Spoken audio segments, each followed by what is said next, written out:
Hey, can you guys hear me? Am I audible at all? Can I be heard? There we go. Yes, I can. Sweet. All right, welcome to the MPC Fight League. This is the first ever MPC Fight League card, titled The First of Many. If you guys are watching the VOD back, I certainly hope you are. This is different from a lot of the other stuff I do. This is going to be a fight league. This is the first fight card. I'm going to make a full list of all the fighters involved in the league. Heavyweight, light heavyweight, middleweight, and welterweight are the weight classes. And I've thought about implementing cruiserweight and lightweight. Of course, depending on the roster of this game here, Undisputed, which is basically the framework I have to work with here. This is all going to be CPU versus CPU. It's going to kind of be my attempt at making an ultimate fantasy fight universe with all the greatest fighters of all time. You can see my attempt following a YouTube tutorial at Mike Tyson here on the left. He looks very fat. This is definitely older Mike Tyson, but this is far from the best. This is far from the best approximation of a legend that I have. Some of the heavyweights are a little rougher. I'll show off some of the better ones. I really like the James Toney that I have here. There we go. Again, a little bit of a fatter James Toney, but I think that might be about the body shapes. One of my favorite defensive fighters, one of the better defensive fighters. We got Tunney over there on the right, who you're going to see fight tonight. I believe we've got James Toney versus Dimitri Bivol. Sam Langford, Marvin Hagler, among legends that I've added to the game. Floyd Mayweather, and then Henry Armstrong. I've done plenty of simulating with this fight roster before. Dozens of fights, actually, some of these fighters have had, and I kept track of all the results. I am a total dork, and I may or may not reference those results. I probably should at certain points. The results of the previous simulations that I've done. Henry Armstrong, this Henry Armstrong that I've made, one of the better forward-moving pressure fighters in the history of professional pugilism. And he's got great matchups, I think, against Mayweather, against Pacquiao, against Terrence Crawford, against Sugar Ray Leonard. Are you starting to understand the appeal of this MPC Fight League here? Sugar Ray Robinson, I mean, just this welterweight division is breathtakingly stacked. Juan Manuel Marquez, of course, who I haven't even thought about. I didn't even realize I had him unlocked. I'll have to add his name to the list. I wasn't even accounting for him in the welterweight division. He's another potential name in the lightweight division if we ever do that, but I'm not going to get too far out ahead. We're just going to get this first fight card going here tonight. All right, here with our first fight, Lerone Richards versus James Toney. And, you know, you got to have, I've got guys all down the roster all the way down to somebody like Lerone Richards, an 80 overall. He was going to fight just last weekend. He's 33. He's suffered a little bit in his career in real life from a low fight volume. His recent fight in the UK, I believe, got canceled last minute. We've got John L. Sullivan here. John L. Sullivan, man, the original heavyweight champion of the world from the 19th century. Maybe I think the first ever recognized heavyweight world champion.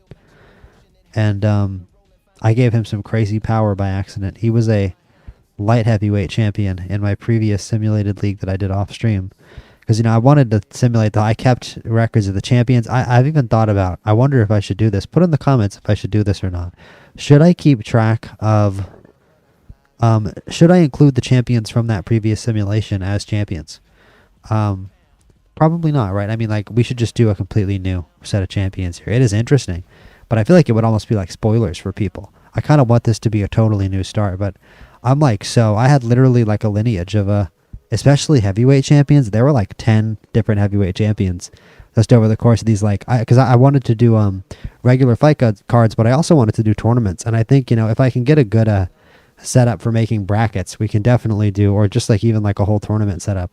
A heavyweight tournament is definitely possible. I've sat there and made a 24-man heavyweight tournament bracket with this roster of fighters. It's definitely possible, and we are going to get into it most certainly here on MPC Fights. So like and subscribe for all the action in the future in the MPC Fight League.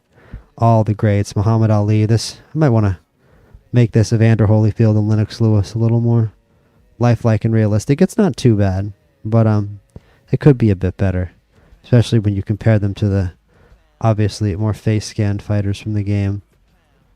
But so many fighters in the heavyweight division as well to consider. Heavyweight and welterweight particularly stacked. Light heavyweight is probably, even for all the impressive talent in light heavyweight, is probably going to be the weakest division as of right now. Although I have also implemented another rather sketched out version of Harder, Better, BF. That might be a little friendly. We'll try to get a little bit more of a realistic look to the face. I don't think it's too awful. It's definitely recognizable as being Better, BF.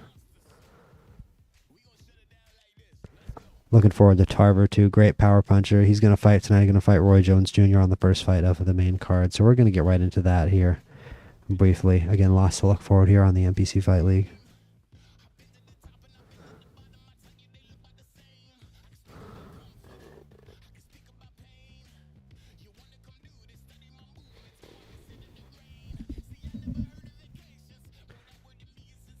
We're going to get this started here in just 1 minute, guys.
War with the Lord, not a omen. Still might have to grill a brother like Foreman. When my dogs start rioting, leaves will be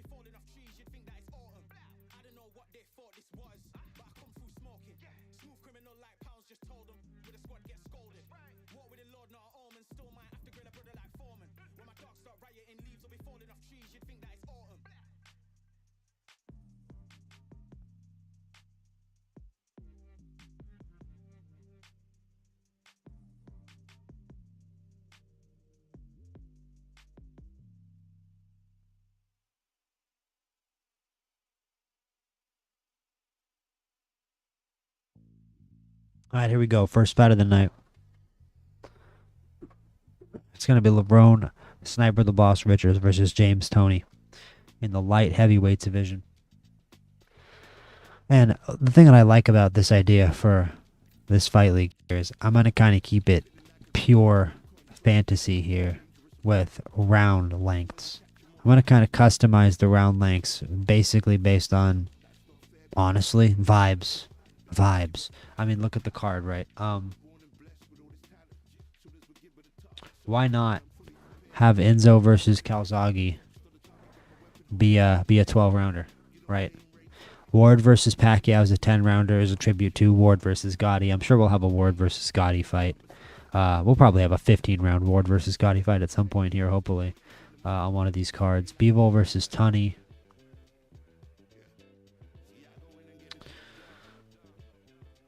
Would definitely be a 12-round fight. That's the spirit of a title fight. Tunney's an older fighter. Bivol's fought a lot of 12-round fights. Jones versus Tarver was 12 in real life. But Johnson versus Dempsey, come on, that's got to be 15. Tyson versus Ali, I debated having it be 15, but Tyson never fought any 15-rounders, so it's 12. And Armstrong versus Robinson is also 15, but one of my favorite things about the MPC Fight League here, all title fights are going to be 15 rounds. Every single title fight is going to be a 15-round fight. I don't care if it's Caleb Plant versus Edgar Berlanga, dude. It's going to be a 15-round fight. And I do remember actually having a Caleb Plant versus Edgar Berlanga title fight in the middleweight division. And yes, that was a middleweight division that included Marvin Hagler and Roy Jones Jr. And I was like deep into my simulation. And Caleb Plant actually high-key went on a title run. So like watch out. Dudes with low overalls that have hands can sneak in. Like, it's not necessarily the guys at the top here that are going to take home all the plaudits. In fact, there are some guys I see up here at the top, and this top is square fighters who do not simulate well at all, and who I actually expect to be losing fighters. So yeah. Oh wait, you guys can't see who I'm scrolling over because I have this over. I'm sorry. I'm very dumb. Wow. Okay. Anyway, yes, here in the welterweight division, there are some fighters even here in this top square. If you look at all the legends up here, there are fighters even up here in this top square who I don't necessarily expect to fight well, and fighters down here who can wind up getting results, and who I know definitely simulate better than some other guys in the game. And that's one of the interesting things. Which low overall fighters are going to go on runs. Which big upsets are we going to see? And another thing is being able to shift venues. I am going to be curious. I kind of like having undercards in, like, I think that, like, just right here. Let's actually just start the main event. The main event. Let's actually just start the card, bro. Let's actually just start the card. Here with LeBron Richards versus James Toney, a 10-rounder. And I think that for these undercard fights, I think it would be a lot better. I don't know why we wouldn't go and just change venues if the game allows us to. Let's just have some fun. I don't really care about having the whole fight card happen at the same venue for like max realism. Now, my dream would be to have the number one feature I would like, especially for this MPC Fight League here, would be to have title belts in some fights, being able to have just a belt presentation, or especially a custom belt presentation with just being able to select which belts you want on the line for each simulated fight would be awesome. But unfortunately, there's no feature like that. So we're just gonna have to make our own belts or something. But we are going to have a title fight tonight in the welterweight division, as you can see, between Henry Armstrong and Sugar Ray Robinson.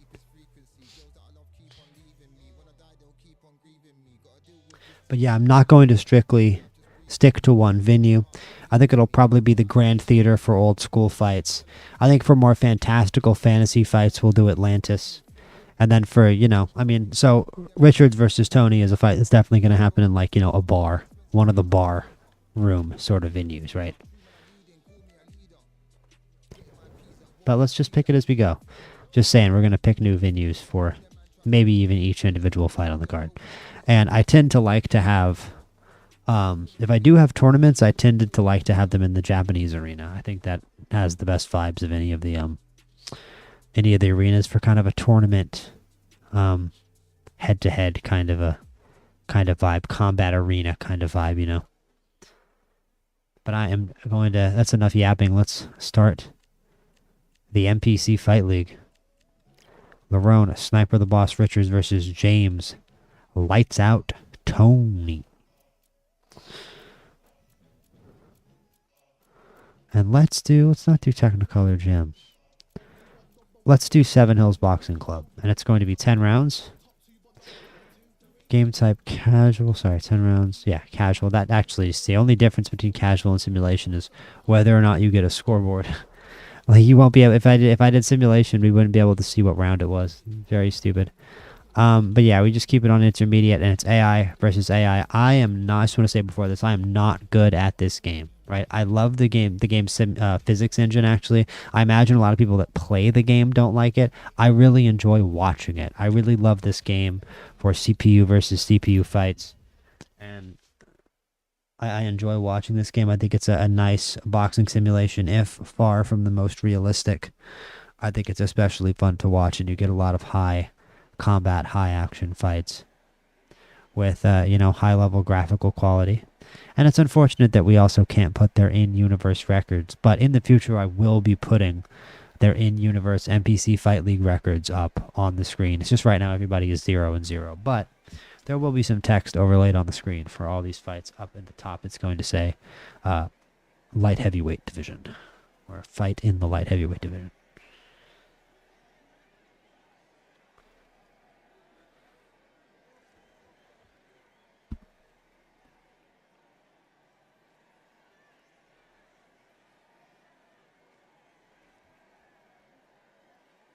Whoa.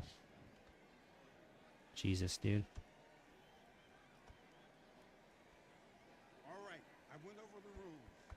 Can it not be massive? Can it not, like, take up the whole screen? That'd be really cool. It'd be cool if people could, like, see the fight. Alright, cool. It's going to be in tiny letter. I barely want it to even be visible. And it's like saying I'll have the screen. There, light heavyweight division. I don't even want it getting in anybody's way. But in the future, we're going to have records in the top left and top right corner. And I want this to be a little more chill. There will be some fights that I announce and I'm on the edge of my seat, with some fights that I'm not, dedicatedly announcing blow for blow. But I will try to be there for whenever a fight gets stung, whenever something big happens, whenever there's a knockout or a knockdown, or they're checking a fighter for cuts or anything. I wish there was more varied corner advice, however. And that isn't really super visible, that light heavyweight division. Let me bring this down so it's a little more. There. That looks better.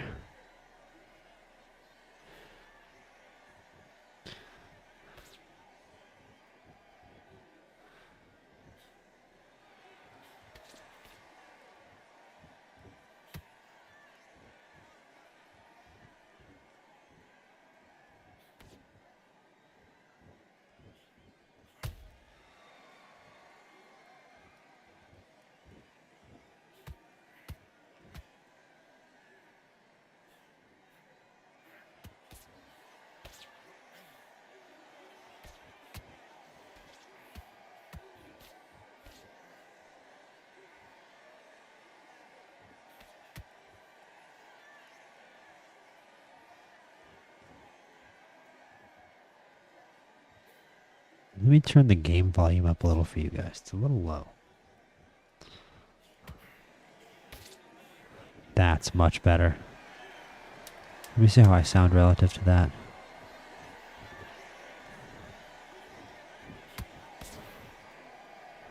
Yeah, that sounds good. Okay, cool. Tough to say you won that round. I didn't really necessarily hate what I saw from Richards, though. He's a southpaw and he's got some length. Toney's got that Philly shell, though. Of all the fighters that I've designed and put in this game, this might be the most accurate of any fighter, I think. True to life, James Toney. It'll be fun to see how he simulates here, and he also can move up and fight at heavyweight. And probably down at middleweight as well, if needed. Another one of those all-weight fighters. I won't be afraid if we do a light heavyweight tournament to include a Henry Armstrong or a Sam Langford in those weight classes. With Canelo, already being there.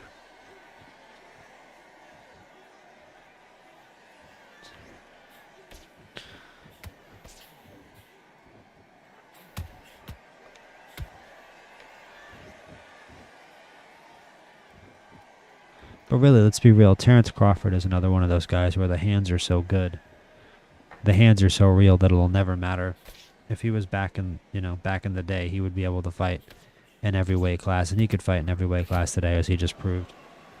I think that especially if the opponent was right, you only got to beat one guy, really. I mean, you only got to win a title fight to become a world champion in boxing. You don't have to win a whole playoff. You don't have to, go through a whole season like most sports. I think if you picked the right opponent, Terrence Crawford could definitely become a light heavyweight champion.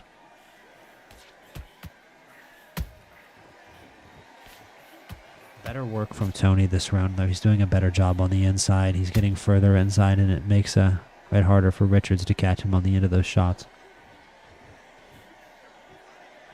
Nice 1-2s from Toney.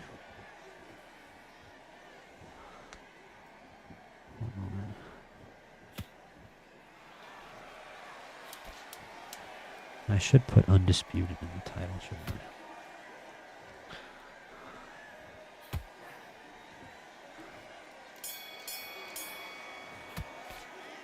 Great round. Now relax.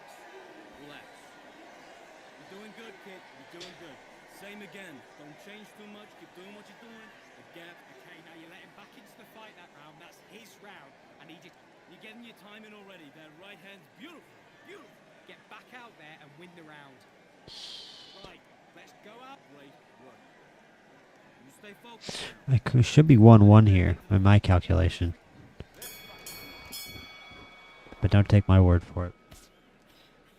There are definitely going to be fights as well where I have a score on the screen.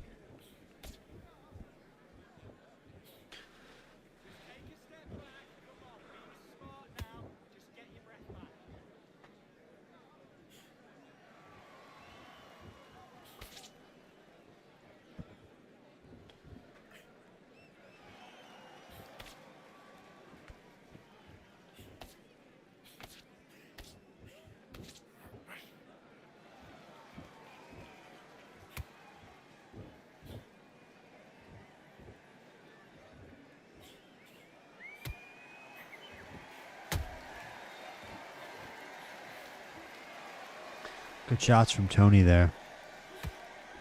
Another nice jab from Toney.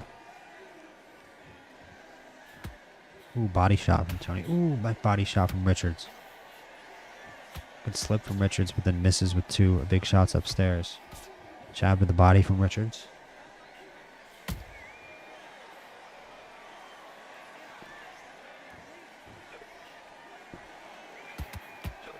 Ooh, nice shot from Richards up top. Oh, nice 1-2 from Toney. Shot up top from Richards. Shot across the bow from Toney. 1, 2, 3 from Toney there. Toney, nice defense, nice head movement on the inside. But now Richards slipping the punches. High-level punch slipping from both these fighters here. Both guys who might be pretty easily outsized and outmuscled at light heavyweight, though. You're going to see a fighter in Enzo Maccarinelli in our next fight, who is going to be a lot harder. I think probably would be pretty hard to deal with for both these guys. Big power punchers. Neither of these guys really big power punchers. Lerone, sniper the boss. Richards, a sniper like his nickname suggests. And James Toney, more of an inside defensive specialist.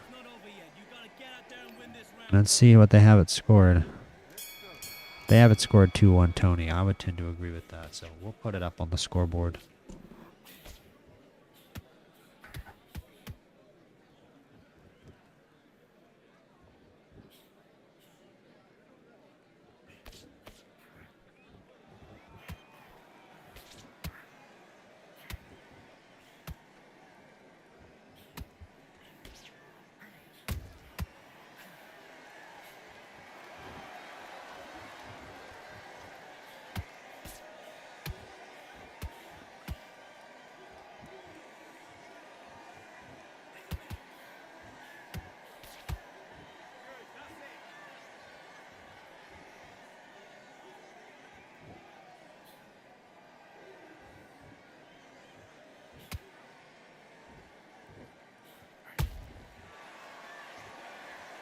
That's not centered.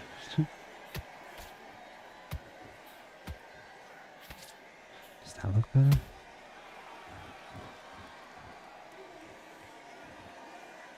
Oh yeah, that is better. Perfect. Ooh, head snapping shot from Toney there a minute ago. And another one, dude. Toney's kicking Richards' ass now. This is starting to get bad from Richards. Richards, I don't think it has any idea other than those 1-2s from the outside. And it is not working right now. Toney showing his superiority in the inside fighting.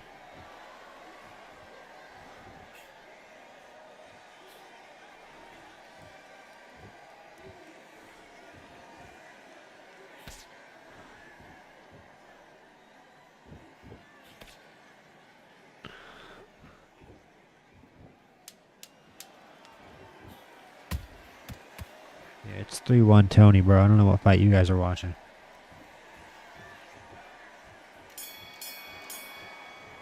But I'm not going to say last score. I'm just going to say score, bro. It's 3-1 Toney. Richards got his ass kicked in that round. About that round. Don't worry about it.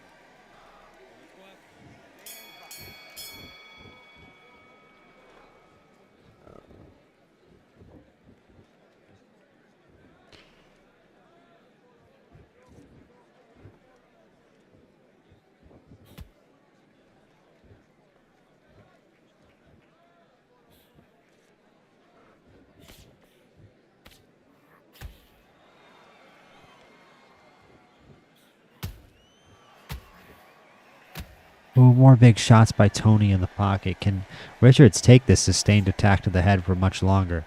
We might see Toney get a KO if he can keep this pressure up. Richards is an outside fighter, so he might be safe, but he might have to make this fight boring just to survive.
I think Toney probably won that round too. Are you doing?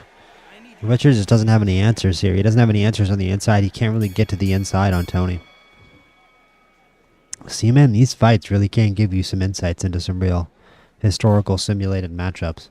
You got to have some answer to Toney on the inside if you want to have a chance to beat him. Toney is whooping Richards whenever he comes inside. Look at that slip from Toney. He could have thrown a big overhand there and done some serious damage. He's been doing some serious damage with the overhands in this fight. He has one of the best, one of my favorite perks in this game. Like quite a few of the best fighters in this game have. Sugar Ray Robinson comes to mind, but I also gave the perk to Floyd Mayweather. The Prince, which is directional punches. It's a bonus to directional punches. Certainly a perk James Toney would have had in real life. His ability to stand up and fire from the hips. I'd say that Muhammad Ali probably would have that perk too, although I'm not sure if he does in the game. He should. He would have in real life.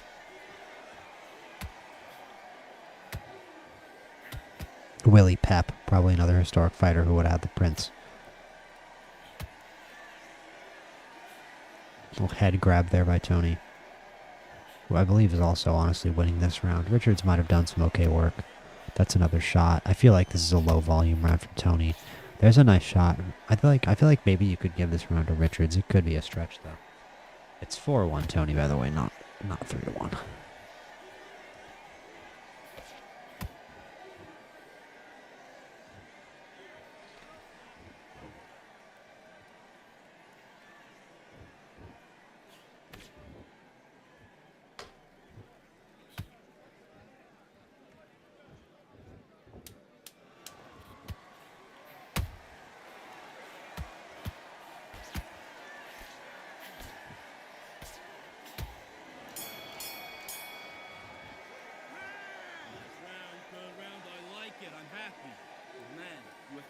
were smart.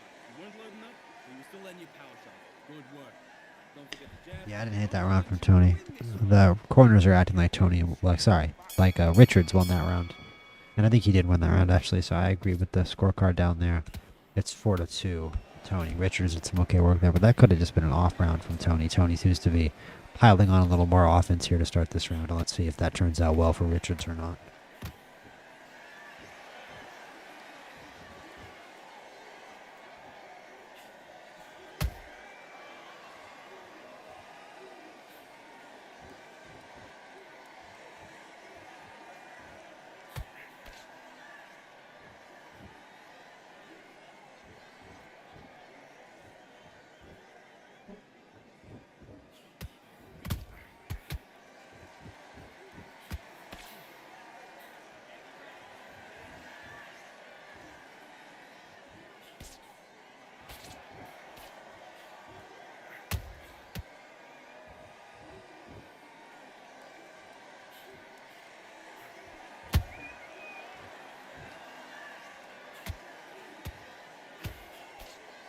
Yeah, good work here from Toney to the body as well.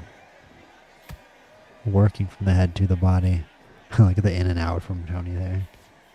And a nice lead jab. 3 punches from Richards, though, getting to the body. Richards clearly finding success if he slows the pace down. Toney willing to let him land a few shots, to give a few shots.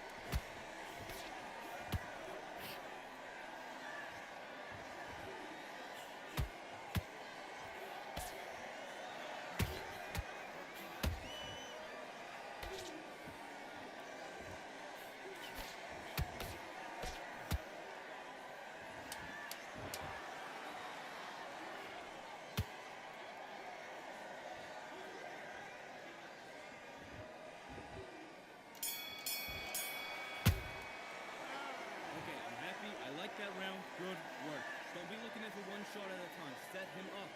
But you'll take him out. He's too tired. He's not getting back up. Okay, now you're switching off. You're starting to make mistakes and you're switching off. Those 1-2 straight down the middle. You can't miss him. Great. Apparently they gave that round to Your mind on the job. Richards, so this fight is getting a lot closer. This is interesting. We've got a close fight here in our first fight in the MPC Fight League. Let's see. Let's see what happens from here on out.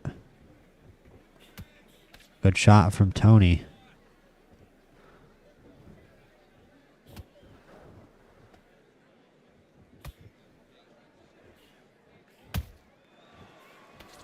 Shot to the head. Ooh, uppercut. Just misses from Richards. Ooh, nice shot to the body from Richards.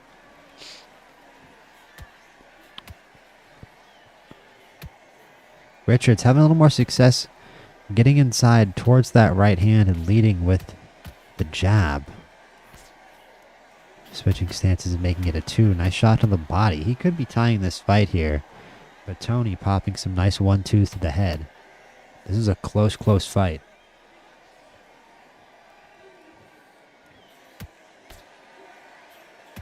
I did not think I would be saying that a minute ago.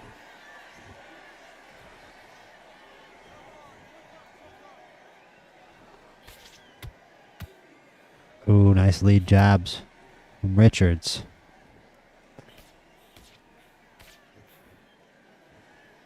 More good work from Richards. Richards providing higher volume than Toney here. Toney, he took that round off in the 6th and hasn't seemed to be able to get his foot back on the gas since. Sometimes you take a break round at the middle and you never can quite find that that rhythm again, that groove again. Once you slow down, Richards, especially now, has found that work to the body. And that steady right jab has been a presence for him all fight long, actually. And a nice right hand. Southpaws really can be dangerous with that right hand, but it's a nice shot to end the round by Toney, but I don't think he won that round. I think we're tied at 4 here. We have a close fight here in our first fight in MPC Fight League, and I was going to make a big list here of all the fighters on the roster.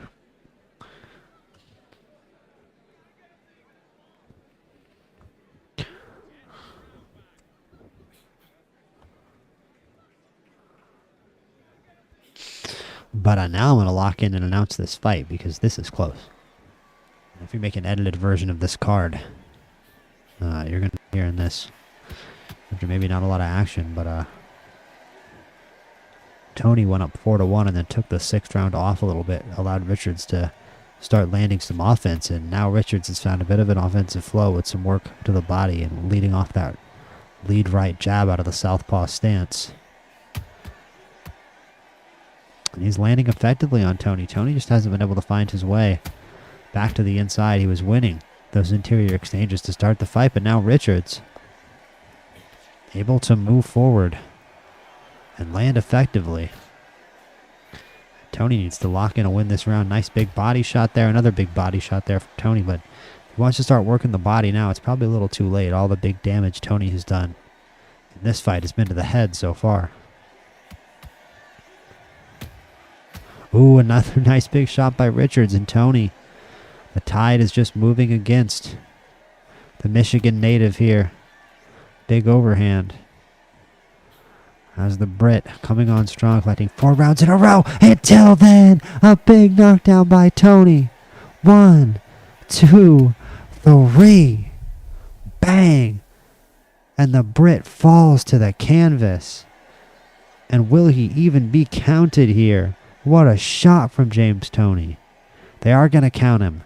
Can Richards rise to his feet here in the 9th now, significantly down in the fight? He rises at the count of 5, but I don't know if Richards has the power to knock Toney down. It hasn't been that kind of fight.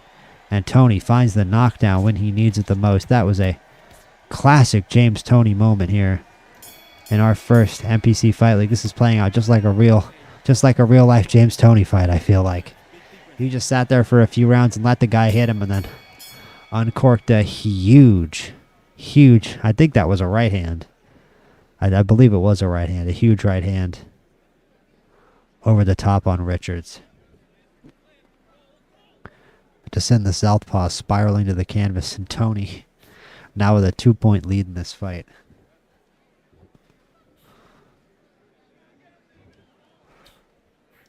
Let's just say Toney up 2 rounds.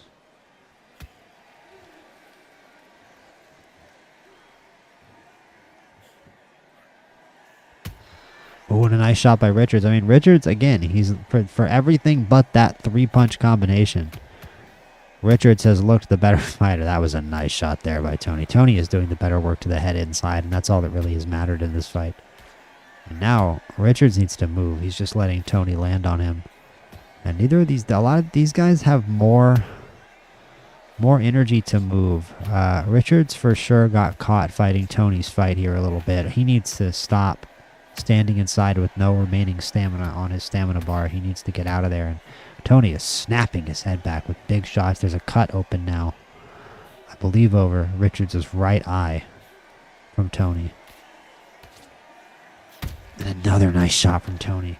Richards needs to... He should have stopped fighting inside a long time ago and kept this fight on the outside. Both these fighters have very full stamina right now, but are choosing to stand and trade with each other, and that means that this has been and has continued to be in this last round James Toney's fight, as he has wrapped up this fight here in this last round. He just needs to not get knocked down by Richards, but he hasn't really been too damaged really at all in this fight.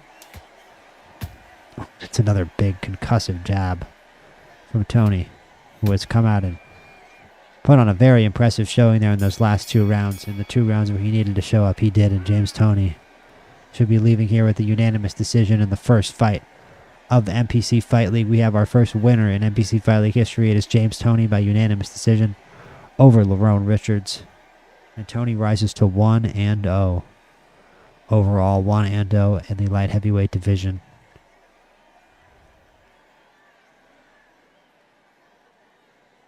$96-93 on all 3 judges' scorecards. I believe that is our scorecard as well, if we would tally it all up.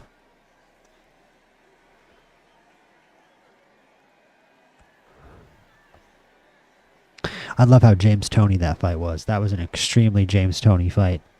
He just took a few rounds off in the middle of the fight to let Richards believe that he had a chance to get inside, and then he just whooped him in the last 2 rounds. High ring IQ there by James Toney. Richards Leads on power punches, leads on counters, leads on blocks. I'll let you guys see the stats here, especially if you're watching the VOD and you want to see the stats.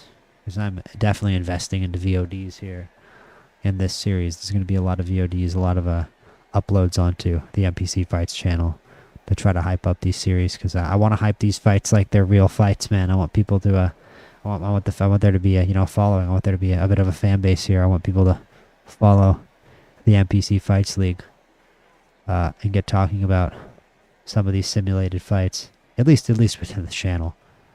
Just create a cool community here around the MPC Fight League, if we can. If you guys just want to watch the fights and shoot the shit about boxing, or just chat about boxing in the chat as well, in this stream or future streams, feel absolutely free.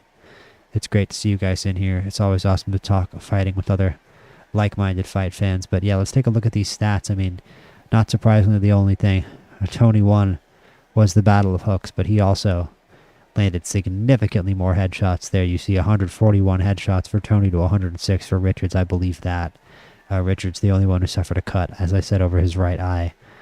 He landed more accurate body shots, but body shots weren't the story of this fight, unfortunately, for Richards. Headshots were. And we'll go round by round here. And you can see who won each round. And I believe we followed the fight roughly as it happened. Always fun to look at the number of blocks from Toney as well. Wow, 15 blocks there in the 6th round. Yeah, that was the round that he basically took off and allowed Richards to start landing offense. And then from there, you see Richards sort of turn on the gas and dominate rounds here until Toney turns the gas on again at the end. The numbers tell the story of that fight. A great fight and an impressive win there for James Toney here in the light heavyweight division.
All right, everybody, next up, it is an all-Welsh matchup at light heavyweight between two Welsh legends of the sport, the one being quite possibly my favorite fighter of all time, Joe Calzaghe.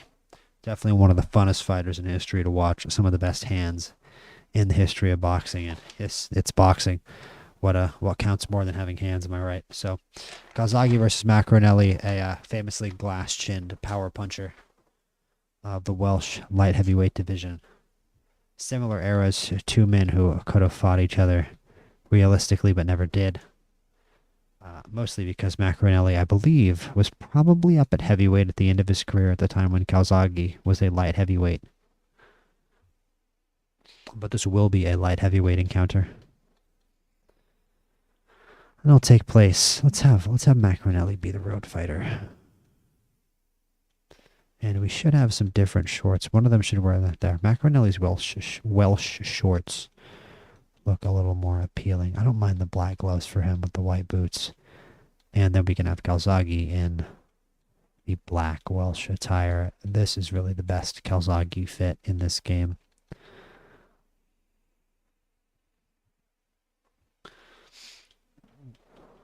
Let's see how the career ends up for Joe Calzaghe. It's one of those great questions in boxing history, and one of the things we're going to get to answer here in the MPC Fight League. At least, we'll never get any answer with any certainty, but we'll get to put Joe Calzaghe up against many of the greats in their prime, which is not something we necessarily ever saw in his career. Although he did fight some very good fighters in their prime, he never fought a fighter like Jones or Hopkins in their prime.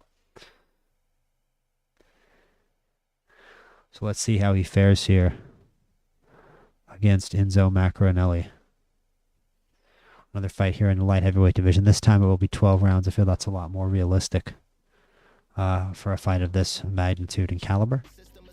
Again, we're just going to take it fight by fight when it comes to rounds and when it comes to venues. That's how I like my fight league. This is my fight league, damn it. Love this venue, though. I love this venue for undercard fights as well, too. This is one of my favorite. I think a lot of the undercard fights are going to be at this venue, the Empire Pro Fight Camp, or the resort arena one, the whatever Bay Resort Arena. And the main events will be at any of the big arenas.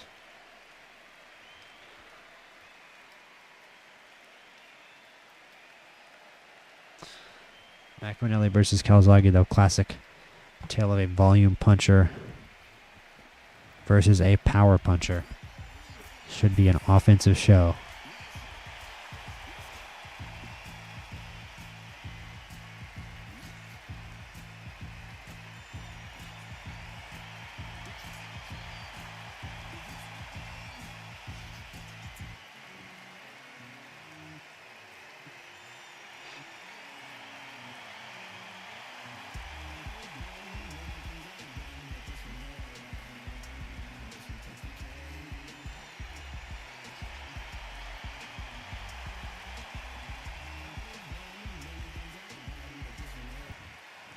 This bout is scheduled for 12 rounds of boxing.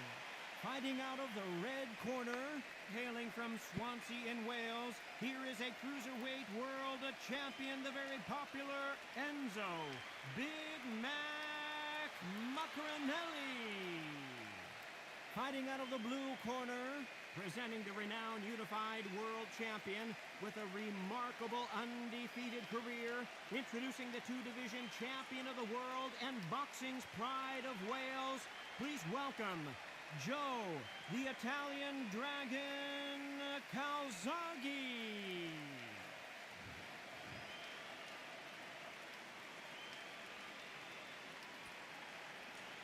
All right, I went over the rules. I want you to protect yourself at all times, and what I say you must obey. Good luck.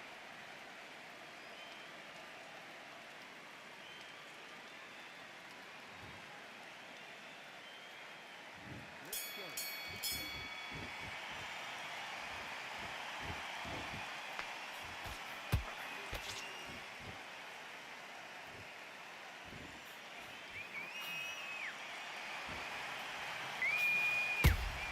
Oh, big shot by Maccarinelli already to start the fight.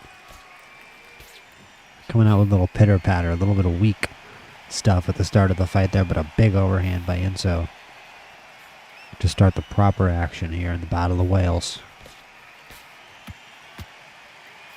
Oh, another big overhand by Enzo. What can Calzaghe do to get out of the way of those big shots here in the early rounds?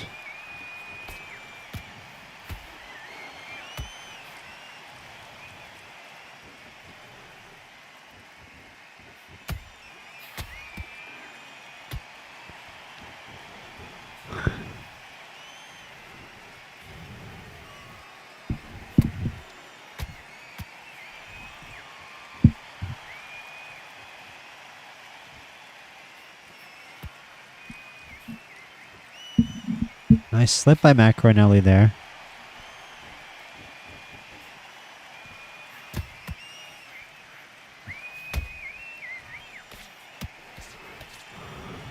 Oh, a nice shot over the top by Maccarinelli. Another nice shot by Maccarinelli. Dude, Maccarinelli is winning this round. Calzaghe might be in trouble here.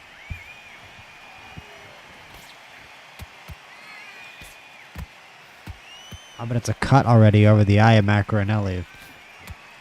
You said a little glass chinned. But Calzaghe also with a habit of cutting up his opponents, I've noticed as well. And it's a nice shot from Calzaghe. Maybe having something to say on this round. Maybe some people out there will score for him. I think Enzo has landed the far bigger shots here in this round. That should probably take the round home. Big deep breath. Big deep breath. Calm yourself down. Calm yourself down. Come on. Breathe. He took some damage there in that round, Enzo. And Calzaghe really can make you cut up quick.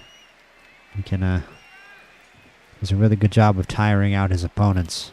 But also does tend to gas himself out in longer fights, I've noticed. So we'll see.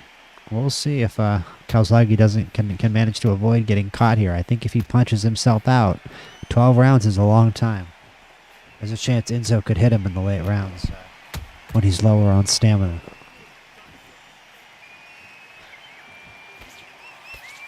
Gotta be something to watch out for.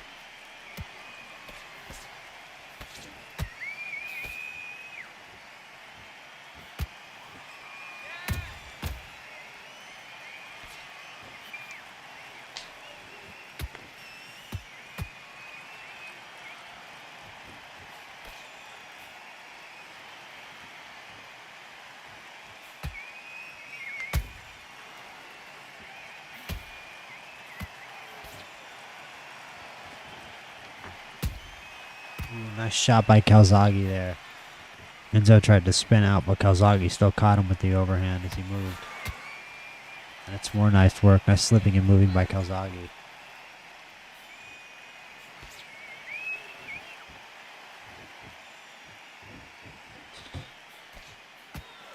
Nice left from Calzaghe.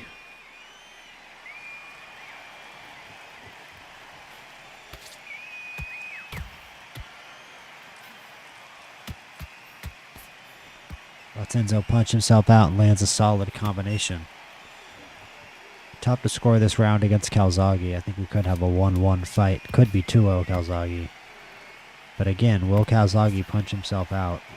It looks like he's ahead on stamina, though. It looks like Enzo might be punching himself out actually a little more with the big overhands. We'll see who the corners thought won. Just get your breath back. Good work. Not sure. Don't be looking there for one shot at a They time. keep telling Enzo to calm down, so it's kind of hard to tell who wins is winning these rounds. It's not like, oh, you did terrible. What was that? They go back to the corner, and the corner's just like, calm down. So I can't really tell.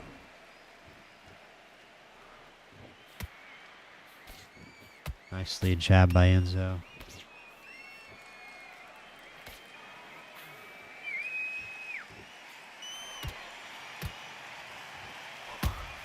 Ooh, nice overhand by Enzo.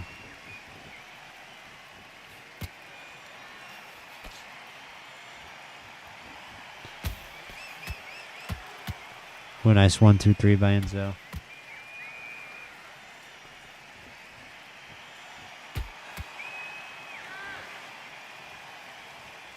Calzaghe, not much volume this round. Nice shot to the body.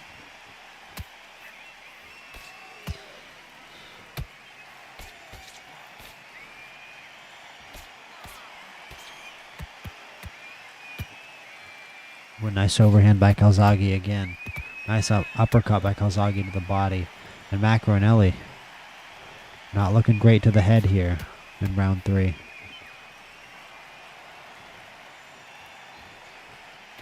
Could be Calzaghe 2-1 or 3-0 right here. That cut open on Maccarinelli. Again, if Calzaghe actually has the advantage, it looks like here is the inside fighter. Kind of just able to sit there and pop Maccarinelli and then slide out kind of under that jab. Now the jab landing. More on Calzaghe's chin. He circles out, resets, but it's big. Shots landed from Maccarinelli from the inside. Can he reset and land more? Declare this round for himself. I think it's been a little too much positive work here from Calzaghe, though, as he misses to end the round. We'll see how the judges score it. Yeah, the corner likes it from Enzo. I liked the punches there. Let's see how they score it. This isn't necessarily my score. I could actually have it. I'd probably have a 2-1 Calzaghe right now, but the judges have a 2-1 Maccarinelli. And that's not good for Calzaghe, but Maccarinelli, more of a power puncher, so it's not surprising. The bigger shots have probably been landed by Maccarinelli in this fight. They definitely were in round 1, and that was the round they didn't give him, so...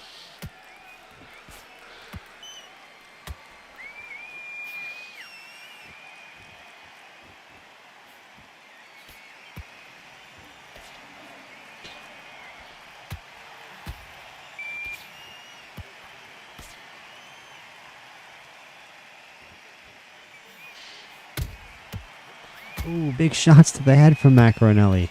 Uppercut back from Calzaghe, but Calzaghe needs to move a little more. Definitely, I'm disappointed in the volume from Calzaghe as well. He does need to throw a little more punches inside. He might be a little hesitant due to Enzo's power. It'll be interesting to see who has more stamina coming into the fight.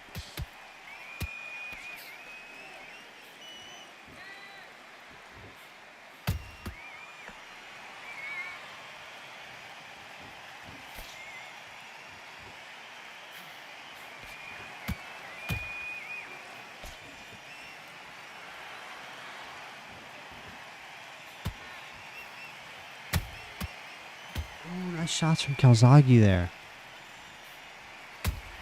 Oh, what a nice flash shot from Maccarinelli, answered by another from Calzaghe. Maccarinelli looking the stronger fighter here, I would say, actually. And another nice shot from Maccarinelli. Calzaghe just able to get the guard up. It gives him a nice shot back. And another nice left to the head. Or is that a right from Calzaghe? No, that's a left. That's a left from Calzaghe. Get my left and rights. Get my lefts and my rights, guys, please. Let's go out there. Get your boxing back together. Listen, be smart when you go out there. And the corner thinks he lost that round, so Win the round on your jab. what do I know? Yes, I like that round. What do I know? Apparently Calzaghe won that one. I mean, he definitely won the end of the round. He won the second half of the round.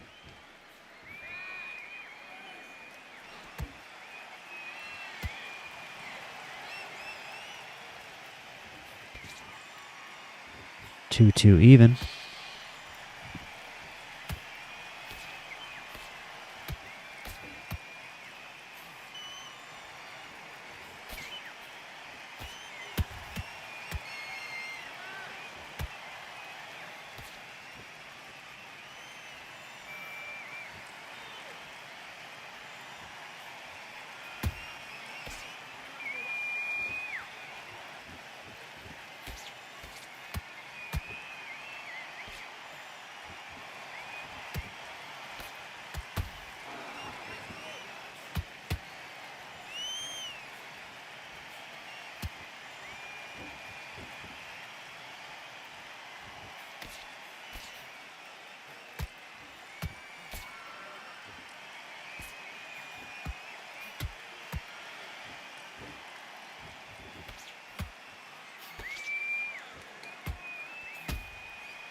Plenty of trading in that round. No clue who won it.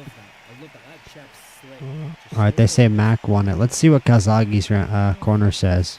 Mac still got that cut in his right eye since round 1, though. Yeah, they don't like Calzaghe. He's not showing enough power shots, though. It's just mostly empty volume. If he's having trouble hitting Maccarinelli, he's having trouble dealing with the power, I think, here. Who's going to get worn down more? That cut over the eye of Maccarinelli or just the big power shots coming back the other way to Calzaghe? Big shot from Calzaghe there, right as we say. He gives Maccarinelli a flash to the head and his health bar dips a little bit. Calzaghe needed that.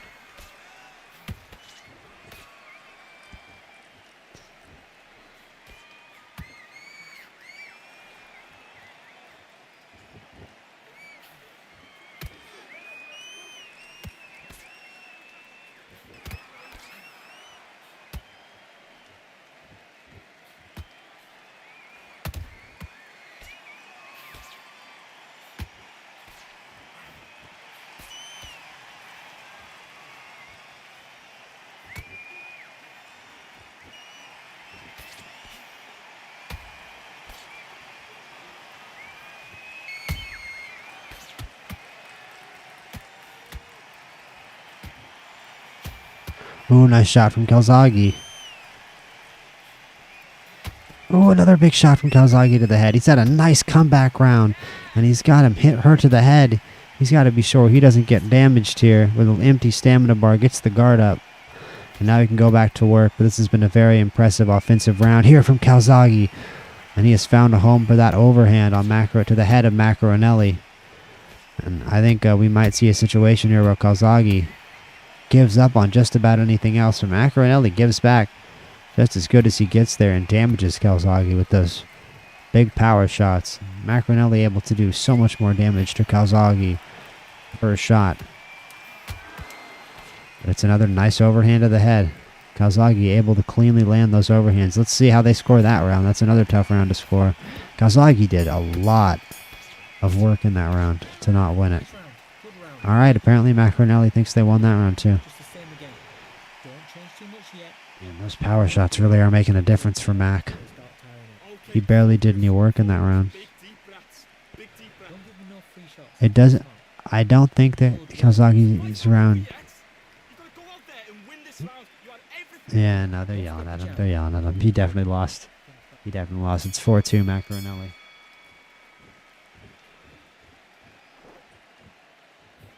Yep. Joe Calzaghe in deep water. He's in trouble. He also has, I think, a little less stamina here. He's going to have to work hard to get this win. Down 2 rounds, and a knockdown wouldn't hurt, but he hasn't really been able to impact Maccarinelli that severely to the head.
Maccarinelli is slugging away on Calzaghe in this round. Calzaghe needs to do a better job covering his head. Maccarinelli is finding an easy home there for that overhand right. It is 5-2 Maccarinelli. Calzaghe needed that round and he did not get it. And it's Joe Calzaghe off to an inauspicious start here. An undefeated professional record in real life. Is he about to lose his first fight to a fellow Welshman here in his first professional outing in the MPC Fight League?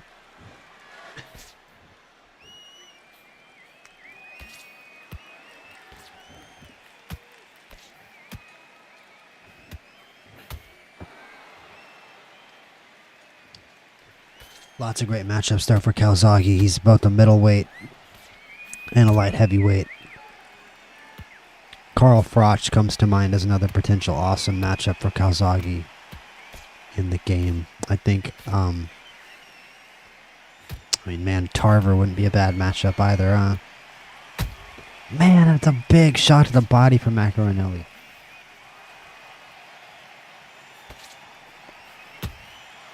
Bivol. Just think about it. Think about all the guys who can put Calzaghe up against. All the legendary fight nights we're going to have here in the MPC Fight League going forward. We are only just starting. Oh, nice big double uppercuts there. They are already down to pretty insignificant stamina. And like I said, Calzaghe has already used way too much of his stamina bar for how little impact he's had in this fight. He is in some trouble. He's going to just have to start digging to the body, but he might get hit with those big hooks to the head. And is he in trouble? Is Maccarinelli seeming to be willing to just swing away here despite the cut on the left side of his face.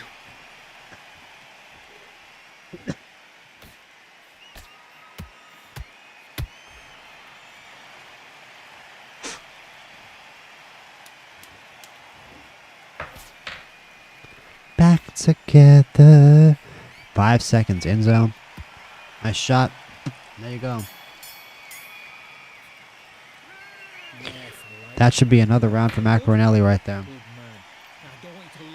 Not much from Calzaghe. It's been a pretty disastrous result for Joseph. For the Italian Dragon. In his first MPC Fight League appearance. Mistake to the body there for Maccarinelli. Ooh, nice uppercut from Calzaghe. An overhand misses. Shots to the body from Enzo. Overhand from Enzo. Overhands from Enzo. Miss. Calzaghe 1-2. Nice overhand by Enzo. Shot to the body from Enzo and an overhand from Calzaghe. It seems like Enzo is moving forward and doing the better work here in this round 9.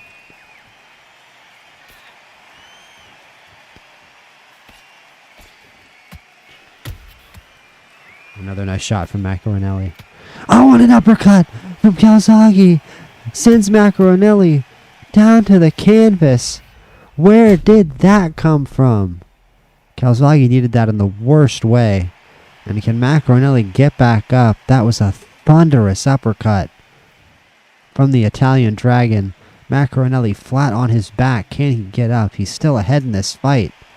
6, 7, 8, 9. It is a knockout for Joe Calzaghe. An unbelievable comeback in his first fight. And an amazing first knockout here in the MPC Fight League. Joe Calzaghe is 1-0 with one knockout in grand style. What a way to win the Battle of the Welshmen here tonight in the light heavyweight division. And imagine a James Toney versus Joe Calzaghe matchup in a battle of the winners here. Just one of many possibilities in the future of the MPC Fight League. And imagine a battle of the losers as well. Maccarinelli versus Lerone Richards.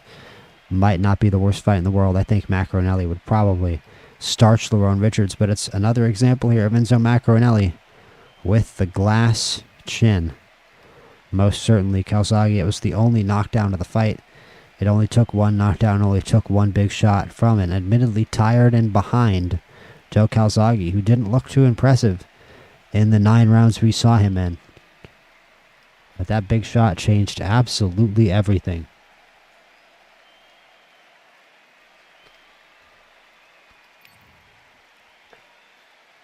As we read the fight stats, obviously the only knockdown for Calzaghe, but the fight stats show a completely different tale.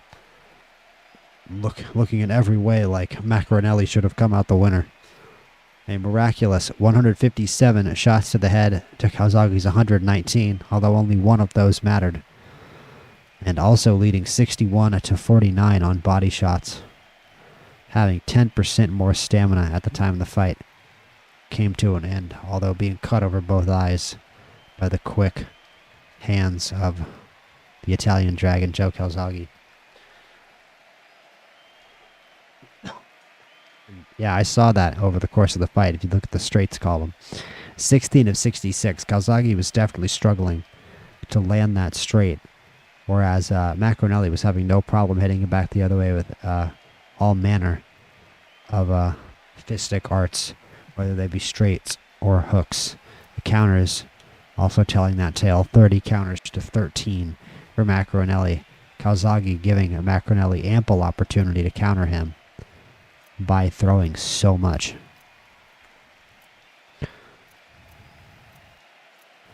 As I go through the fight stats, sorry if that was a little fast. We'll go a little slower. On 1, 2, 3, 4, 5, 6, 7, 8, 9.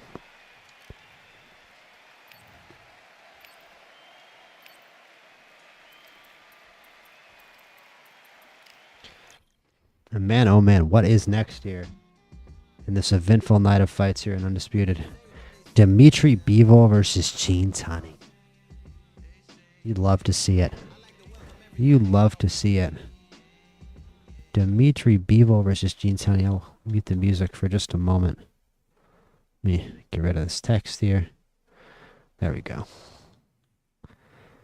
And I feel like my Gene Tunney may be a little goofy looking, but I took a long time genuinely trying to make any kind of believable or accurate face for him. It's very hard to get a gauge of what his face looks like from all the old photos. I'm sure his jaw isn't that square, but it's not that bad. And you also get a very good sense of his style, his counter-punching, elusive, a tactical style from the build that I made. I nicknamed him the Artist. He's a heavyweight and a light heavyweight. He will fight in heavyweight tournaments in this game as well, Gene Tunney. In real life, he's best known for defeating Jack Dempsey.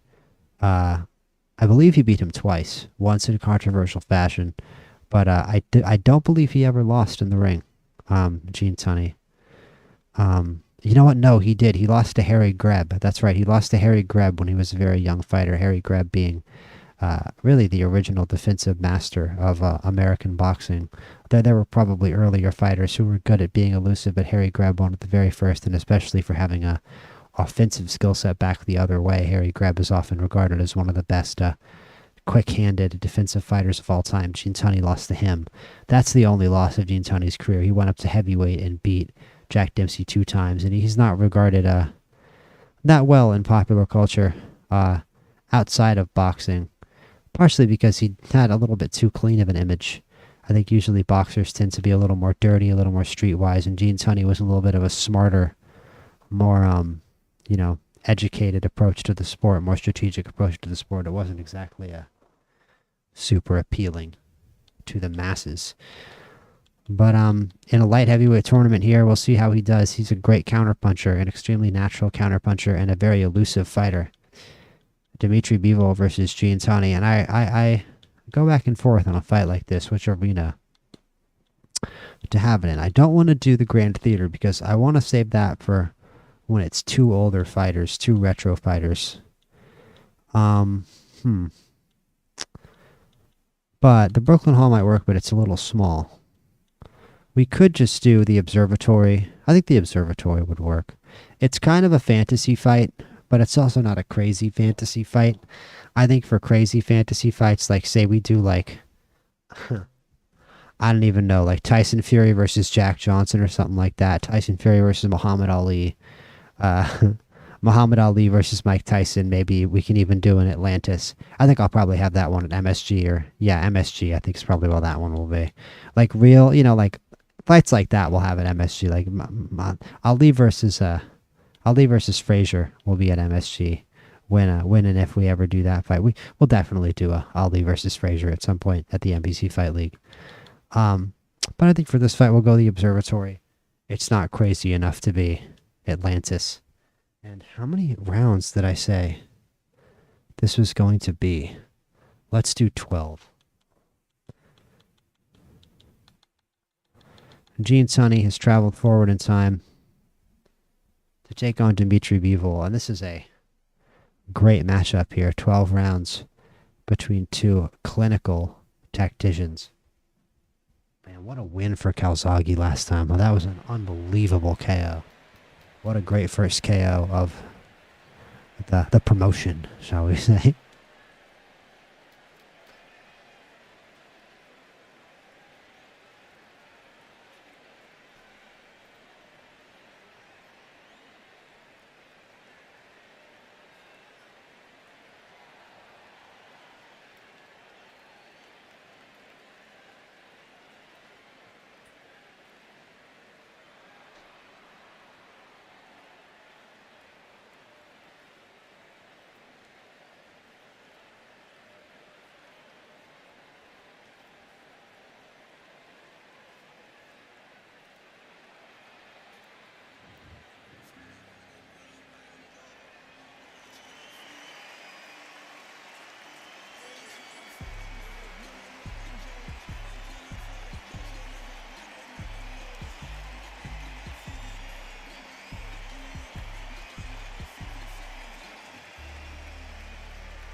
Of Gene Tunney walking out to the trap music.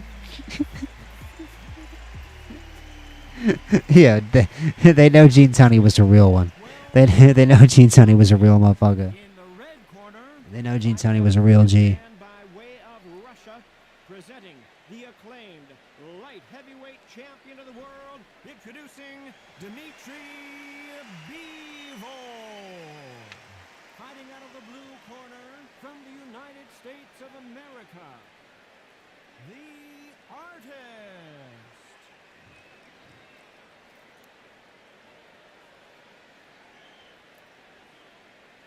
All right, I went over the rules. I want you to protect yourself at all times, and what I say you must obey. Good luck.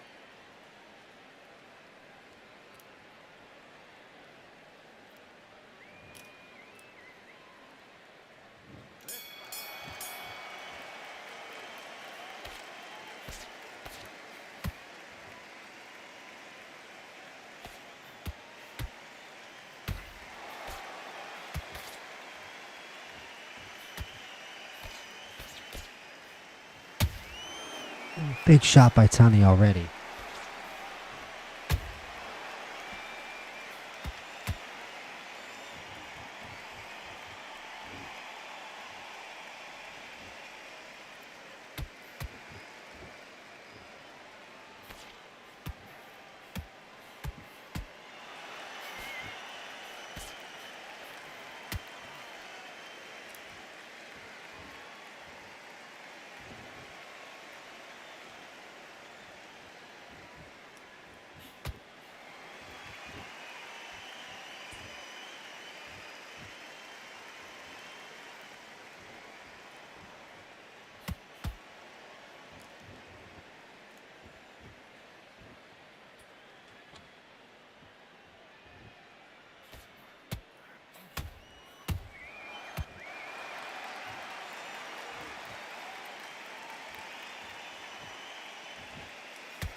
Shots by both sides in the first round. These guys can both counterpunch the crap out of each other.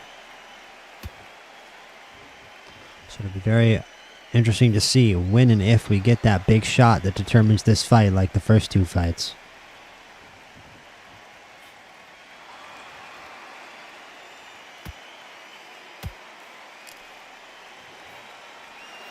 What defense by Tunney. And leaning back and then pops him with a counter punch. I'll give him this round just for that.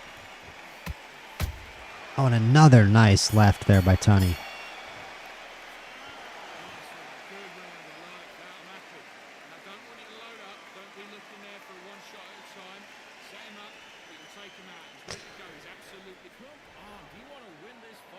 Bivol looked good at the end. Sorry, Tunney looked good at the end of the round there, but his corner didn't like it.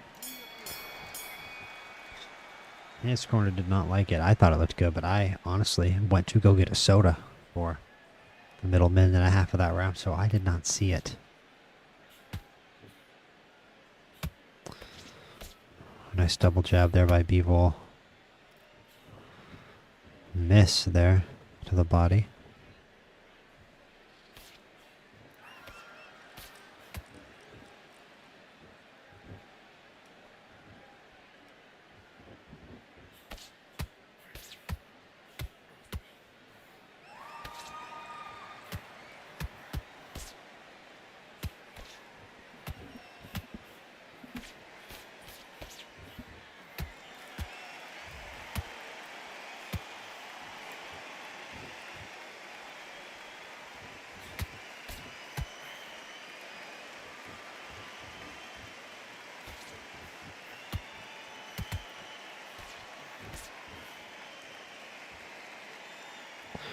These guys are both so capable of making each other miss.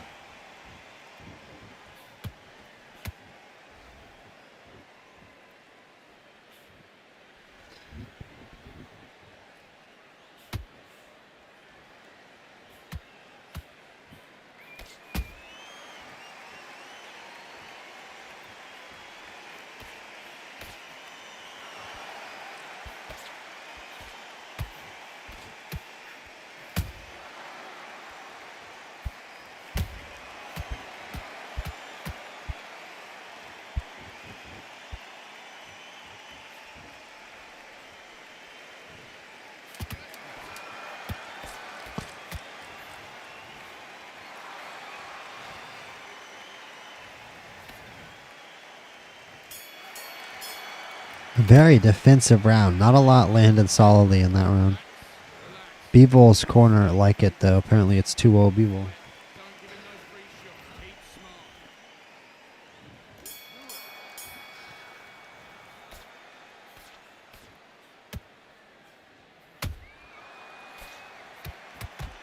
Nice shots by Bivol there to start the round. Yeah, Tunney seems like, at least in spurts, he's very easy to hit, or too easy to hit.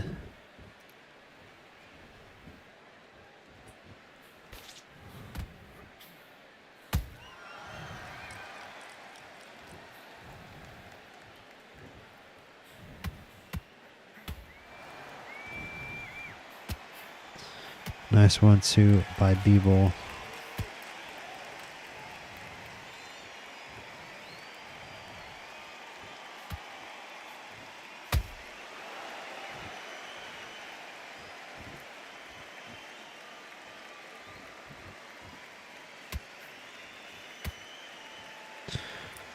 Good jab by Bivol.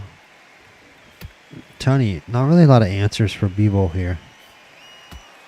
It does seem like a case of where Bivol is actually able to hit Toney a little more easily than Toney is able to hit Bivol. And Bivol definitely moving backwards and getting in and out a little better. A nice 1-2, landing combinations on Toney at this point, Bivol. Great work. Great combination punching by Bivol. Another 1-2.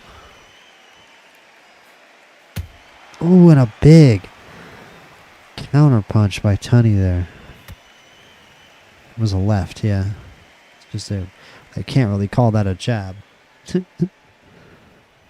Not much of a jab. Miss on the uppercut though by Bivol. This is still a Bivol round. It is absolutely 3-0 Dimitri Bivol right now. No other way to score it.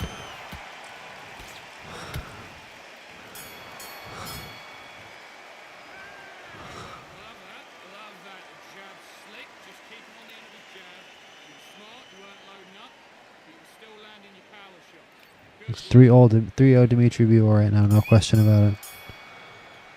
Gene Tunney has had nothing for Bivol.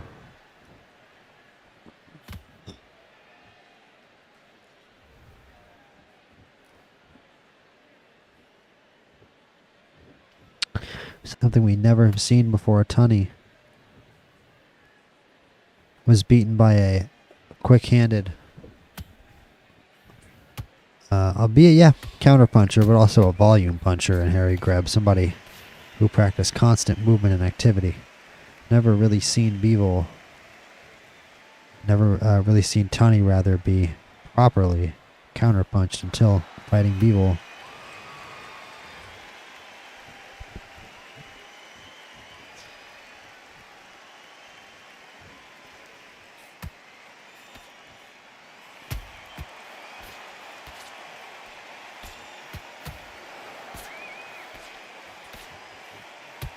Ooh, a nice uppercut from Bivol.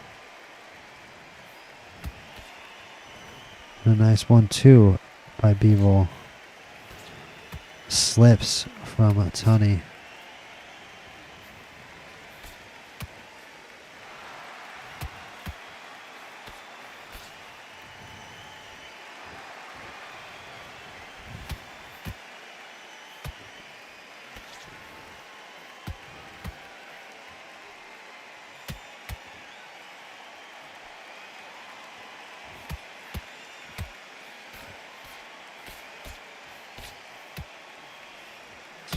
And Toney finally providing some volume, only to get caught right back by a Bivol uppercut.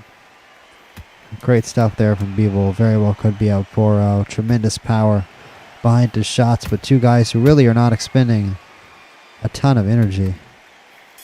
But yeah, that's another Bivol round probably. No, apparently Tunney won that round. I kind of disagree. Bivol looked good.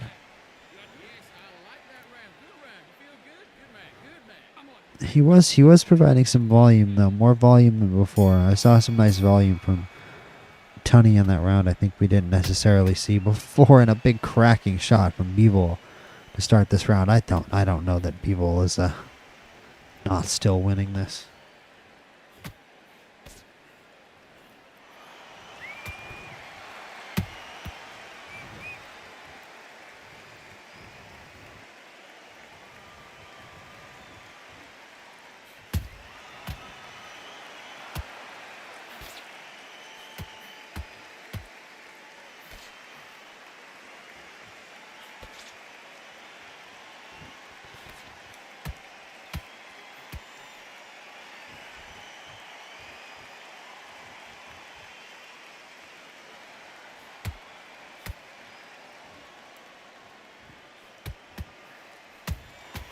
Ooh, and a big 1-2 over the top from Dimitri Bivol.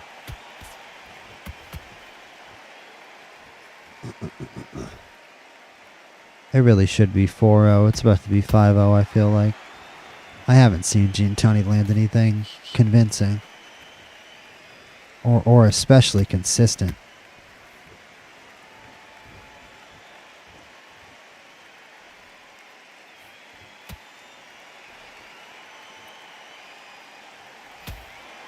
Ooh, big shot by Tunney. 1-2 slips wide from Tunney. Shots to the body from Bivol. Big overhand from Bivol.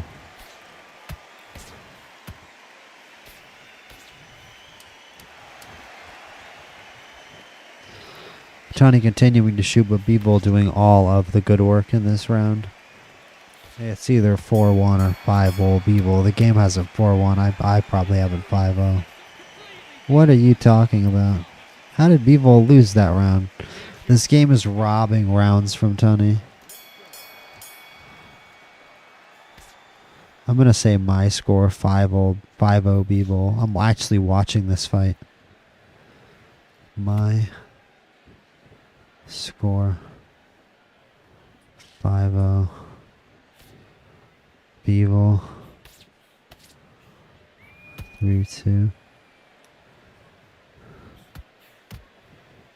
game there. I disagree with the game. I'm not going to track this too much though. Round results will change what goofy thing I have on the screen here.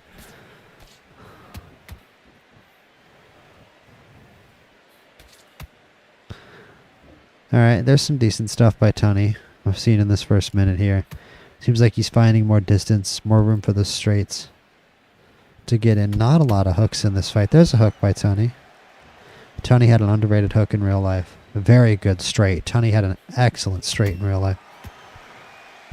Nice jab. Good overhands. There, see Toney finding a little bit of a strategy here, lunging in. Nice uppercut by Toney. And a nice quick hook, little uppercut combo punch there. Very quick hands by Toney on the inside. He's boxing a little more here.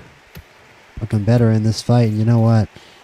I think after that round, I got it 5-1, but you can give credit where it's due and have it at 3-3. Although, given what I'm watching and how the game scores it, Bivol will probably have won this round according to the game somehow. This has been all Gene Tunney to me, though. What I've seen until that big cracking shot by Bivol toward the end of the round. Is that going to be enough to score the round for Dimitri Bivol? Kind of doubt it. That seemed like a Tunney round to me. All right, see, I told you. I told you the game was going to give it to Bivol. Apparently, I know nothing. I'm just going to take the score off the screen at this point. We're just going to allow ourselves to be entertained. This is a very interesting fight and clearly a very hard fight to score. And it says 58-56 for Bivol. So the official score right now is actually 4-2 Dimitri Bivol. And I like that score. I don't hate that score. So we'll just have that on the board right now. Say it's 4-2 Bivol.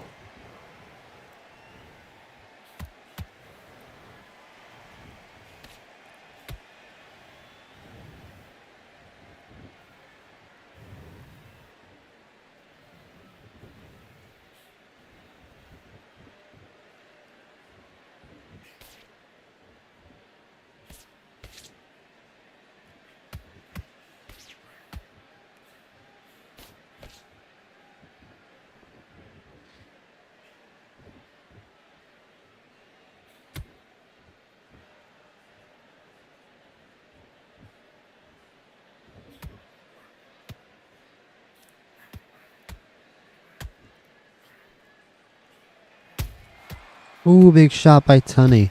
Big uppercut by Tunney. Bivol needs to get off the ropes. Big swinging shots along the ropes from these two. Usually better defensive discipline from these two gentlemen, but not tonight. Swinging along the ropes against each other as now we settle out more towards the middle of the ring.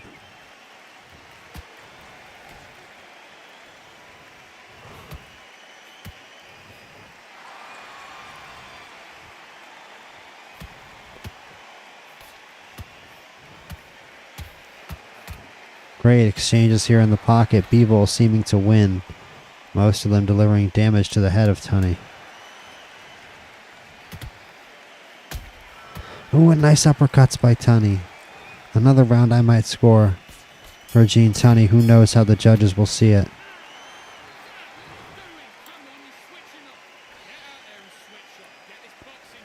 Yeah, and they gave that round to Tunney. 4-3. We've got another close fight here in the inaugural card of the MPC Fight League. That jab's slick. 4-3 Bivol. This is a close fight. I've got it either 4-3 Bivol or 5-2 Bivol. But Tunney has looked very good here through the middle of the fight. Started by finding a home for that straight, but his jab hasn't looked too bad either. He was very low volume, very counter-puncher-ish at the start of the fight. And since he just seemed to have figured out the puzzle of Bivol, but Bivol is just a little trickier with the angles and a little more damaging with his big shots, it feels. Big cracking right there from Toney.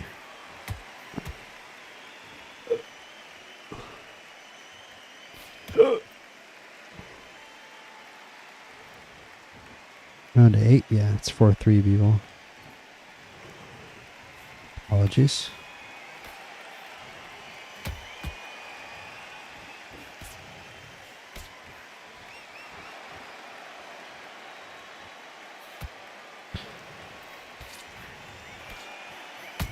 Ooh, big shot to the liver there by Tunney. Another shot to the body by Tunney. Big shot to the head.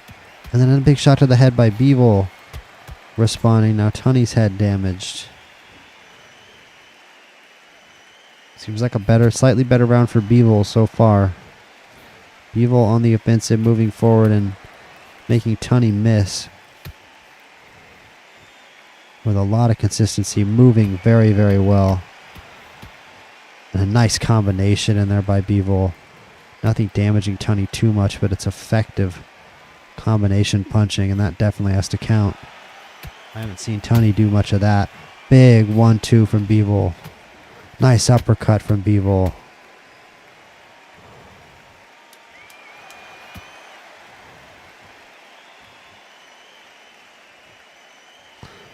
That's got to be a Bivol round, no? That's a big round from Bivol, I think. Yep, yeah. That's a big round from Bivol. 5-3.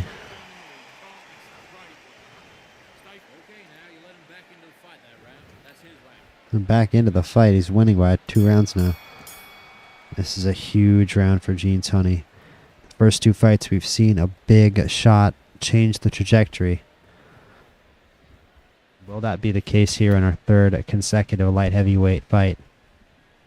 As we begin to see a shape form to the light heavyweight division of the MPC Fight League.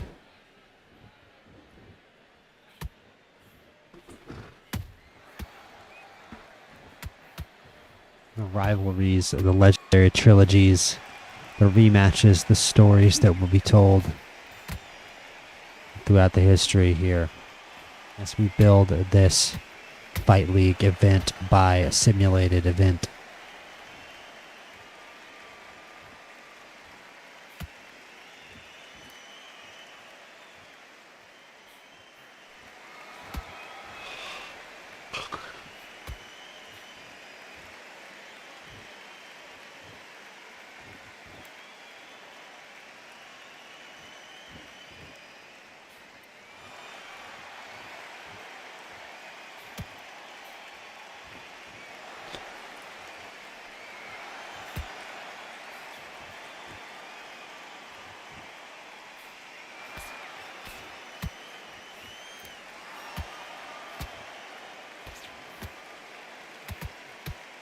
Nice uppercut by Bivol.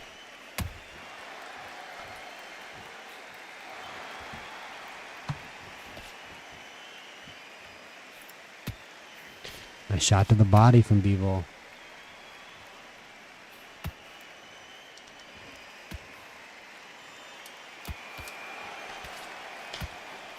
Ooh, big shot to the body from Tunney. It's a decent round by both fighters. Tough to say who won that one.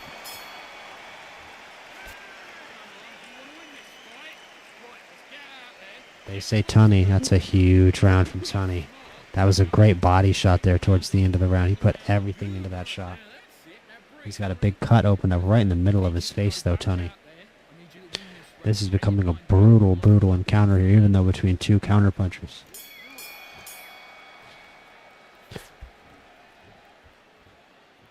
It is 5-4. Dimitri Bivol in what has been a tense and back-and-forth fight, but look at Tunney. The battery life on Tunney. Still with essentially a full gas tank.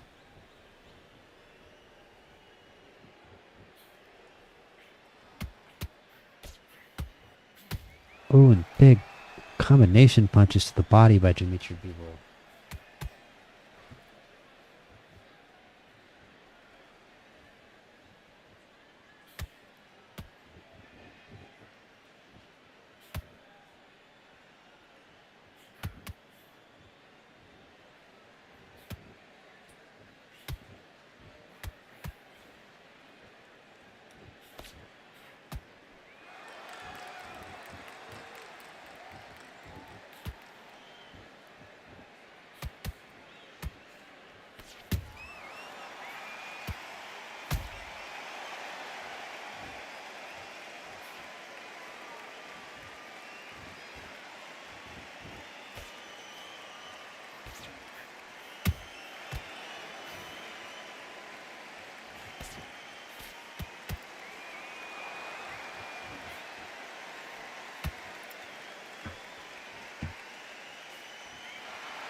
This fight could be tied here, ladies and gentlemen.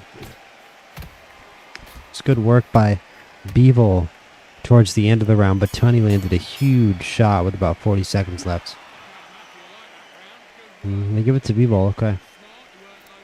Bivol 6-4, clutch round there. A big shot by Tunney in there, though. Close round. This could be a fight that Different judges scored different ways. This could be a controversial fight. This could be a close fight. I am absolutely going to have a rematch list here for the MPC Fight League. Fights you want to see rematched, and also just matchmaking ideas.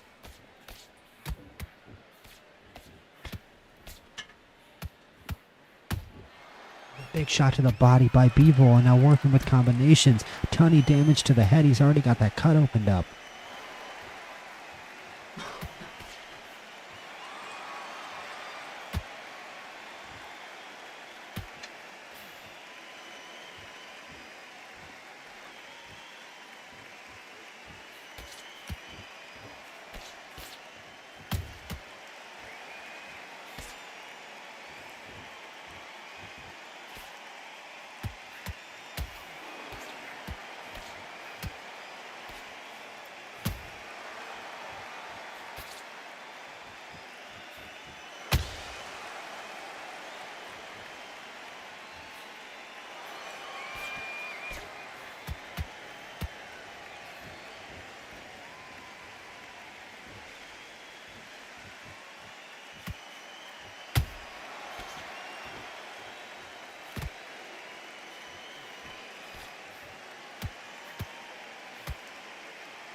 This is a very, very close round here.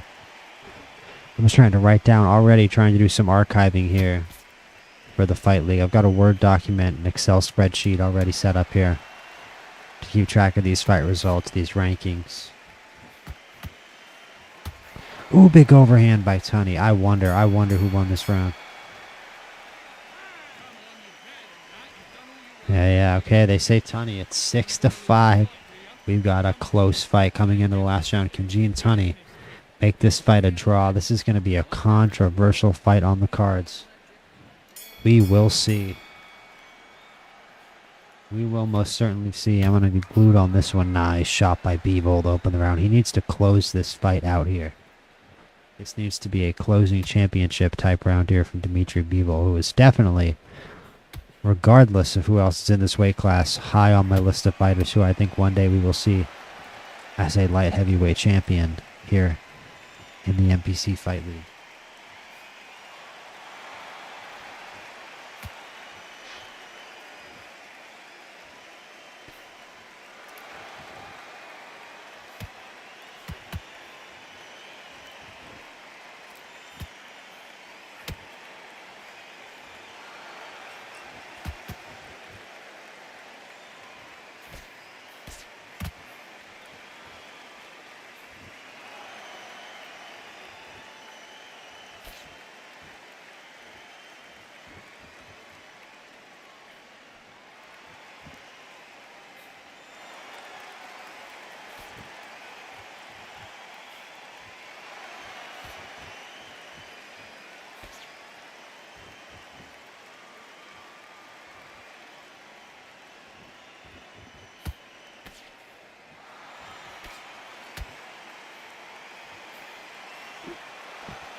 It's kind of a tough round to score against Bivol. I don't know what exactly Tunney would have done to cinch this round for himself. The only big power punch landed in this round has been by Bivol, and a nice 1-2.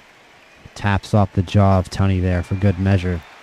Bivol has had the better movement in this fight, and I think that has made a big difference here in this tactical exchange. Tunney, a much more old school fighter, actually. Although in his time he was known as a mover, clearly much less willing to move than Dimitri Bivol, keeping the cycling and the circling constant, keeping Tunney uncomfortable.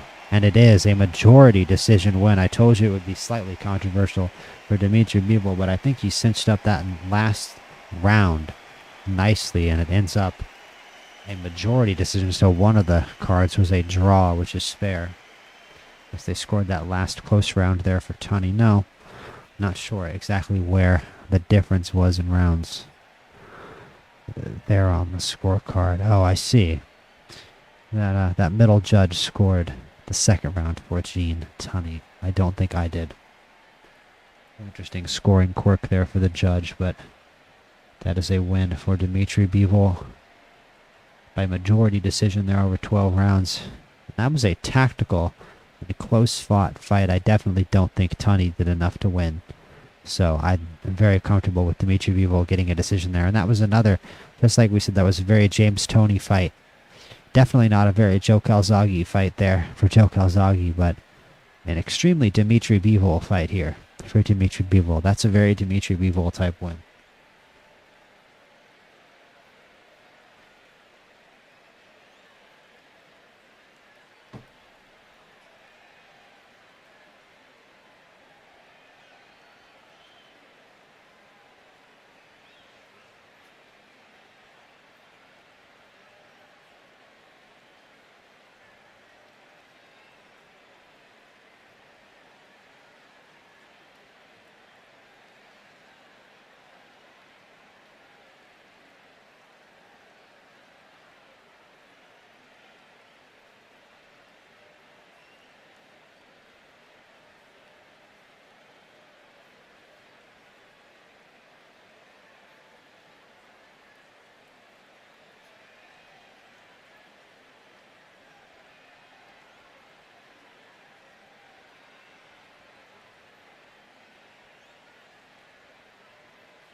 And here, I will put previous fight results in the chat now.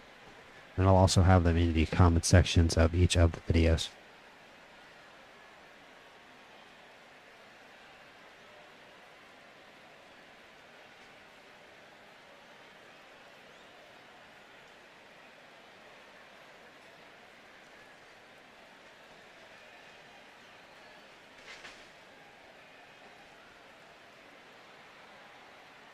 Let's also just file these here.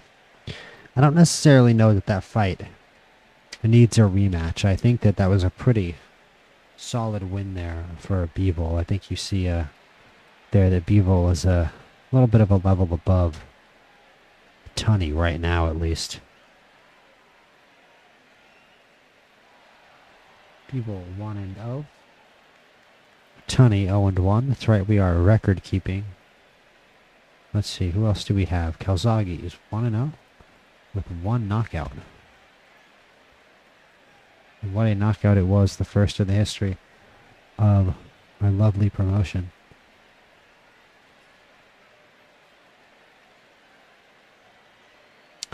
That is right. James Toney goes to 1-0 with a victory over Lerone Richards, who falls to 0-1. And we have some records here in the column. We are going to have our first fight here outside of light heavyweight, and what a fight it will be. We'll get to that in just a moment after I'm done typing these fight results in chat.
All right, Bryce, we'll be back in a minute with the last fight of the undercard.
No, no, no, no, no, no, no. Not allowed.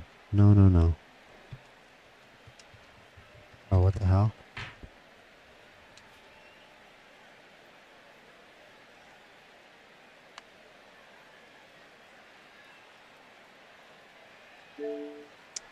There we go. Sorry.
Boys, ladies and gentlemen of all conceivable ages.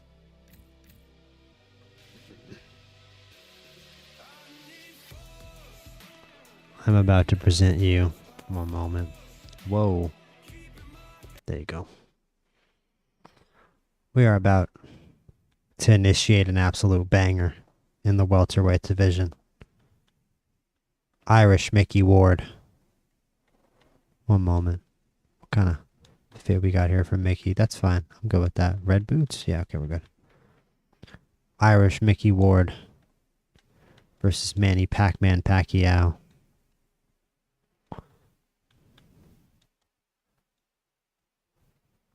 Can you imagine how much of an unmitigated banger this fight would be in real life? And this one is going to take place. Let's do Falcor Bay. And it's only going to be 10 rounds in tribute to Mickey Ward versus Arturo Gatti. Only being 10 rounds, but I would love to see this for 15. And who knows, maybe one day in a tournament or in a final stage, we will see a Pacquiao versus Ward fight in the Fight League.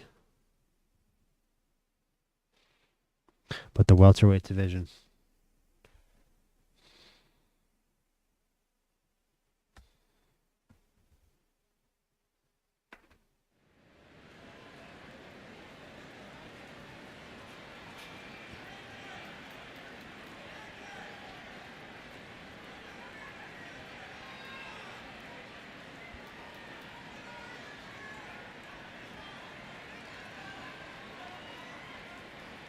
And this is going to be an action-packed spectacle here.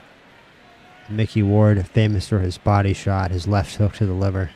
Manny Pacquiao, equally famous for his overhand left, his left hand in general. Being one of the most dangerous offensive southpaws in the history of boxing. And one of the better fighters in the modern history of the sport.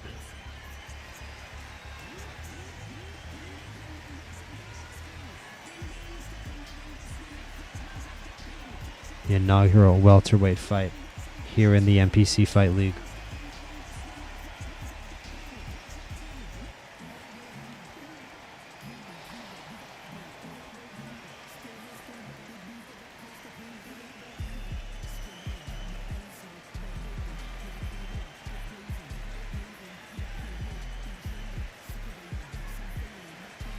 Manny Pac-Man Pacquiao. For 10 rounds of boxing. Fighting out of the red corner from Lowell, Massachusetts. Here is the exciting junior Lowell, Massachusetts. challenger, Irish Mickey Ward. Fighting out of the blue corner from General Santos City in the Philippines. Truly one of the all-time greats. Boxing's first and only 8-division champion of the world, Manny Pac-Man Pacquiao.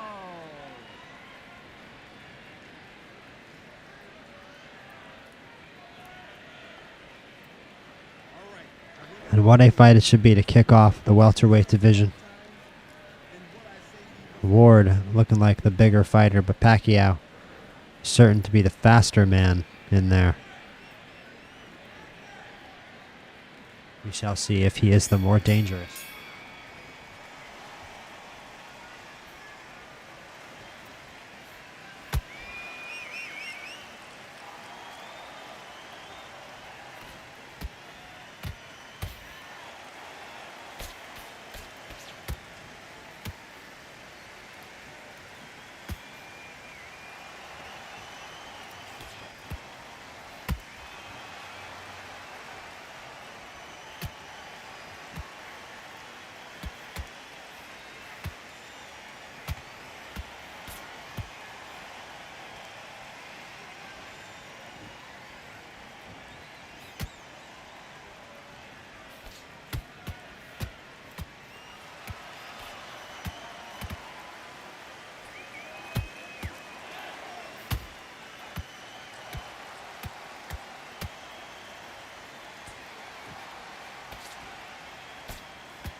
Buddy, what are you doing? Come on, switch on. Switch on. You've done all that work all the way through camp, and now you're going to go back out. Ward already with a cut in his face this round, not happy with the round 1 effort.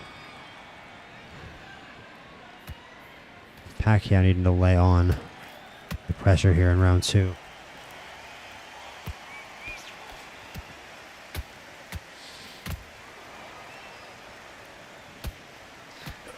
But I question how Ward is reliably going to land that left on a southpaw with as much firepower as Pacquiao. Already Ward damage to the head. And Pacquiao definitely possesses one-punch power in the simulation.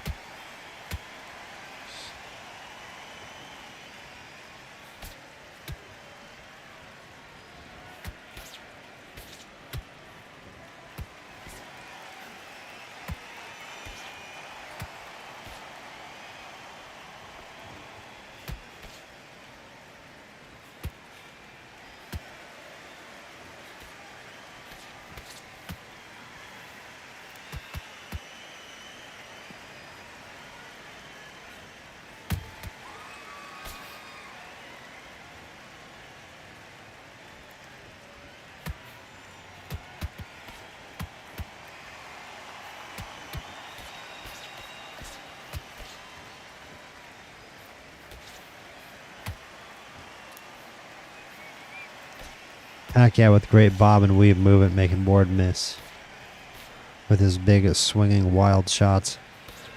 This can only really be Ward's fight if Pacquiao stands in the pocket consistently with him. As long as Pacquiao keeps moving laterally, Ward is going to have a lot of trouble.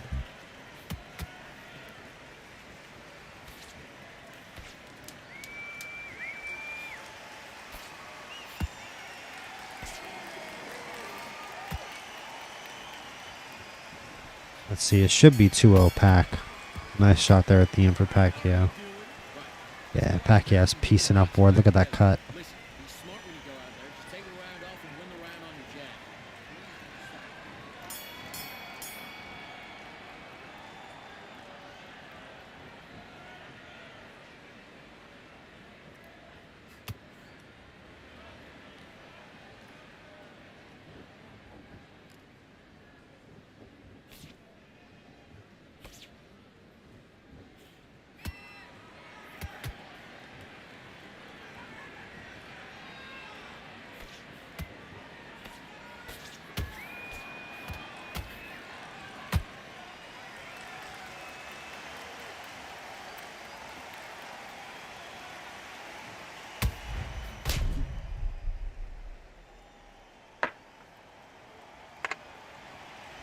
And a big shot from Pacquiao knocks down Ward.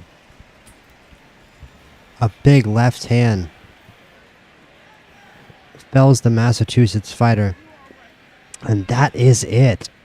No count needed. Pacquiao one-punch KO. And we are done. The first one-punch knockout of the save. I was looking away at my phone, only saw the end of the replay. Watching it back, a brutal left hand from Manny over the top. Let me watch that back here.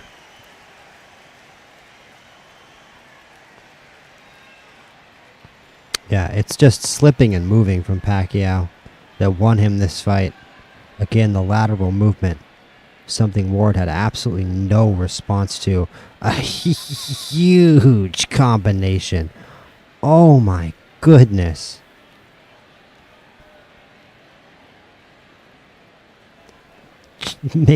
Sends Ward's mouthpiece flying out of the ring. A violent KO from Pacquiao.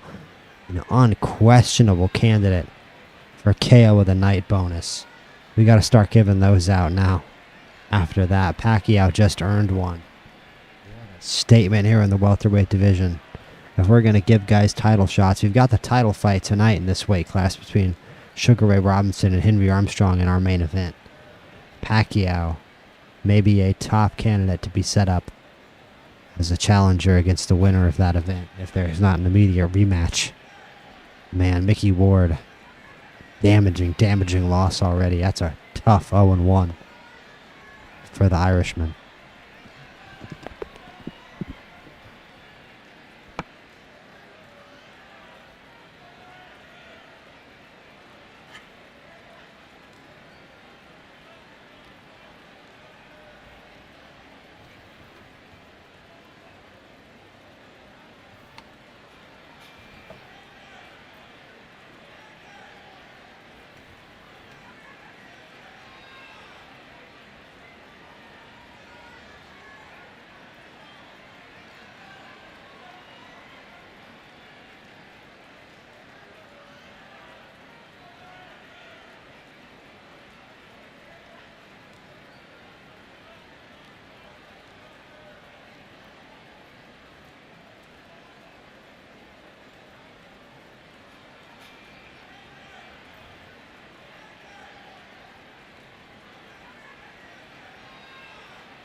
What a win for Pac-Man. Right there. So we're going to move back into the light heavyweight weight class here for a rematch of a classic 90s bout. Roy Jones Jr. versus Antonio Tarver. Got any excuses tonight, Roy? Light heavyweight. Got any excuses tonight, Roy?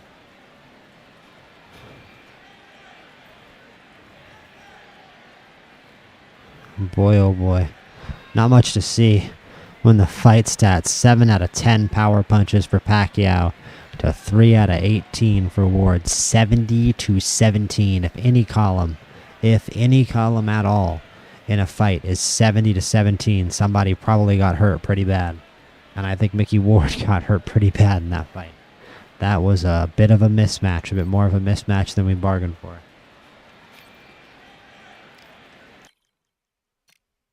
I think this Manny Pacquiao guy might be decent. I think this Manny Pacquiao kid might be all right at boxing. Don't quote me on that though.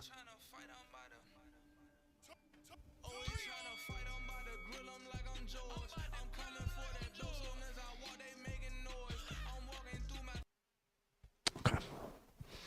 And what is next?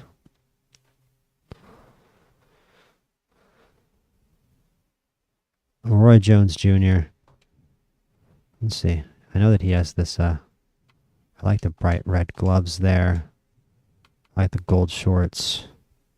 The gold robe. What boots do we have? I kind of like these boots. Against versus Antonio Tarver here. Antonio Tarver has some cool fits as well. I kind of like the one he has on now, though. The blue. I like the black gloves. And I like the blue boots, actually.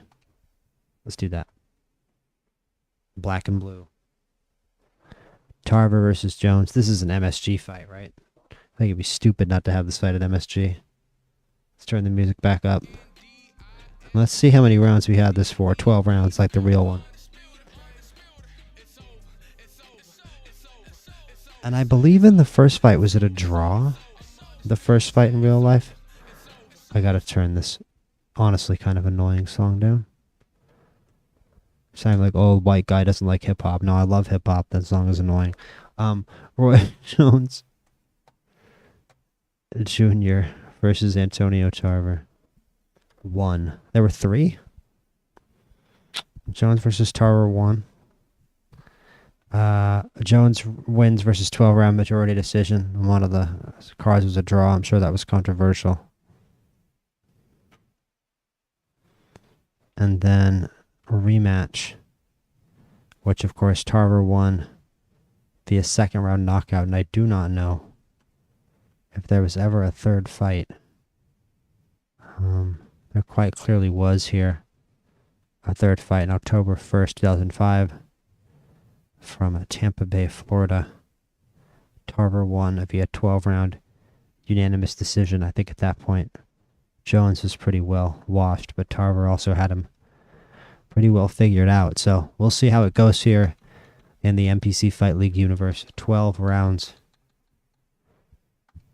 Jones versus Tarver in the light heavyweight division. I don't know why the card is still up on screen. I'm going to turn the volume back up. Let's get to it. We've already established so much here about the light heavyweight division. Let's see how much clarity we get. Again, with an important southpaw here in the division with Tarver as well.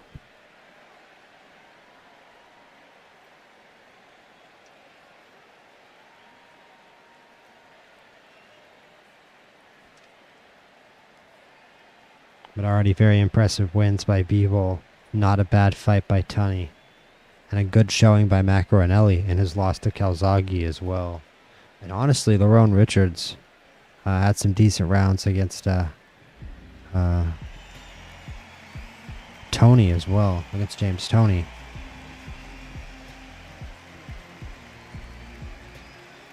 But James Toney also very impressive. So, I mean, we've got Toney, Maccarinelli, Calzaghe, Bivol, and arguably Tunney as well, who've honestly kind of shown out, even though some of them have lost. They all had decent moments. in all of these fights and showed themselves to be worthwhile fighters.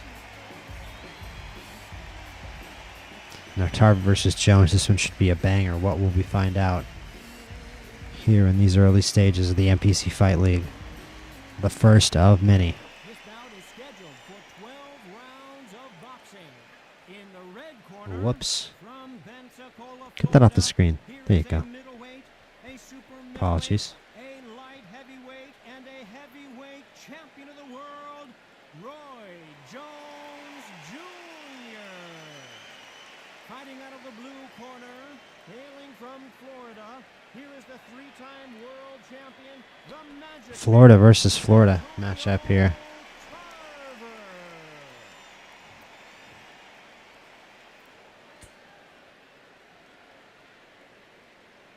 All right, I went over the rules. I want you to protect yourself at all times, and what I say you must obey. Good luck.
Roy Jones getting plaudits from his corner for winning the first round.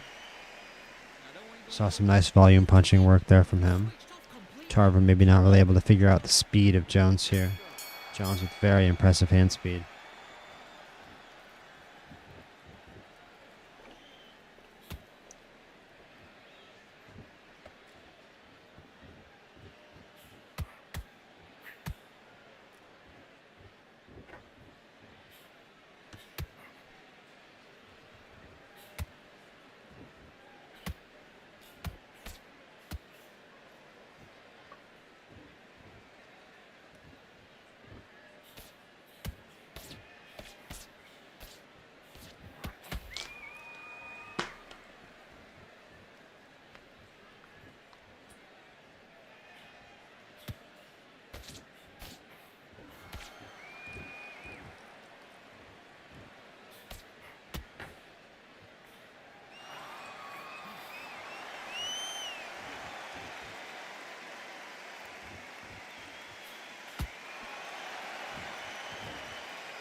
Ooh, big overhand by Roy Jones.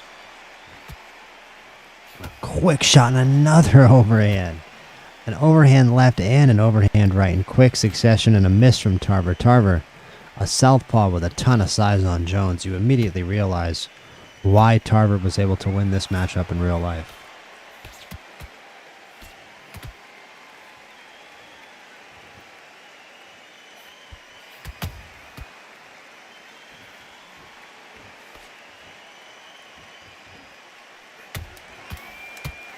Nice work there by Tarver. Oh, and an uppercut by Tarver. So Tarver with some nice stuff at the end of the round. Maybe tough to say who won that, but Jones still showing faster hands. Tarver some impressive shots. Seems to be 2-0 Jones here. Jones looking very calm in the corner as well.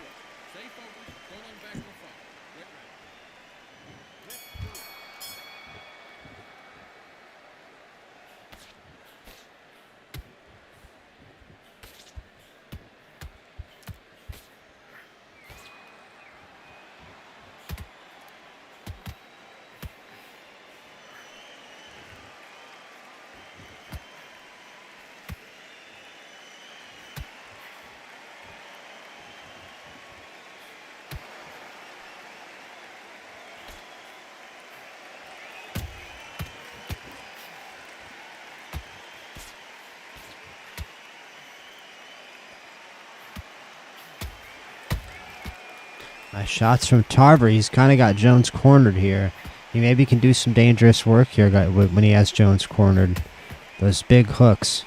Dangerous punches when he's got such a long reach advantage, such long arms. Those hooks fill the shoulders and elbows, flinging in there at Jones. He needs to get out of these backward moving positions. There we go. Establish some forward movement. Nice. Dodge and move by Roy Jones.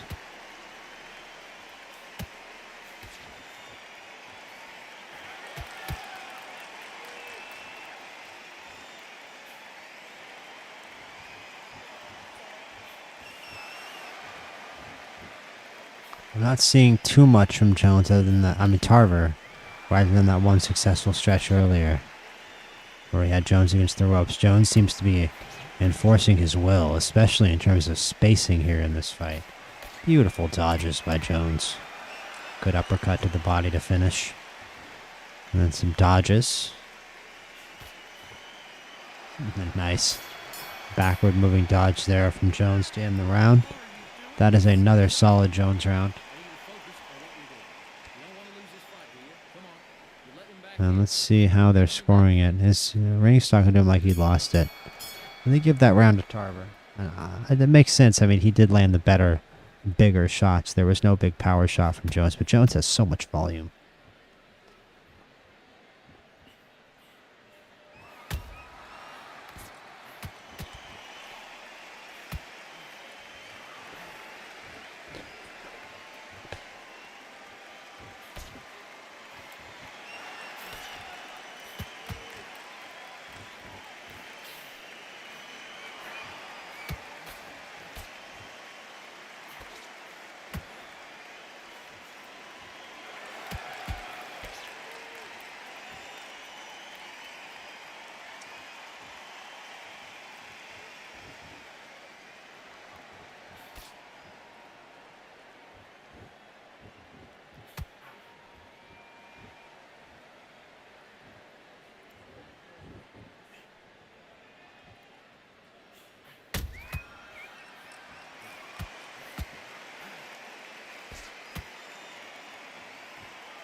Nice uppercut there by Jones. I haven't seen much from... If they give this round to Tarver, I'm not sure why they would. I haven't seen much from Tarver. Big swinging hooks. They look very dangerous. You could definitely understand how Jones could get flattened by one of those hooks, but...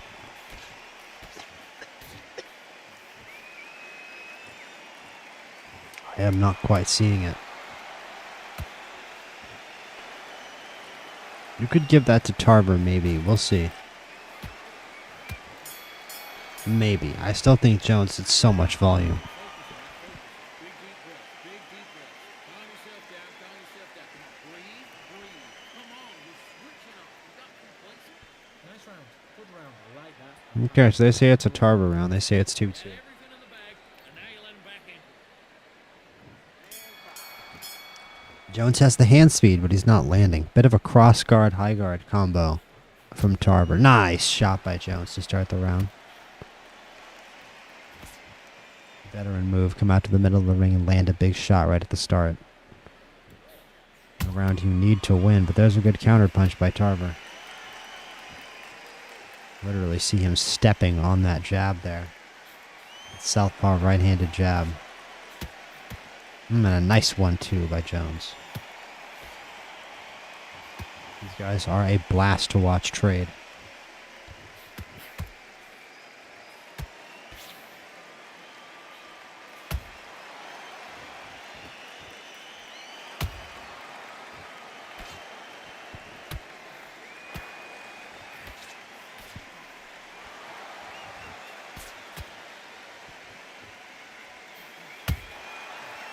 Nice shot by Tarver. Another nice shot by Tarver. He's finding a home for that straight right now. It's not good for Jones.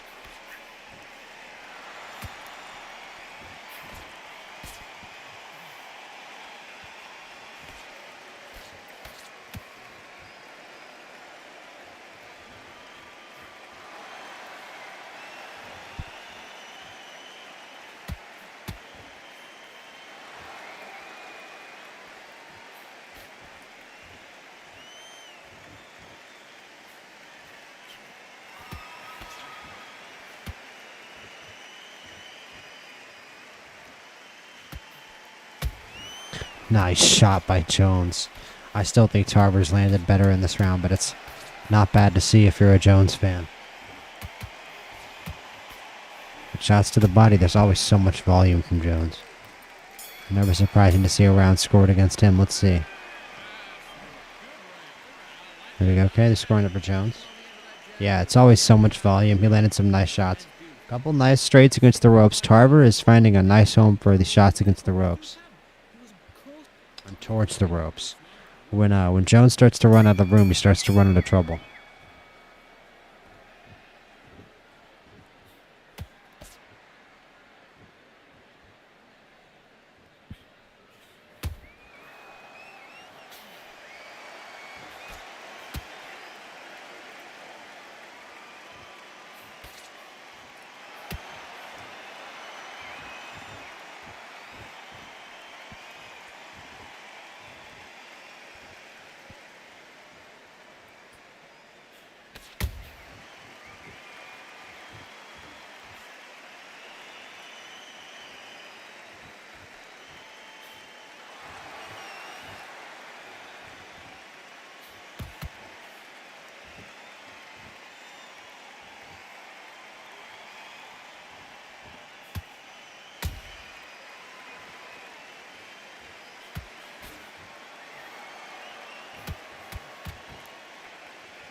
These guys, like a Bivol and Tunney. Never mind. Nice 1-2 by Tarver. Can Jones stay alive here? Big shots by Tarver landing. Once again, Jones. And what I was saying, what I was immediately proven wrong, was that these guys have proven able to stop each other from hitting each other completely square. More so than most other fighters. Although, you know what, watching this now, I don't actually think that's true. I think I'm wrong about that. I think these guys can smack the crap out of each other when they want to. They are both pretty good defensive fighters. It's very entertaining to watch. It's more so they can hit each other with combinations, but they might slip the last punch of that combination. They're going to slip a few of the punches in there. They're going to dodge, weave, and bat punches away with their hands and do little things. Especially Jones. But Tarver, using that cross guard, high guard combo, really able to mitigate some of the power from Jones and making me believe that especially with the Jones having more energy here, this fight can go 12 rounds.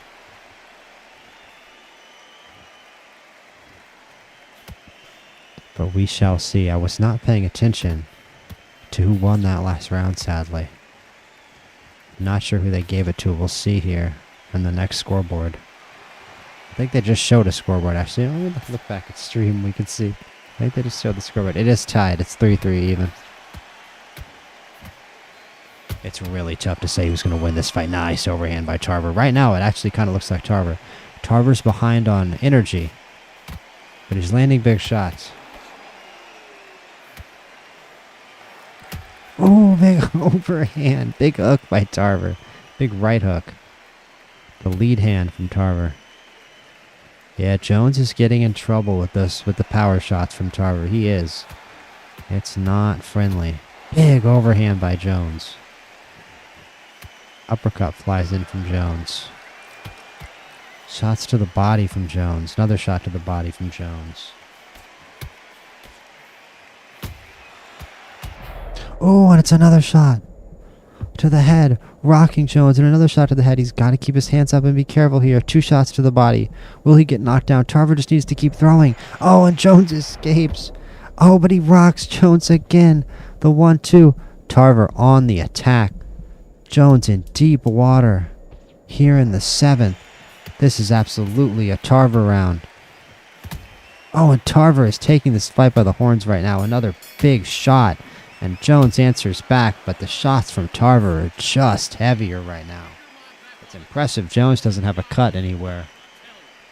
Tarver is definitely winning this fight now. It's 4-3 Tarver. I don't know what. Ignore what it says on the screen. Switch on, get your boxing back together, and get back out there and win the Gets up here and he'll start timing it. The jab's working now. on the job. That was a terrible round, that was. Come on, you let him back into the fight. You're much better than that guy. You're much better. He's not even in your league. Come on, switch on, get your boxing. Smart, you weren't loading up, but you're still landing your power shots. Good work. Don't Now you've let him back in. Now it's going to be a tougher fight because he's going to be confident. good work. And this is going to be tough for Roy Jones. Nice overhand to start. But he is got a tough assignment in front of him right now. With Antonio Tarver moving forward, stalking, and in the lead. Clearly able to land bigger punches on Jones, especially when his back is against the ropes like right now. Jones needs to move more. He's very fast. His hands are very fast. His head movement even is very fast, but he needs to move more. He needs to try to fight a little bit more like an outside fighter. He needs to fight moving backward, not moving forward. And he is not doing that. He needs to box, and he is fighting a little more than he's boxing. And that really favors Tarver. Just like it did, I think, in the real fights. Jones winging big overhands, big hooks. Tarver definitely with enough energy, I think, to see himself through here. Nice shot to the body by Tarver. Oh, and a nice shot by Jones. Jones has landed respectable offense in this fight, but nothing that's been able to send Tarver to the canvas or anything close to it. Jones, actually, now that I think about it, has been rocked really significantly 3 times. Tarver never rocks traumatically. Not been buzzed in this fight yet. Nice dodge by Jones. See, they can slip punches. There may not be a knockout in this fight. They're 2 fighters with decent defensive game plans here. And Jones, he fights so well when he fights off the back foot. He's so good defensively off the back foot. He needs to stay moving and stop getting in those dangerous positions. Tough round to score.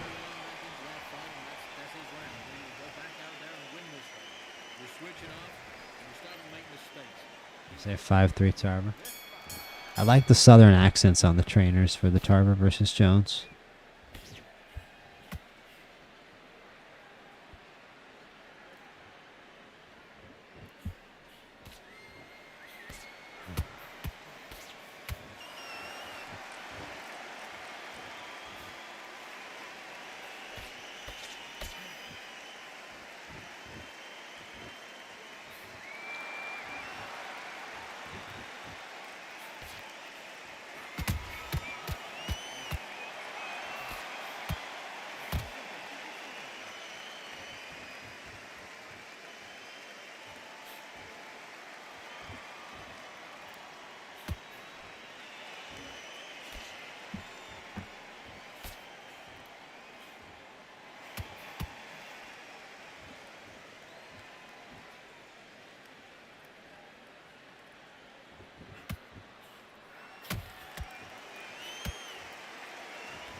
Jones is working very, very hard on defense right now to keep Tarver at bay.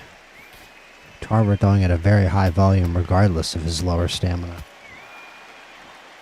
Could Tarver find himself in trouble? He never did knock Jones down. And Jones still willing to throw big shots. Could Tarver find himself damaged here late in the fight?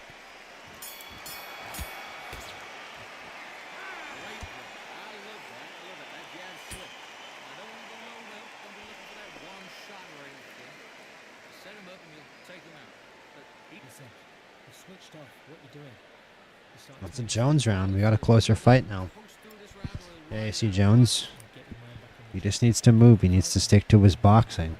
And as Tarver has less energy, that becomes more feasible for Jones.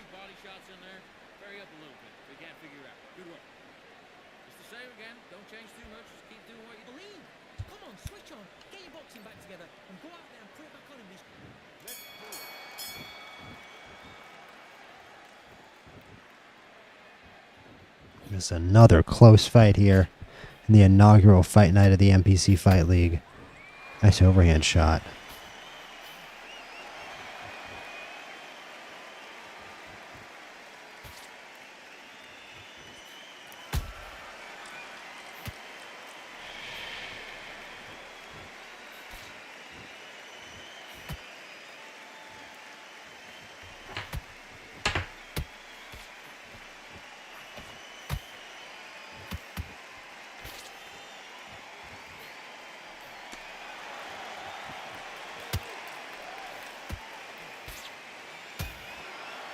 Oh, and Jones, just like I predicted, with the big slumping shot, the uppercut rocks Tarver and rocks the equilibrium of this fight.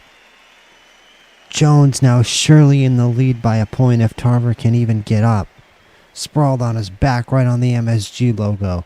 What an uppercut by Jones.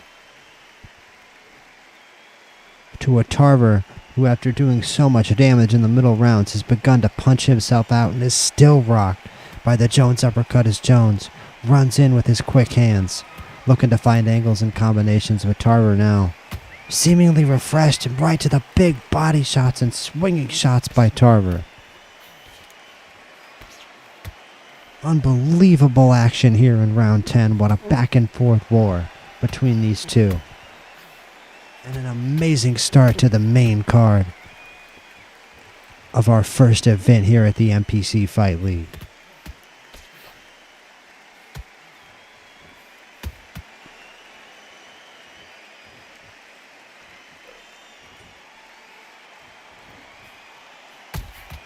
Nice uppercut by Jones.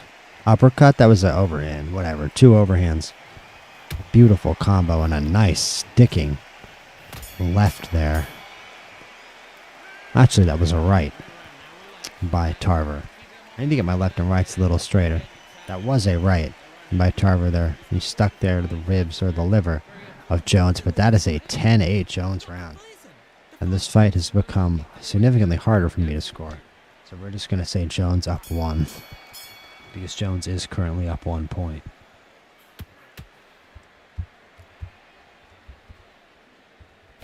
What a fight it's been. Don't be surprised if this ends in controversial fashion as Tarver with ripping shots across the bow.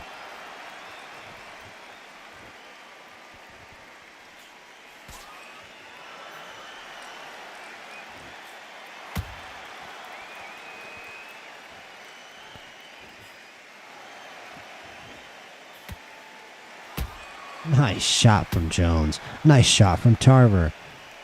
Back and forth go the two Florida men. The Battle of Wales, the Battle of Florida. Regional rivalries. Close fight after close fight.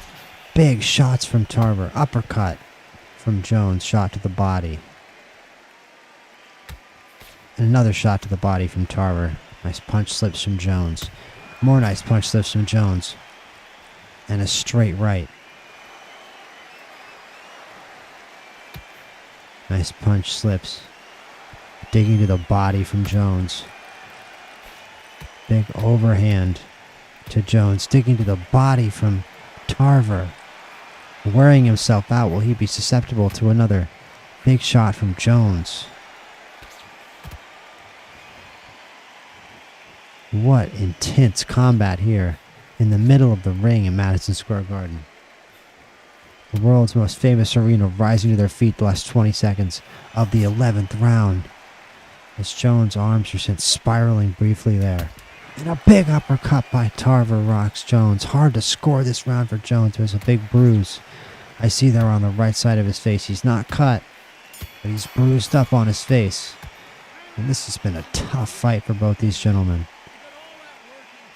Yeah, that was a Tarver round for sure. This fight is plumb tied.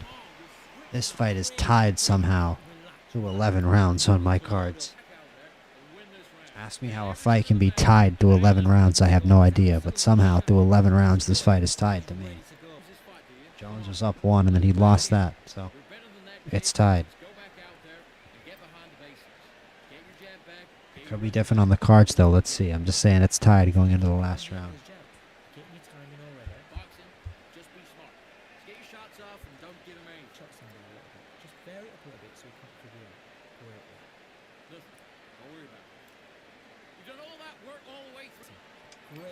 Tied after 11, boys. This is it. It comes down to these 3 minutes between Roy Jones Jr. and Antonio Tarver. That knockout has been one of the best things Jones has shown in recent rounds. That knockdown, rather. That was his moment in recent rounds. Other than that, it hasn't been much from Jones. But he's still showing nice defensive head movement. It's just that Tarver always just seems one quick combination away. Jones laying stiff on the floor. Nice shot to the body of Jones.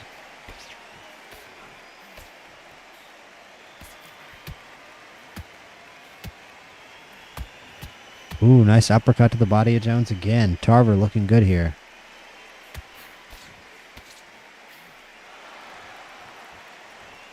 Like the New York trunks from Roy Jones Jr. Both these fighters with cool alternate outfits here in Undisputed. I think if you're a big fight fan, it's definitely worth buying some of these cosmetic microtransactions. Can't think of the better term for them in Undisputed, but that's what they are. Buying some of these cosmetic outfit items in Undisputed, and the fighters as well. I can't wait to watch Juan Manuel Marquez. I'll have to make a fight for him on the next card. Maybe even do Pacquiao Marquez on the next card. Just to get Pacquiao a record. Like a record of more than one fight. It would be cool to have a fighter have a more than one fight record after the second event. And a big shot from Jones rocks Tarver to the body.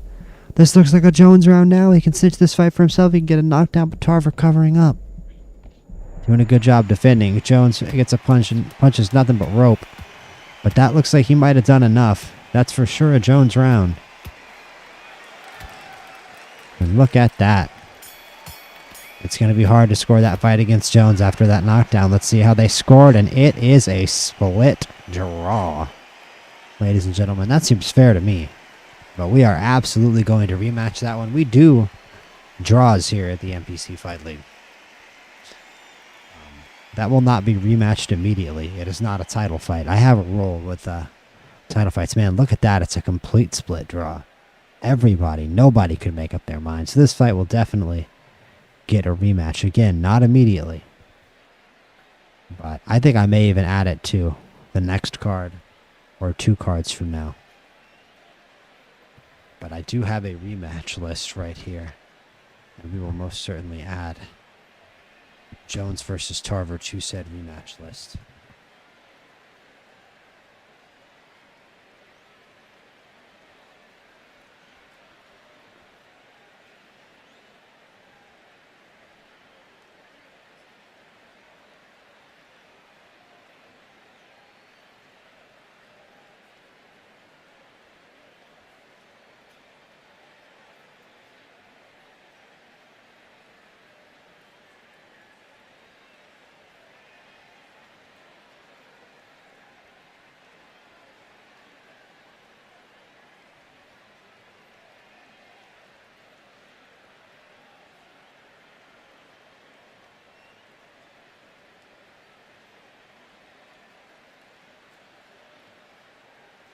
Yeah, and that's about as close of a fight as you're going to get. Man, we've got a banger. We've got a banger up next, huh? Jack Johnson versus Jack Dempsey. Battle of the Jacks. They did not fight in real life. What a fight that would be. What a matchup that is. One of the better combination punchers in the history of the sport in Jack Johnson. One of the more powerful punchers in the history of the sport. Well, two of the more powerful punchers in the history of the sport, to be real with you. But one of the greater combination punchers versus one of the greater single shot punchers.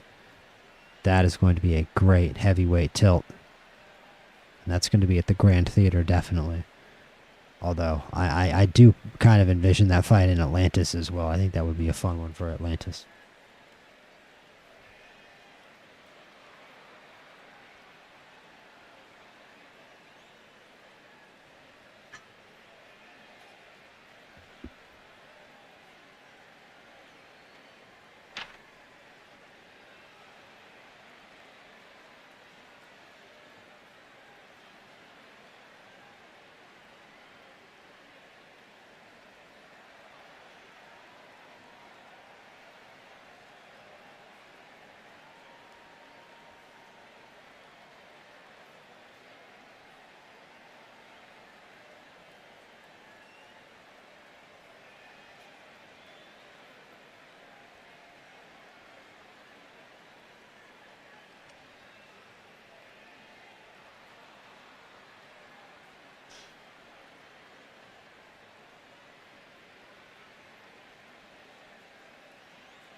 And all right, the inaugural fight in the Fight League heavyweight division.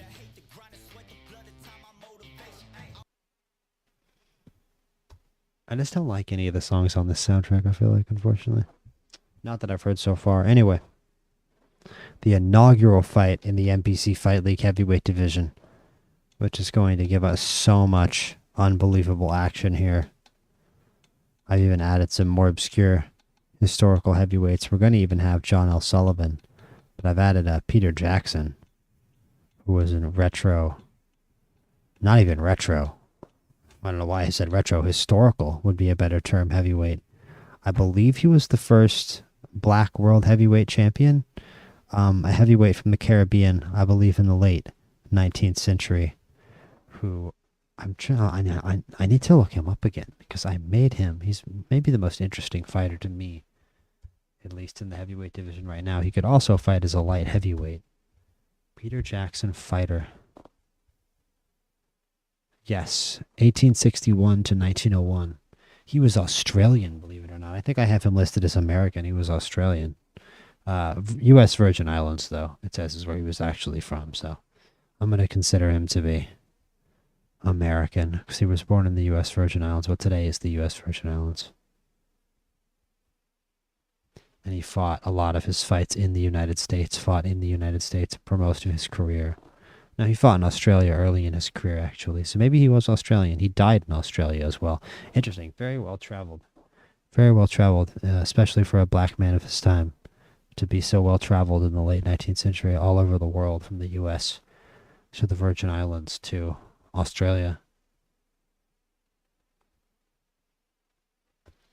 And who did he fight?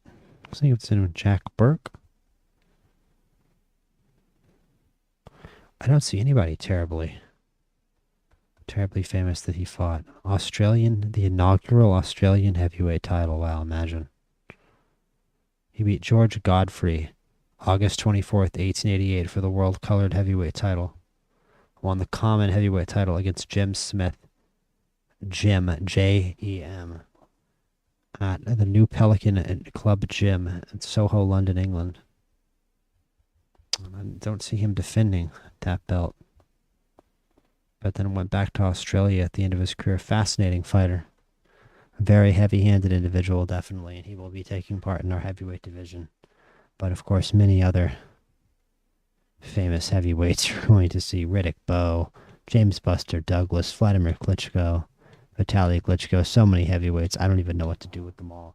we're definitely going to have a big, grand heavyweight tournament. That will be an event. That will be an unbelievable stream when we have our big, who even knows, 24-man heavyweight tournament. I may even have to split that up into, 6 groups of 4 and do a group stage and a playoff, like knockout stage, separate stream. Like do a group stage stream and a playoff stream. Mike Tyson, Muhammad Ali, Usyk, Fury, Deontay Wilder's here as well, Jack Dempsey, Joe Louis, Rocky Marciano, Jack Johnson. I mean, the names just continue forever. This heavyweight division is going to be absolutely unreal. Jack Johnson, Jack Dempsey, the inaugural fight in the MPC Fight League heavyweight division. 2 of the very greatest heavyweights of all time going at it for 15 long, grueling rounds. Who will survive to see the final bell, if anyone at all?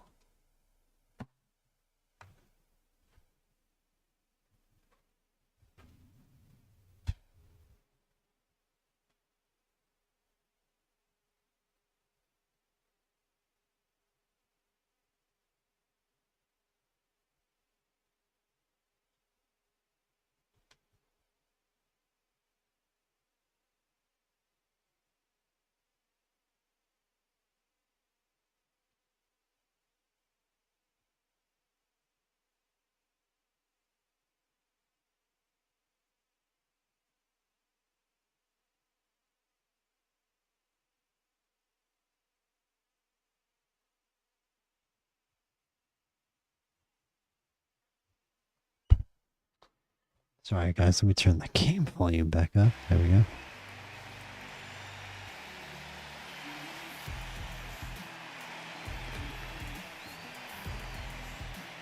I like the old school 1800s fighters walking out to the modern pop music. This is for sure what Jack Dempsey would have walked out to in real life. Yeah, Jack Dempsey's like, what the hell are all these lights? Why does this music sound like this?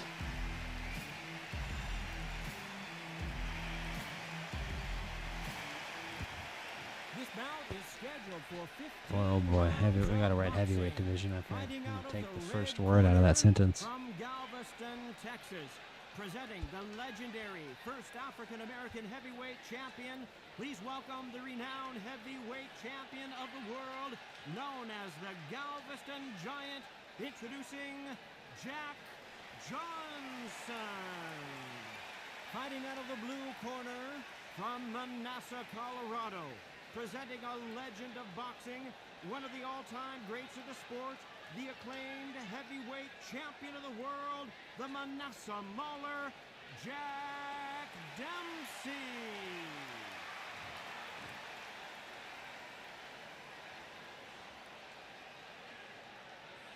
All right, I went over the rules. I want you to protect yourself at all times, and what I say you must obey. Good luck.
Ooh, nice shots by Johnson.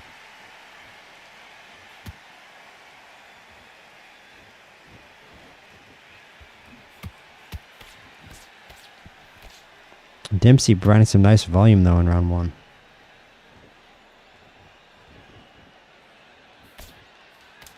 Which is right than that last fight result.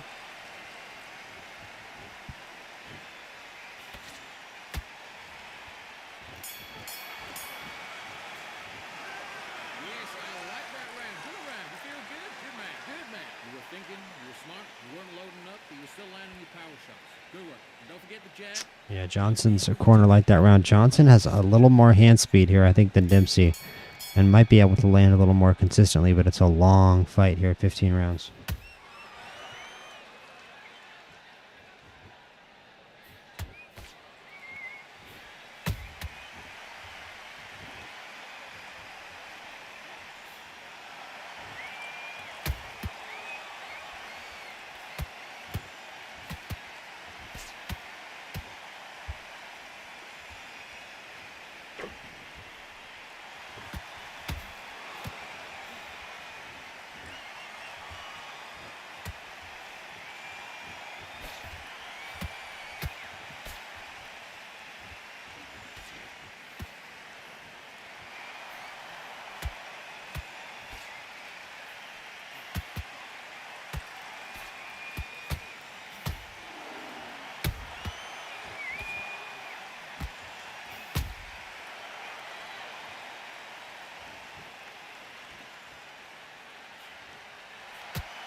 Nice succession of shots to the body there by Dempsey. And Johnson answer back. 1, 2, 3 from Johnson there. Uppercut from Dempsey. Ooh, big overhand from Dempsey. I think Dempsey may have won that round. We'll see. Okay, I'm happy. I like that round. Good work. Now don't even load up. Don't be looking Johnson's for that trainer one liked it, shot. and Dempsey's got a cut. Johnson must have done a lot of work early. But he's ready to go. What was that? What are you doing? Come on.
And Dempsey has Johnson rocked to the body. 50 seconds left in the third round. And Johnson recovers. No additional work there from Dempsey. Would have liked to see more.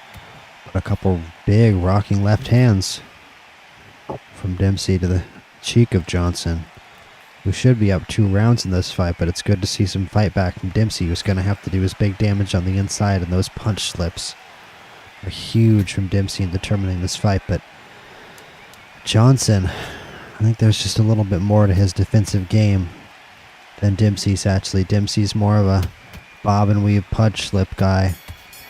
Johnson, much more of one of the original practitioners of that shoulder rolling. It's sort of a proto shoulder roll. It's not quite a shoulder roll, but that back foot moving backward American style that relies on counter punching and combinations for offense. It's a difficult style matchup here for Jack Dempsey, in my opinion.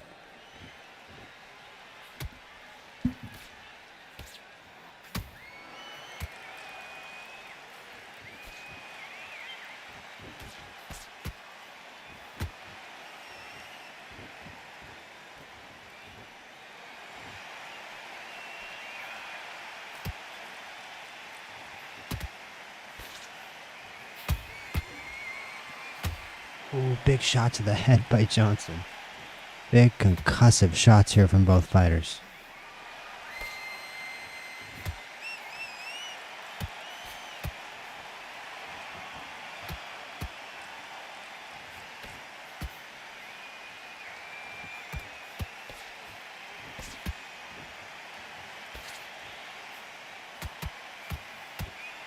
And uppercuts by both gentlemen trading in the pocket here in round 4.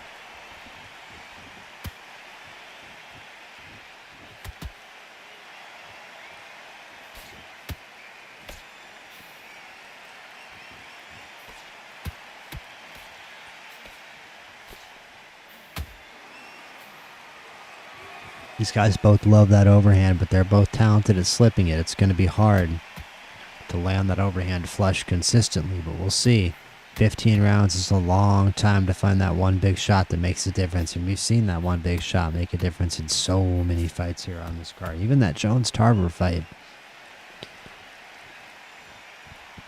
I don't think Jones gets out of there with that draw without that knockdown. In fact, I know he doesn't. And those big shots change fights whenever they happen. We'll see who won that round. Not a lot of big shots landed in that fight. In that round, sorry. It's 3-1 Johnson. Just keep him on the end of that jab and you'll get your time in already. I can't lie, you guys. I feel like Johnson has the style matchup kind of cinched up here, and it's up to Dempsey to get a big shot, but he's down bad in terms of stamina as well here too, and a huge shot from Johnson there. Wow. Yikes.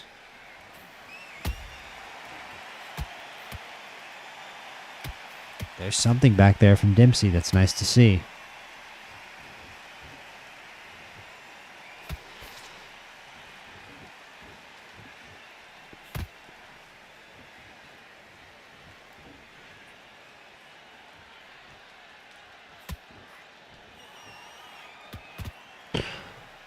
Exchange. We haven't seen a big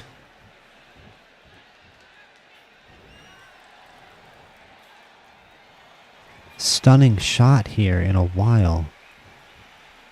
Concussive shot either. Just regular punching. Some nice shots landing. And there's the big shot from Johnson that drops Dempsey in round 5. And Johnson's had the better of it the entire fight. And Dempsey was leaning in, and he got his temple turned about 270 degrees. That was some brutal whiplash action there on the head of Dempsey. A massive shot from Jack Johnson, and yeah, that's it. They're not counting. Dempsey is unconscious. Like I said, his head got spun like a top by the shot from Johnson, and Johnson showed himself to be a class above Jack Dempsey in that bout right there. It only took 5 rounds of the scheduled 15.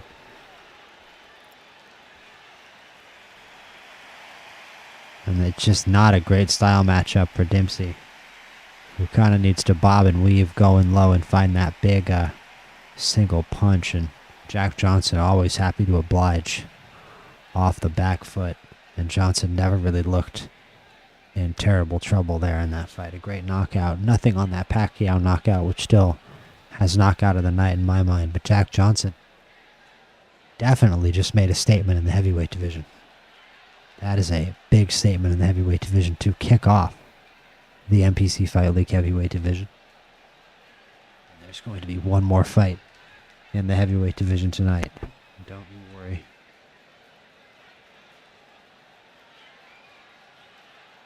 But next up, we've got one. It's a modern classic from this past year. We're going to run this one back. Instead of it being at super middleweight this time. You know, we can do it at middleweight. We can do it at middleweight. I don't think we've had a middleweight fight yet, so I guess this will technically be the debut of the middleweight division, and we'll use modern Canelo. And you know what? I will have Canelo be the home fighter, actually. But let's customize Crawford's kit here. See, I don't mind this song. It's not full of a bunch of like corny boxing references that I can't ignore. I like the green alien sort of vibe from Crawford here, but I really like these shorts. Which I like the green there. That's cool. Canelo. See, this is corny now. See, I can't do it right now. The boxing references in every single song are funny. All right, let's do the white. Okay, let's go.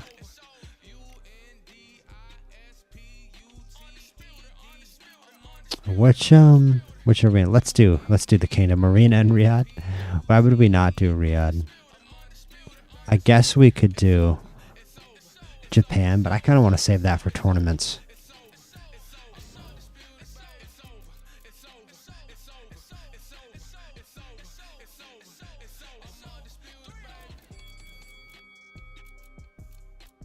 Yeah, let's do Kingdom Arena.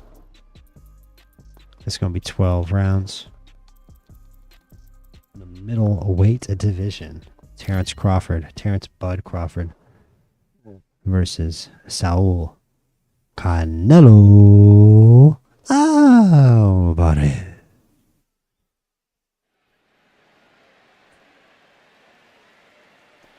Bro, I need to get better at getting these previous scorecards off the screen.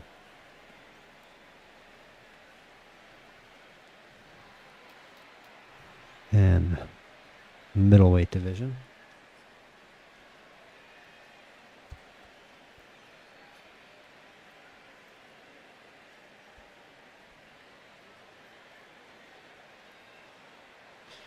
Canelo versus Crawford. It's going to be very interesting to see who this game thinks is better. And how these two match up against each other. You'd certainly favor Bud. Bud's got to have both speed and power in a way that Canelo just doesn't quite. And that was proven in the ring in real life. We'll see if that matches up in the game. I found in the simulation that Bud, Roy Jones, and Canelo, honestly, all could be a little inconsistent, not to spoil things, but Canelo also fights all the way up to light heavyweight, where he has got to be the smallest guy in that weight class. And I don't really know about using Canelo as a light heavyweight, honestly, after the results that I had with him. He's the kind of one fighter, actually. I'll get to that in a minute. In the red corner, from Omaha, Nebraska, here is an acclaimed three-division champion of the world, Terrence Bud Crawford. Fighting out of the blue corner, from Guadalajara, Jalisco, Mexico, here is Mexico's first ever undisputed world champion and renowned star of boxing. Here is a four-division world champion and an undisputed super middleweight champion of the world, Saul Canelo Alvarez.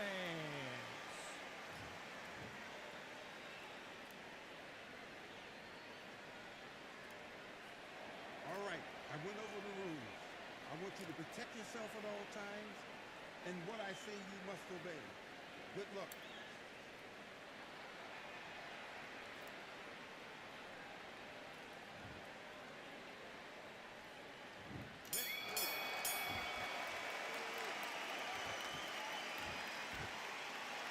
Anyway, what I was saying before is, I think there's only one fighter from the results of my trial run of this league where I would basically bar him from a weight class and that's Canelo Alvarez from light heavyweight. He just can't do it. I don't like spoiling people's records, but I have no problem reading Canelo's record because it was so much worse than I think anyone would ever expect. And a caveat that I want to say for this league is that people's records are not going to look like real boxing records. Nobody in this league is going to be 21-0. If you're sitting here expecting your favorite fighter, you're sitting here rooting for Terrence Crawford to go 21-0 in the MPC Fight League. I hate to break it to you, but the records just work differently. And, as we get on and get more fights under our belt and, people get up into the tens and dozens of fights even as we continue to do these fight cards, you'll see that there's a different standard in this simulation for wins and losses.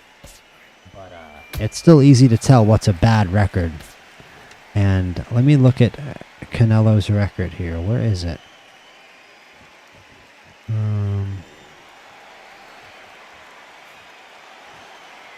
Canelo. Let me see if I have a different one, because there could be another division.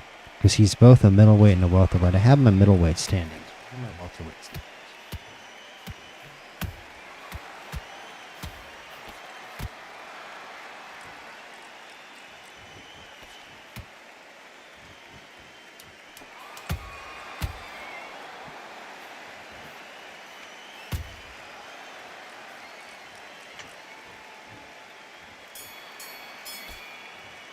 Well, you know what? I definitely have them over here.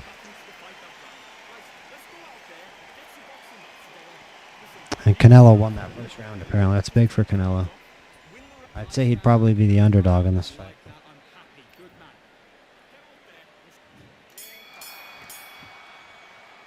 Yeah. Canelo had a record of 8-16-4. 8 wins, 16 losses, and 4 draws. So that's like a little too brutal, because the truth is he wasn't even that bad. He just spent a lot of time fighting. There aren't as many fighters in the light heavyweight division.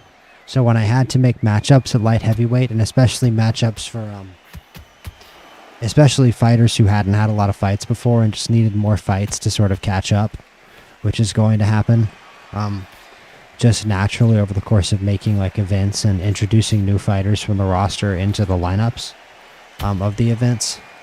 Guys are going to have, more empty records than other fighters, and they're going to need to fight the guys with worse records. Well, over the course of the time, Canelo has the worst record. I keep matching him up against new guys, and he's losing to the newer guys at light heavyweight like Tarver, and then I'm introducing in Maccarinelli, like big dudes with hands, and Canelo's getting flatlined by them. So I kind of want to keep Canelo out of the light heavyweight division as a rule. And I think there's probably going to be some light heavyweights that I keep out of the heavyweight division as well. I don't necessarily think Tarver is going to fight at heavyweight. I don't think Roy Jones is going to fight at heavyweight. And there should be other light heavyweights that I look at where I go, that guy, maybe he fought at heavyweight in real life. James Toney would be another good example. I don't think I would put James Toney in a heavyweight tournament. A light heavyweight tournament, different story. Alvarez already with a cut over his left eye. First round for Canelo there, but probably a second round for Crawford as he turns Canelo's cheek. But it's some nice, precise combination punching and counter punching and exchanging here from two of the best pound-for-pound fighters alive. Great left hand there by Crawford. I don't know why they didn't give that round to Crawford. Crawford looked fine in that round to me, but apparently his corner didn't give it to him.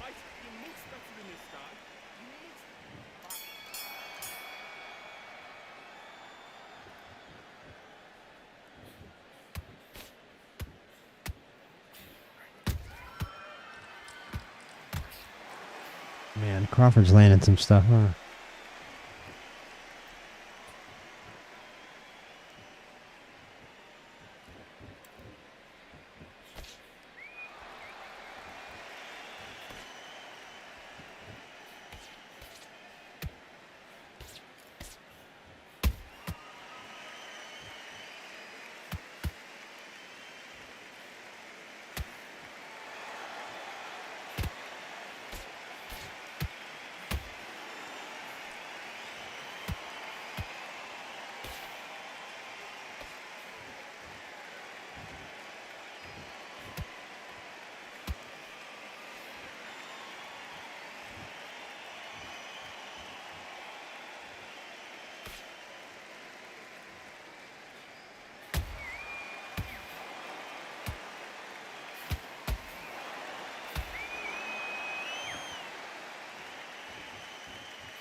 your mind back, get your focus back, get that jab back. Great work. I love that. Look at the scorecards, and they've got Canelo up 3-0. I've seen some decent stuff from Crawford, but apparently the scorecards favoring Canelo. Not really sure what Crawford's done wrong here. Maybe it's a matter of volume. Maybe Canelo is just landing the sounder punches square. But yeah, it looks like he's doing an okay job of just standing in front of Crawford and delivering damaging blows. But once again, I don't see bad work from Crawford either. So I don't really know how he's down 3-0, but apparently he is.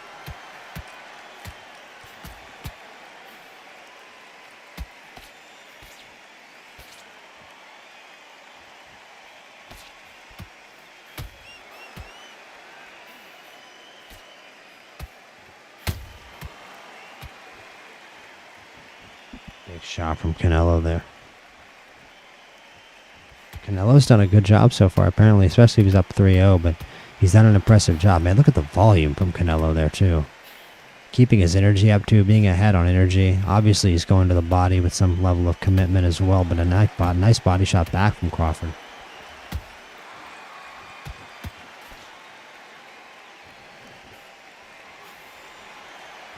Miss on an uppercut. He's got a cut opened up on Alvarez, of course. Crawford.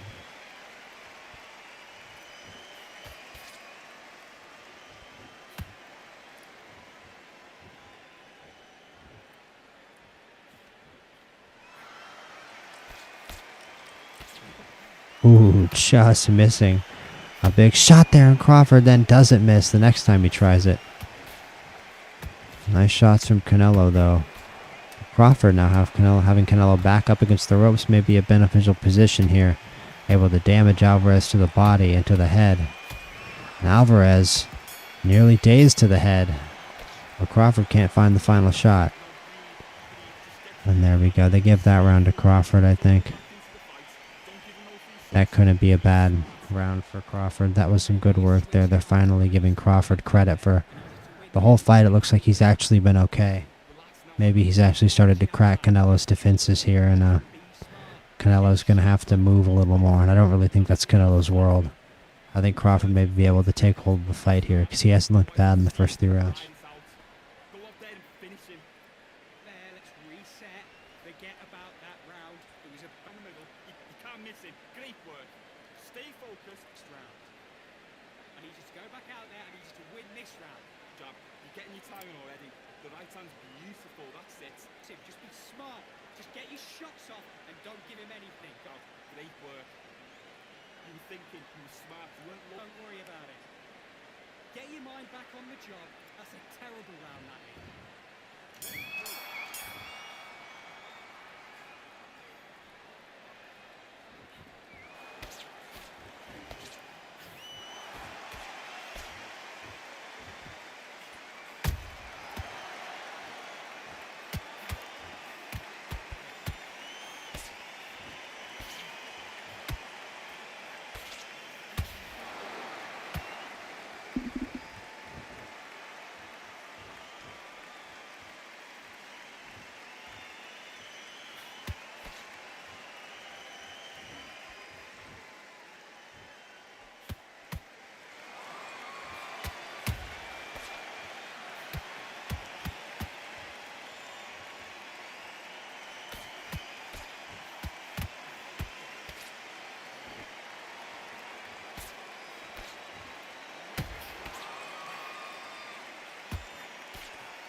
Alvarez really succeeding counterpunching in this fight. Despite the damage to his face, he's also done a very good job punishing the body and then continuing that punishment to the body by going to the head. But they can both counterpunch each other. They're both kind of excelling off the back foot, but Canelo, honestly, especially as he's able to stand in front of Crawford. Nice punch slip by Canelo there. That's got to be a Canelo round, at least from what I saw, but okay, never mind. Forget I said anything. Crawford 3-2.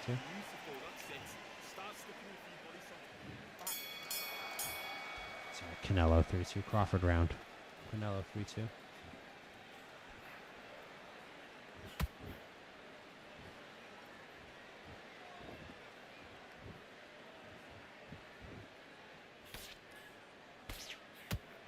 Oh, man, big shots by Canelo. See why I thought he won that last round, too? And it's another big shot. Man, Canelo is just standing there and snapping Crawford's head back with big shots.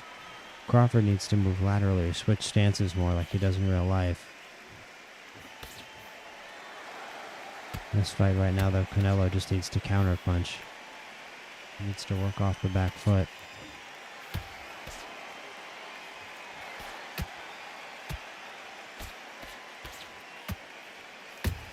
There we go. Some nice action moving in there from Crawford.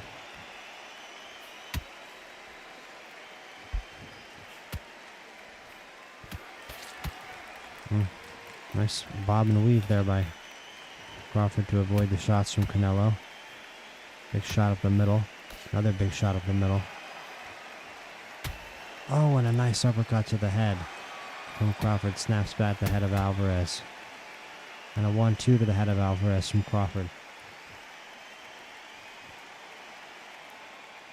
Crawford glitching there in the corner and then lands a big shot off the glitch. The glitch to overhand left combo from Crawford. Crazy. And another big left. Oh no, so that's a right. He's an orthodox. I keep getting my feet switched up. I gotta get better at this. This is my first event, you guys. Please don't blame me. There's something I gotta get right about fighting. Getting the stances correct. Oh! And he's an orthodox stance when he lands that. I know that.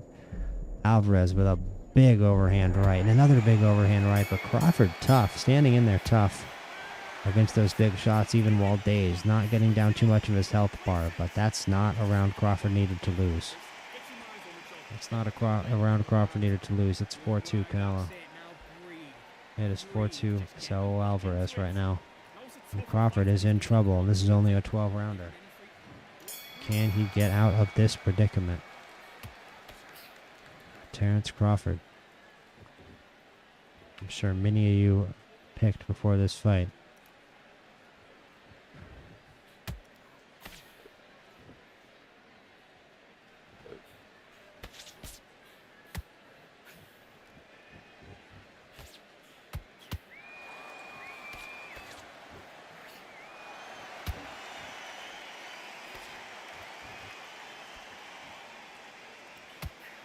Nice shot by Crawford. Crawford with the punch slips. He's got the right idea there.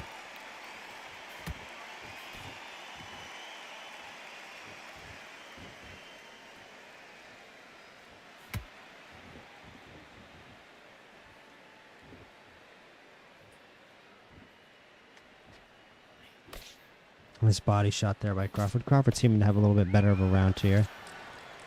Seeming to be a little more defensive and trying to put a little more effort into moving back and getting away from those big winging shots of Alvarez.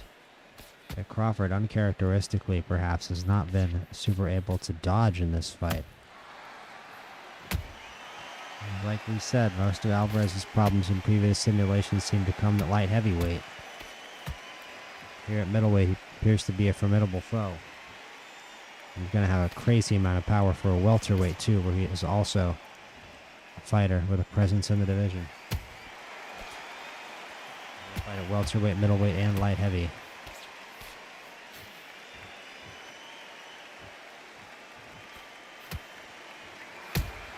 Ooh, and a nice shot by Canelo there.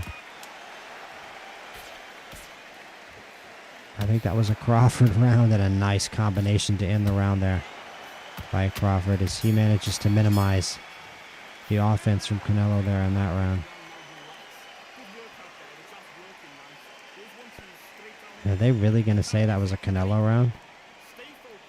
What was that? What are you doing? Yeah, no. They're going to say, well, it is a Crawford round. Good, they're right. They're right. That's a big round for Crawford. 4-3, heading into the 8th. Crawford needs this one.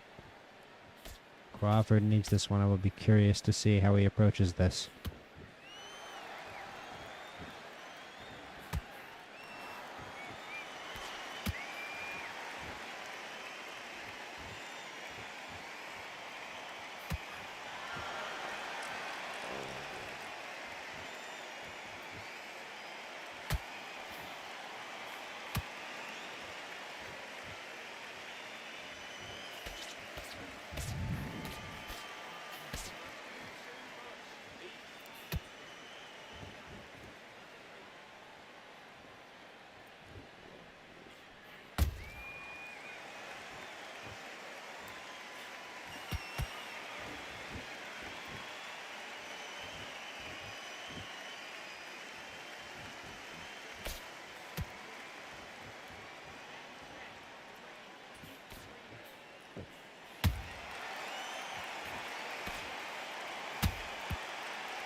Man, Crawford is landing some great combinations in this round.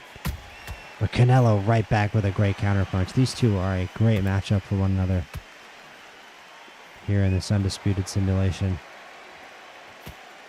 Nice jab by Crawford to keep, by Canelo rather, to keep Crawford back, and a nice body shot by Crawford. And a beautiful combination by Crawford. I think Crawford won this round. He's right on the edge of having Canelo hurt here. He just needs one more punch slip into a big hook. And I think he could have had Canelo really hurt there. He definitely won that round, and he needed to. He needed to win that round, and he did. 4-4.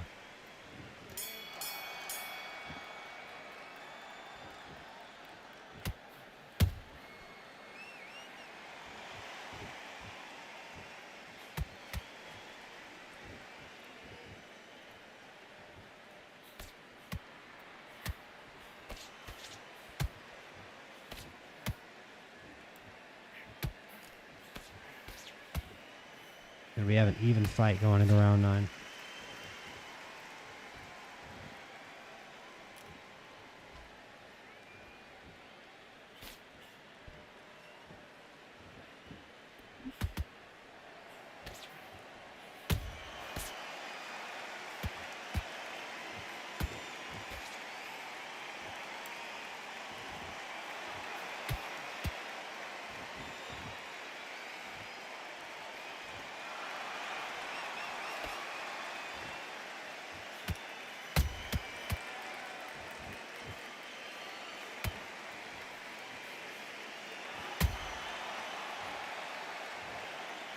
And Canelo is down. A big shot from Crawford.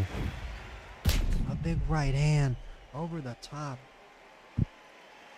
Rocks the Mexican champion, sends him to the ground. Already bloody and bruised.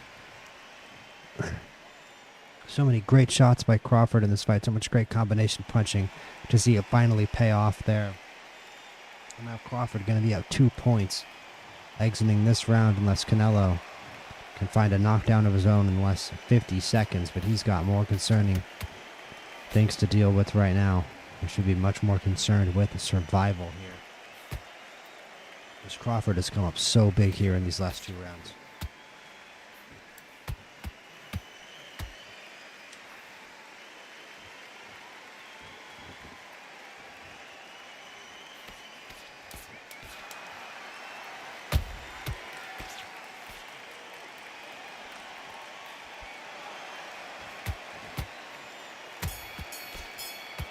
What a round by Terrence Crawford. What a round.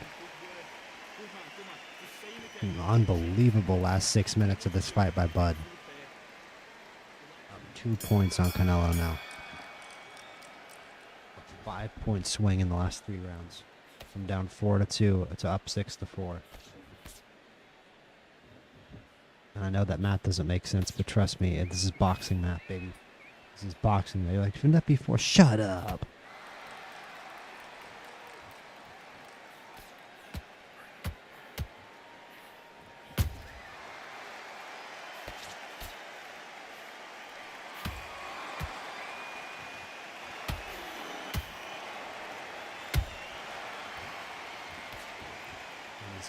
Alvarez managed damage to the head again, and he's moving forward on him. Not good times here. And Canelo Alvarez land, however. Crawford tiring himself out a little bit, but he's able to find the clean 1-2s to the head. And it's nice 3-punch combinations by Canelo Alvarez as well. A 1-2 to the head of Alvarez.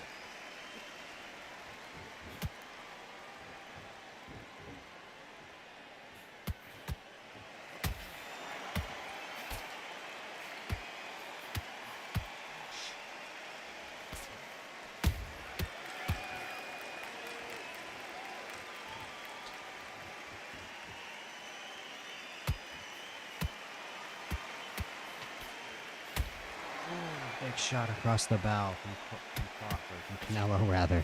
Dude, I can't talk, it's late at night. And Crawford, Canelo, having a great comeback round here when he needed it.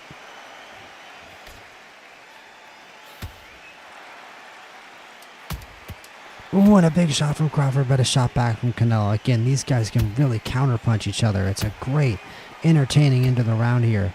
Did Crawford snatch it right at the end? Canelo had such a great round up until then.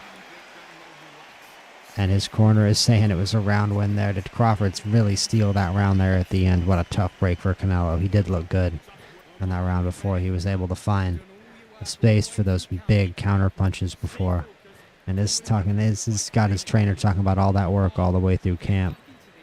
And Canelo is in the deep water all of a sudden here in his last 2 championship rounds against Crawford. And before this run here from Crawford, remember, Canelo had far more energy, and now that is clearly no longer the case. They're pretty much even for energy.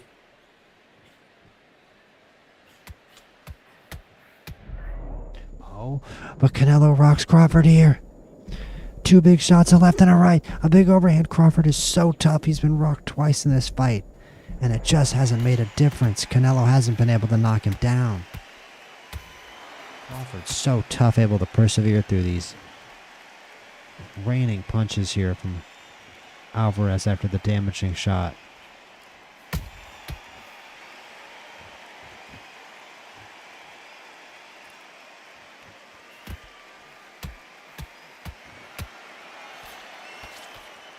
Brilliant combinations by Canelo. Canelo is going to have to do something here to stem the tide of these Crawford onslaught.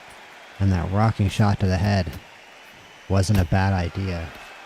Crawford down on stamina. It might be a good idea to let Crawford punch himself out and throw big counter shots to the head.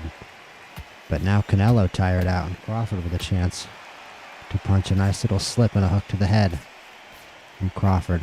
Crawford has been the fighter a little less unafraid to move, but both fighters clearly preferring to stand and trade in this one.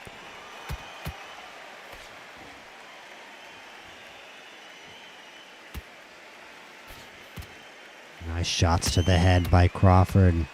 Shot to the body by Crawford. 1-2 from Crawford. Nice slips from Crawford. A few shots get in from Canelo. What will Crawford offer here at the end of the round? Misses a big overhand.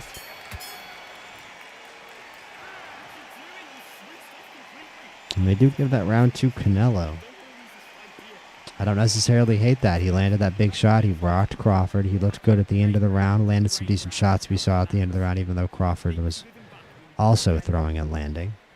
But Canelo landed some decent stuff in those end exchanges, but more importantly, he rocked Crawford. And he just couldn't knock him down, though. I'm so impressed by Crawford's chin so far. But Crawford's back to being only up by 2. Canelo can put this fight into some certain doubt with a knockdown in this round. That would make the fight a tie on my scorecard. Imagine. He's just got to keep throwing from the hip. And he's just got to keep throwing as hard as he can. Uppercuts and overhands are the key of the day for Canelo Alvarez right now. Uppercuts and overhands are the flavor of the moment.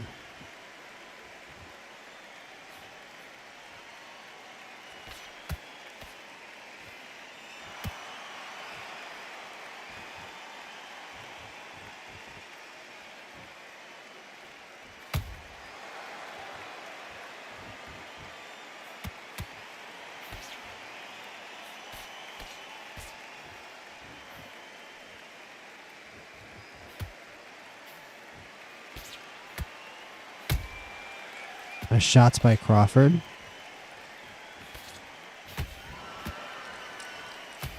Another nice shot by Crawford. Needs to not punch himself out. And that's where those opportunities for Alvarez are going to arise for him to do something here. Uppercuts from Crawford. Overhand by Canelo. And a nice double jab there by Crawford. Canelo, not too many ideas here. This last round, he's really just committing to that overhand right, and I think Crawford is pretty wise to it. No loose footwork anymore for Alvarez. Whereas Crawford still has his, and again, he's been the better mover all fight long. Nice combo punching by Crawford. Nice move back. Yeah, Canelo never could find that big overhand at the end. And it should be a 3-round win for Terrence Crawford. It's a unanimous decision in 12 rounds in our inaugural MPC Fight League middleweight bout. Terrence Crawford comes out on top by a 12-round unanimous decision, the only knockdown in the fight. He managed to avoid getting knocked down. 115 to 112, unanimous decision. Terrence Crawford showing a granite chin and a great game plan there through the middle of the fight. And a masterclass of counterpunching by both fighters, both very able to counterpunch each other. But Terrence Crawford was really the only fighter who ever looked dangerous on the front foot in that fight. He was the only guy who ever looked dangerous going forward, and that knockdown was tremendous. And I was not sure Canelo was going to get up from that initially. Another huge knockdown and a concussive and impactive biggest punch of a fight here on an MPC Fights card here.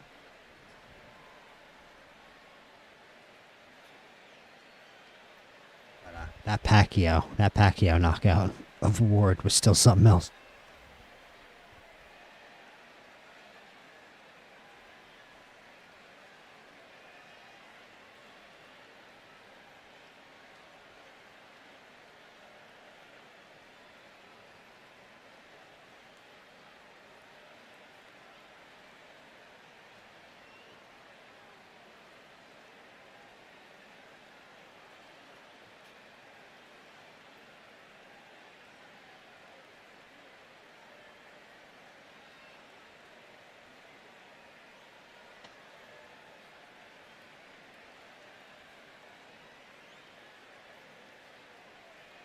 Boys, if you know how to read a fight card, you know it's time for the classic of classics.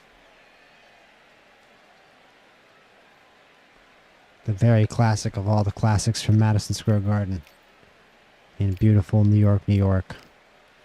The ultimate dream fight. The ultimate fantasy fight. The ultimate hypothetical here to kick off the MPC Fight League. Muhammad Ali. Mike Tyson. Toney. Standing at all of 5'10", the power puncher of all time with accurate tattoo and late career accurate bubble gut. A 12-round explosive exchange to settle every barbershop argument in the history of boxing conversation. Muhammad Ali, Mike Tyson here in our co-main event. And no, this is not even a title fight. The matter of who is heavyweight champion is a very, very different matter that will take me a while to decide in more heavyweight fights to parse out. Jack Johnson looked excellent, though, in our first heavyweight fight. A very impressive 5th-round KO of Jack Dempsey, and proving to me also that the heavyweight title should not be on the line for this Ali versus Tyson fight. But what a hypothetical. What a head-to-head. And a crazy inaugural career first fight here for both Ali and Tyson here in the Fight League. 12 rounds. Madison Square Garden in the heavyweight division.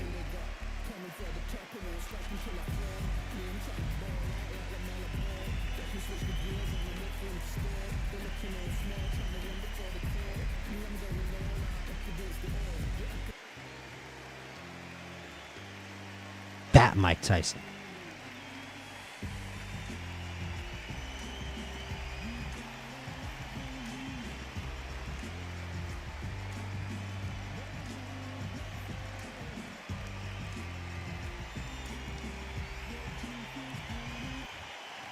This bout is scheduled for 12 rounds of boxing. Fighting out of the red corner, here is the Olympic gold medalist and legend of boxing, the only three-time lineal heavyweight champion of the world. He floats like a butterfly and stings like a bee. The one and only, the greatest, Muhammad Ali. Fighting out of the blue corner from the United States of America. Wearing the black trunks trimmed with black. Toney.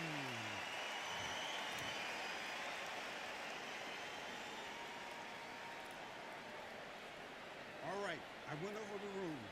I want you to protect yourself at all times, and what I say you must obey. Good luck.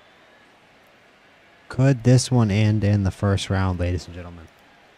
Could this one end in the first round?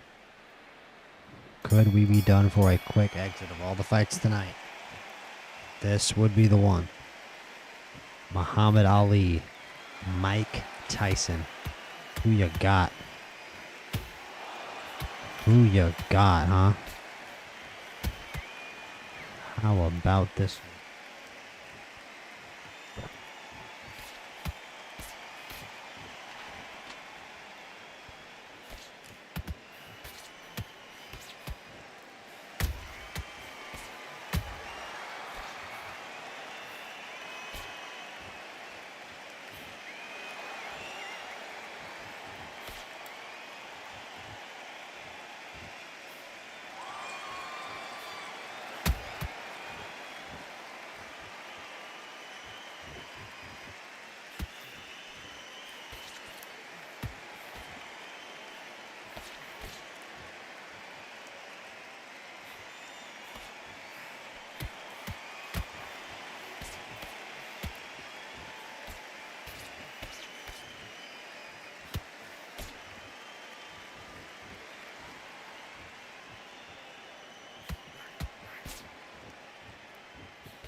Get your breath back.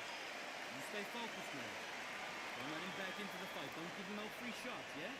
Okay, now you let him back into the fight that round. I need you to switch power shot. Good work. Don't forget Ali definitely won that round boxing. Definitely won that round with the jab.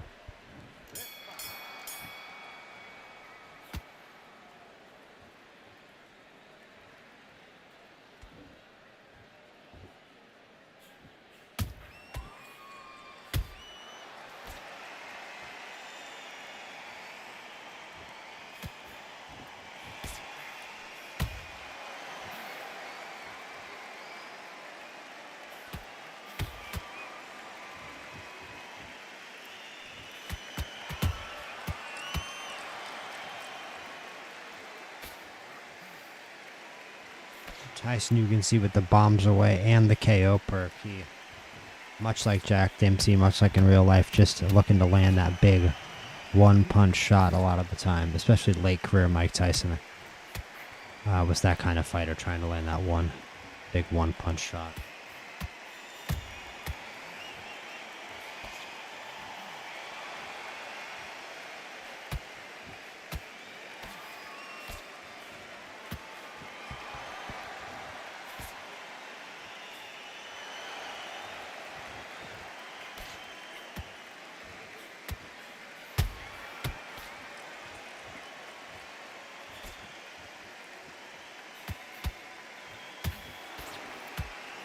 Good uppercut by Tyson. Hardly the first time that's been said. Another nice uppercut to the body.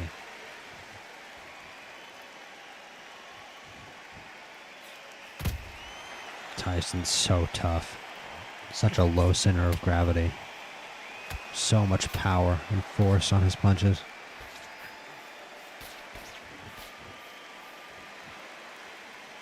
But Ali's boxing is so graceful. His shoulder movements and his punch slipping are second to none. Makes people look a whole other degree of late. But yeah, they're giving Tyson that round. This is a close fight already.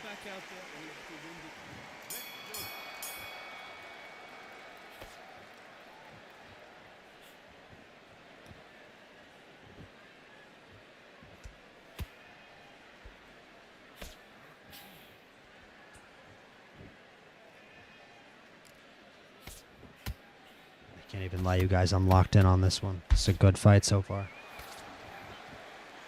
Tyson really finding his range from essentially from underneath Ali here. Right under Ali's nose. So he's most able to slip his punches and respond back.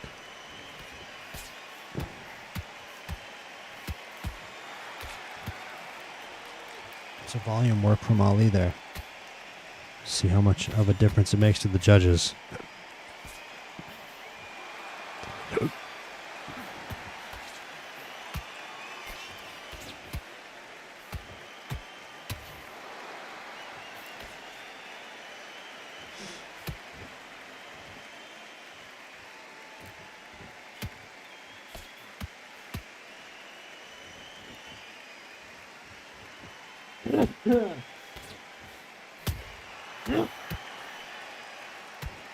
Excuse me.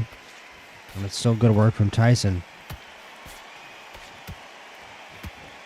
Unafraid to throw combinations at Ali, even if Ali is moving. Nice shots to the body from Ali. Quick jab to the head. Not even a jab, that was a straight. So quick it looked like a jab. Nice shot there by Tyson to the head. Tough round to score. I think Tyson landed the bigger shots. This is such a close fight already, and a nice combo by Tyson there to close the round. I'd be tempted to give that round to Tyson. Apparently that's an Ali round. I mean, his boxing is, again, very clean. His punch slipping is very clean. They gave the round to Ali. I saw Tyson do plenty good in that round, though. Again, close fight. Maybe another judge scored it another way.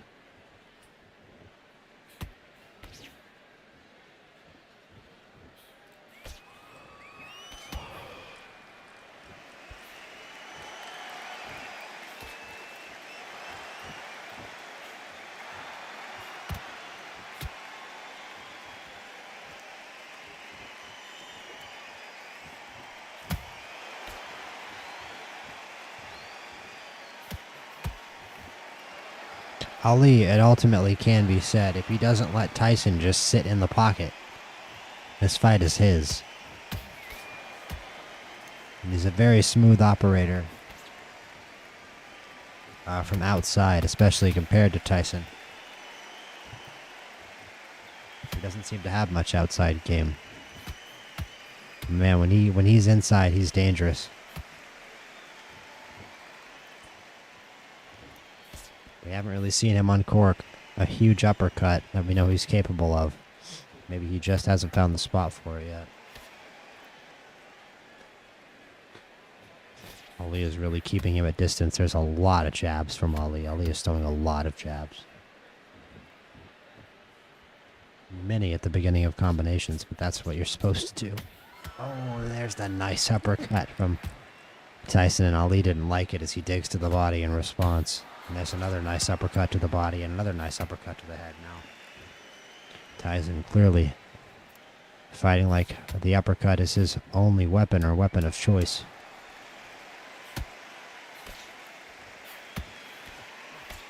And it seems like I'm usually wrong about this, but that's an Ali round for my money. Nice shots by Tyson at the end, but I think that's an Ali round.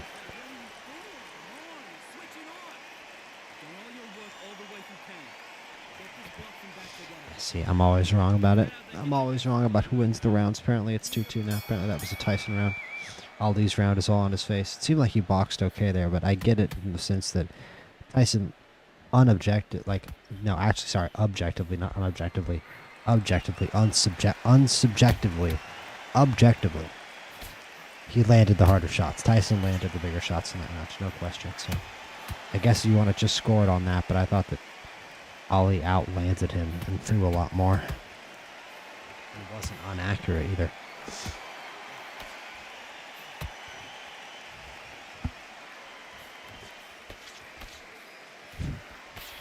But Tyson's having a hell of a fight. Those body shots and those uppercuts too. He finally found a home for the uppercut in that last round, and there's another one. It's not nice. You can't take many of those. Those are rocking Ali to the head in a way that Tyson is not being rocked. He does have a cut on his left cheek, but that's about it. Right now, I think Tyson, for the first time, is ahead in this fight. It feels like to me. Just because of the intensity of those power shots. He might get outboxed when he's forced to try to fight outside, but when he can get inside and land anything at all, it completely changes the round and the fight itself. And it's another big shot to the cut on the eye of Tyson here in round 5 by Ali. Exactly the fight we thought it would be, an instant classic and a beautiful cross by Ali. Into a nice body combination by Tyson. Ali still hurt to the head. Big shot by Tyson, misses. Good shots from Ali. Nice straight from Ali. Uppercut by Tyson, misses. And another tough round to score. I think that could have been a Tyson round. Yep. It is a Tyson round, 3-2.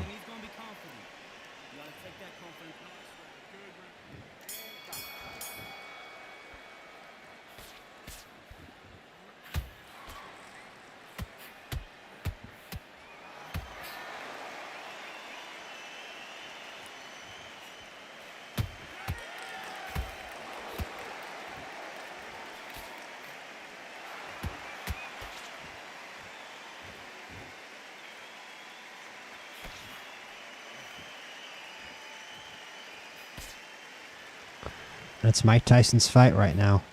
I don't know if Ali has shown a power punch that can change the fight and swing the fight back his way. I think this is a case where this might be more of Ali's fight as long as he's in control. But as long as things are chaotic and built around damage and concussive shots, uppercuts, knockdowns, that's Tyson's game. And Ali's going to have to put on a boxing clinic here to keep Tyson at bay and show reliable power of his own. And look at Mike Tyson getting damage to the head and immediately going on the front foot and attacking Ali. Takes a couple shots to give a couple and gets the better of the exchange as well. That is classic old school warrior mentality there by Mike Tyson. Great punch, uppercut from Muhammad Ali. And this fight is quickly turning into a classic. I loved that moment where Tyson there gave a couple big shots to Ali to land a big 1-2 up the middle. Initiate his offense. And there's a couple big shots by Ali. This is a tough round to call. Great offense by both men. Miss to the body. Uppercut from Tyson.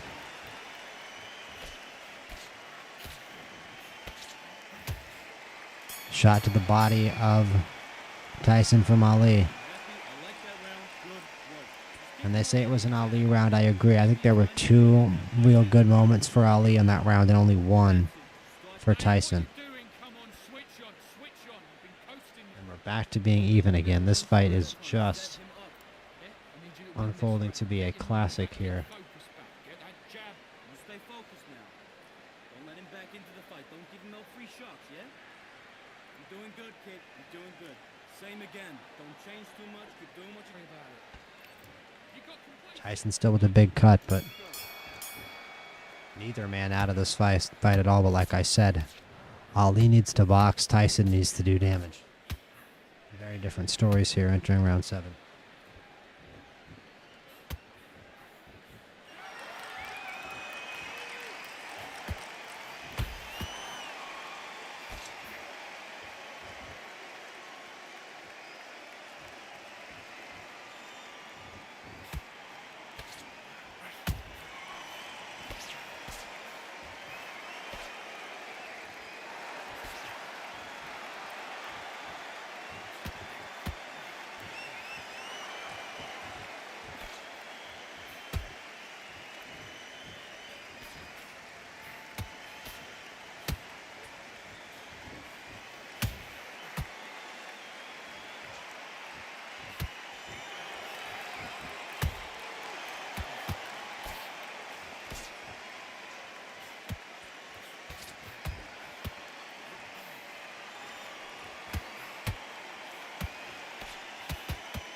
They're just hell for leather in the pocket right now, but this is Tyson's fight, to be honest with you right now.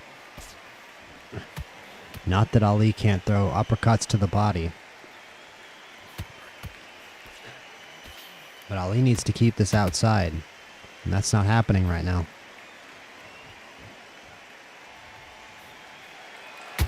Ooh, Tyson tries to get inside and catches a stiff jab for his troubles. Misses a big uppercut. Nice head movement from Ali. Shocking.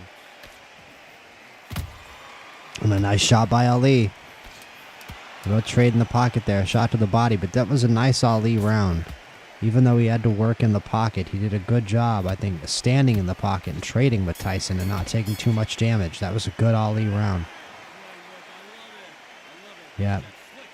Yeah, he did a really, really good job there. Standing in the pocket, trading with Tyson. That's an important round if Ali wins this fight. That was an important point to prove. I can stand in the pocket and trade with you.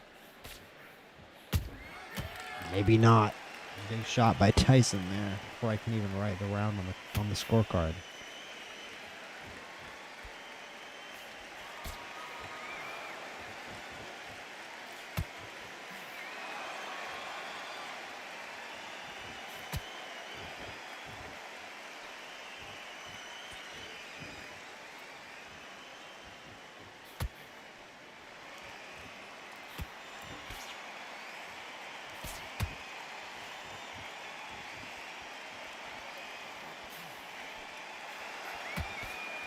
Nice body shot there by Ali.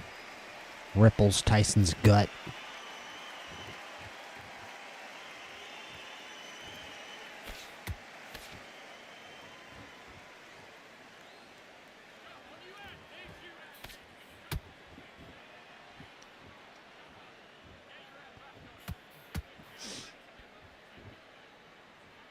Yeah, I think it's Tyson's corner. I can hear out of the corner of my ear yelling at him.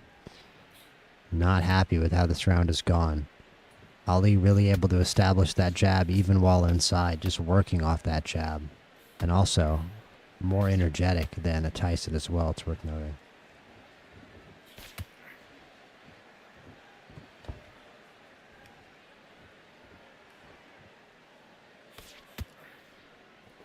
And I believe that not only does Ali have the jabs and straights have an additional damage perk, but he also has the granite chin perk, which is huge for fighting against Mike Tyson.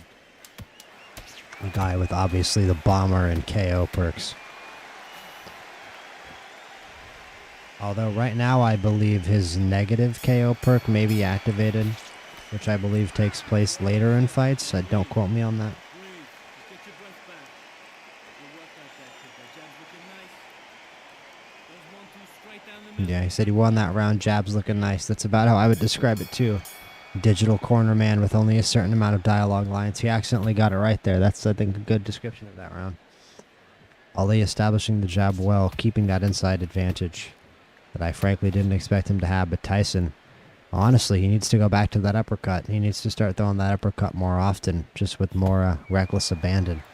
I just think that he knows Ali can read it and dodge it, because he has dodged it, honestly, pretty consistently when Tyson's thrown it, but he hasn't thrown it enough.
And Ali with a lot of blood on his face and a big overhand by Tyson there. And this should be a Tyson round here to bring this fight back closer. Ali definitely playing games there on the inside. Yeah, you're starting to make mistakes. You're switching off. Is definitely correct from Ali's corner there. It is 5-4 now. He lost that round. He did a lot of hard work there in round 7 and 8 to get inside and start to establish himself. He really got that jab working in round 8, but in round 9, Tyson started to find it again. And if Tyson can land a big uppercut here, this whole fight can turn around.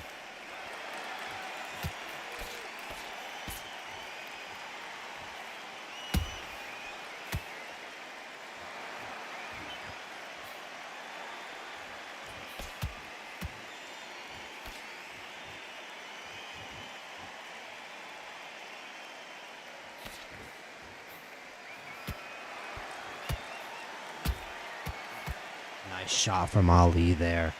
Important power shot from Muhammad Ali.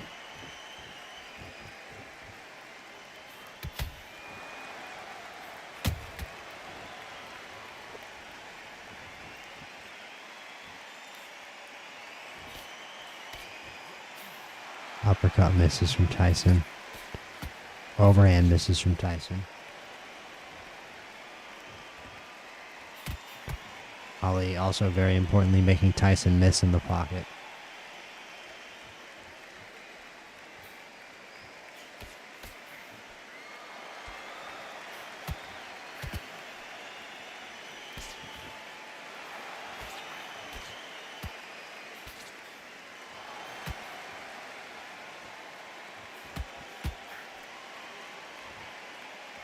Nice overhand by Ali. Lands on Tyson, man. He is making Tyson miss. Such important, this defensive work. Nice 1-2, nice uppercut by Muhammad Ali. 2 uppercuts there in the exchange and a much bigger one to end. And that is an Ali round.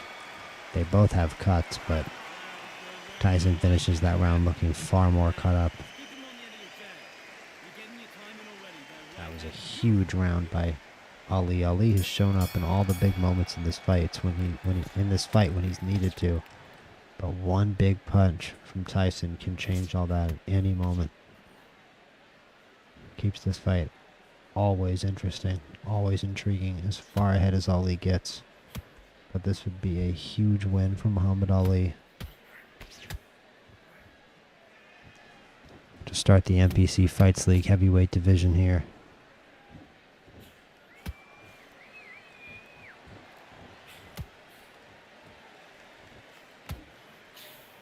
Overhand slipped by Ali. Ali putting on a defensive clinic here in the late rounds.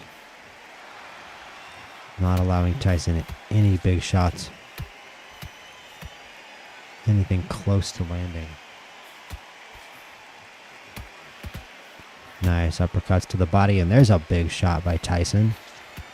Back and an uppercut over the top. A nice uppercut to the body from Iron Mike, and a slapping jab by Ali. Oh, and a big uppercut to the body from Tyson. Tyson's still finding those uppercuts, and it might be smart at this point to go to the body. He's not going to be able to get Ali's stamina bar anywhere near down to where his is, but he may have a better chance of getting a knockout, of getting Ali counted out on a body shot knockout than he does on a shot to the head. He hasn't done that much head damage recently, Tyson, because again, he just isn't throwing uppercuts to the head. He's throwing big overhands, but honestly, just in general, he hasn't been high volume enough. He has not been high volume enough. Ali has definitely been able to comfortably outwork Tyson for most of this fight.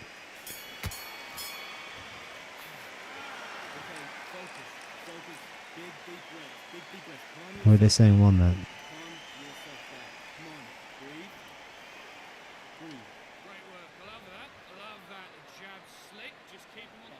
Okay, they're saying Tyson won it. Interesting. So it's 6-5 coming into the final round. I don't necessarily disagree Tyson won that round, but it was a bit edgy. It wasn't that convincing. But I don't necessarily think Ali won that round either, so I'm fine with giving it to Tyson. He did some good stuff. He landed some effective shots. He definitely is tiring himself out, but Ali with a huge stamina advantage coming into a round he needs to win.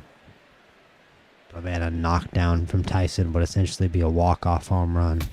Any kind of knockdown. You couldn't blame him. He's been low volume. You could hardly blame him from sitting on his punches. Throwing those big shots clearly drains his stamina anyway. Yeah, you can see his stamina bar fall all the way to empty when he throws that uppercut. He's just got to time it right. Ali cannot get too aggressive. Big shot by Ali. He might get too aggressive after that. That was a brutal right hand.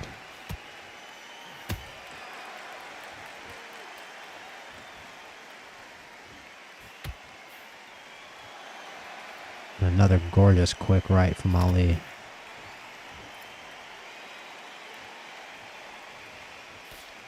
Ali really some beautiful boxing this evening.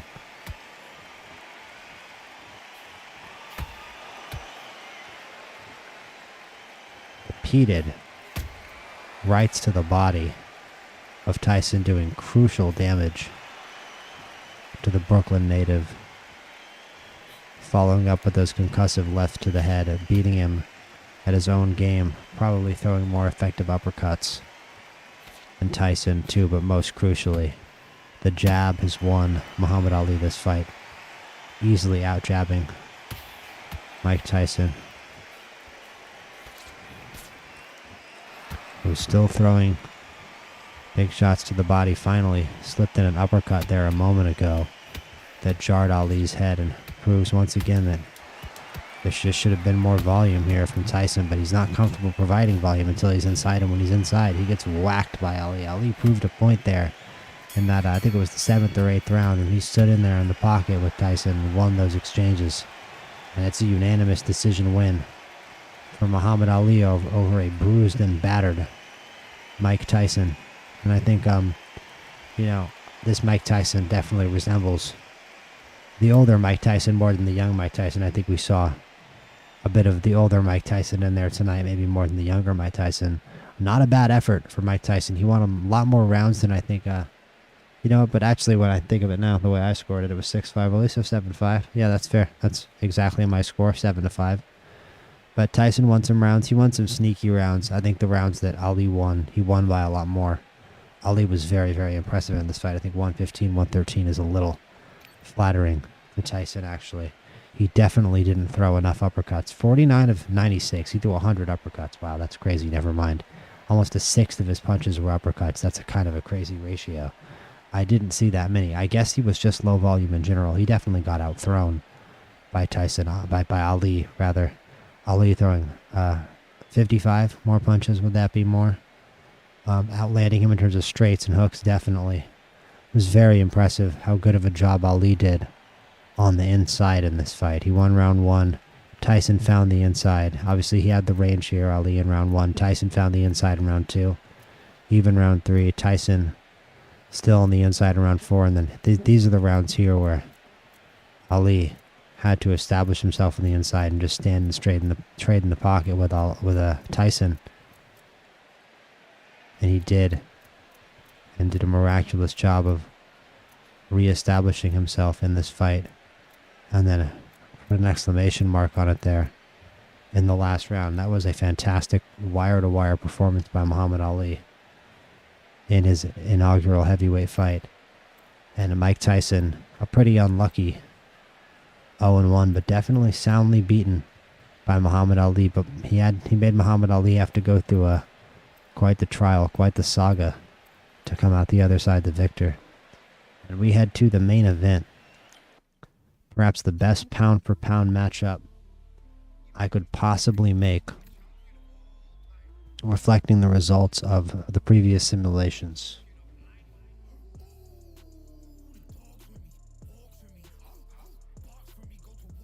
There were no two better fighters in these simulations than Sugar Ray Robinson and Henry Armstrong. Sugar Ray Robinson, the best pound-for-pound fighter in the simulations. Henry Armstrong, definitely the best forward-moving pressure fighter or offensive fighter in the simulations. Both holding victories over everybody you could possibly shake a stick at. Don't worry about who specifically. We want these matchups to stay pure when we do them here in our fight league, our streamed fight league. And once again, I refuse to remove the scorecard from the screen. But this matchup here is the best of the best, fighting the best of the best.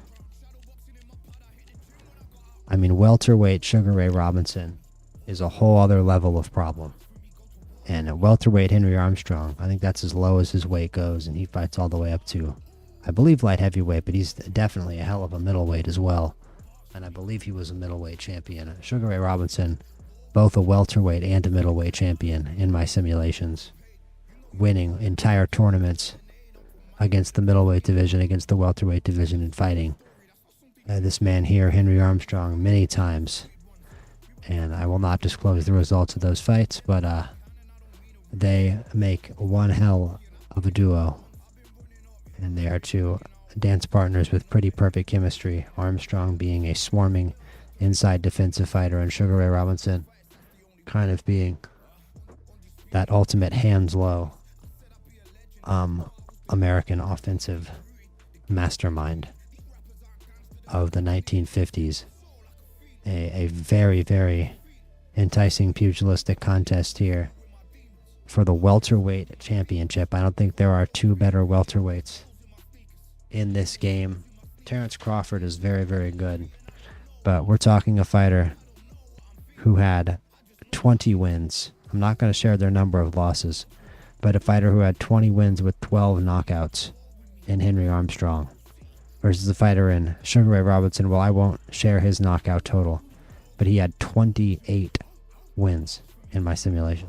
Terrence Crawford had 21 as well. So three extremely good fighters. There aren't a lot of fighters with over 10 wins in my simulations, by the way. So those guys just kept winning tournaments and kept getting put up against each other for titles because I kept making cards because I was having fun. And I just kept keeping track of the results, and you end up with 28 wins for Sugar Ray Robinson. So expect Sugar Ray Robinson to be a force of nature in these fights here, and Henry Armstrong is definitely up against it.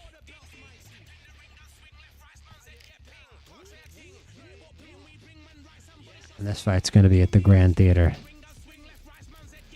You know it is. 15 rounds, and this is going to be insane.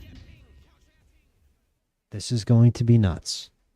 15 rounds for the welterweight championship of the world.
This bout is scheduled for 15 rounds of boxing. Sugar Ray Robinson really should be considered the defending champ here. It's hard for me not to regard Sugar Ray Robinson as the defending champ after what I have seen him do in these simulations. 174 wins in his 201 fights. A welterweight champion of the world, a 5-time middleweight champion of the world, Sugar Ray Robinson.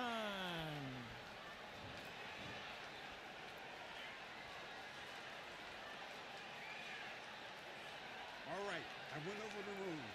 I want you to protect yourself at all times, and what I say you must obey. Good luck.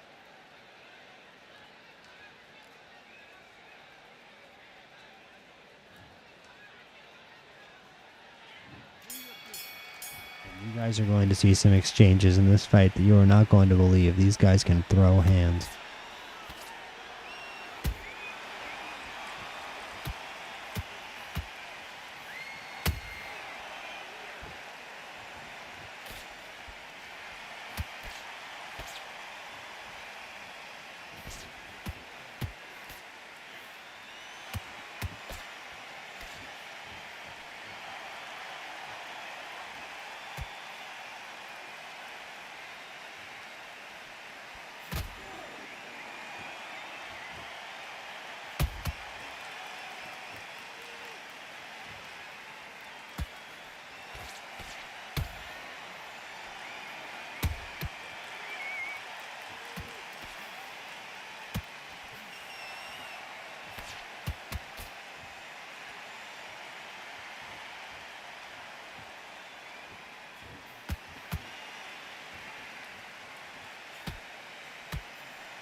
Good uppercut. Robinson showing off the hands in the first round. They're both showing off the hands. It's amazing stuff. Watching these two trade with one another in this game, if you have not seen it. The flashing of the hand, the flashing of the fists. Magical speed from both men. But Robinson with a just complete other ability to just stand in front of you and pop his fists off your chin from any conceivable angle at all times. Like he's not even trying to do it. Just insane amount of talent. Look at the punch slipping. It's so effortless and easy. I think Robinson won that round. Armstrong has to try so hard just to land anything at all. Alright, they're saying Armstrong won that. Move forward and just be aggressive. Robinson looks impressive, but I didn't actually see him land anything when I think about it. What are you doing? Oh, come on, he's him. Sugar Ray Robinson, he looks alright.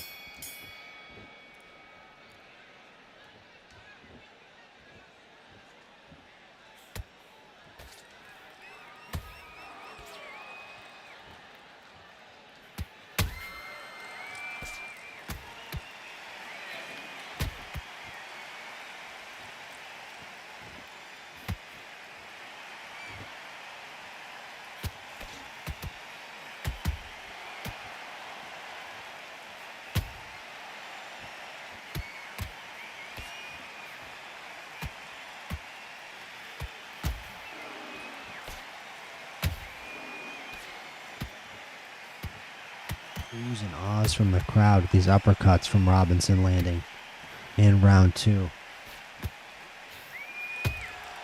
Nice uppercut to the body from Armstrong, digs in. Armstrong, he's just going to have to be unafraid to take some of these shots to the head from Robinson. I don't know if he can survive 15 rounds of this. His head already so damaged from these shots from Robinson. And he hasn't even won a round yet. Robinson's already done so much damage, and he hasn't even won a round. And once again, the punch slipping so natural from Robinson. Nice double jab to the inside, and not landing one thing. Armstrong doing so much work and not landing a single punch in that sequence there. That alone looks like it should have won Robinson the round. Robinson looks so crisp right now, but he takes a quick popping shot to the chin from Armstrong, who is, again, an insane offensive fighter, not afraid to walk in with his hands down there. A nice quick stick and move there into a combo by Armstrong. And a big uppercut to the body. We'll see. Okay, they give that one to Robinson. I kind of agree. Robinson looked great in that round. That sequence where he dodged all those punches in a row from Armstrong was incredible. His defense, Robinson, is next level, and his offense is unreal to watch. And a huge 1-2 from Armstrong to start the round. That's what Armstrong needed.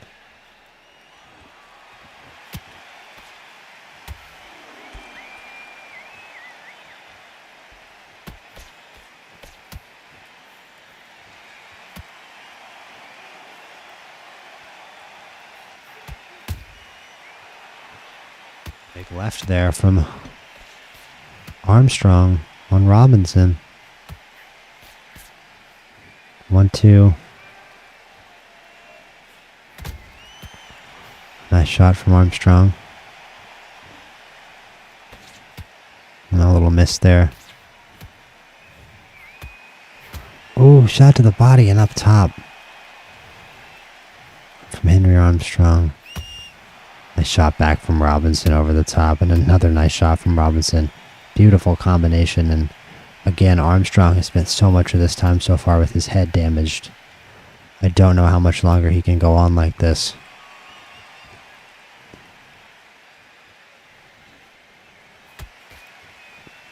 Not much there, really. Ooh, and a nice shot to the chin from Sugar Ray Robinson. A nice shot from Armstrong over the top. 1-2 from Armstrong.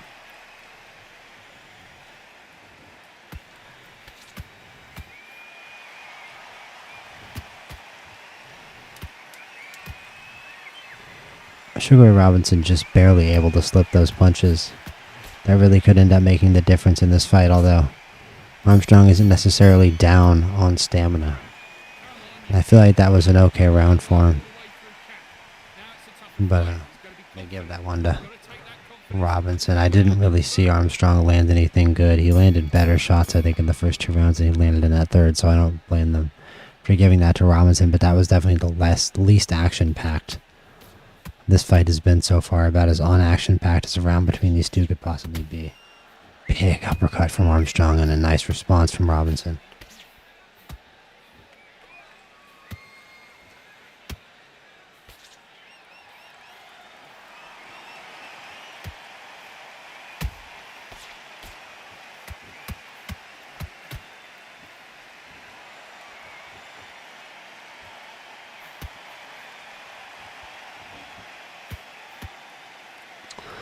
Nice combo there by Robinson. Nice uppercut by Armstrong.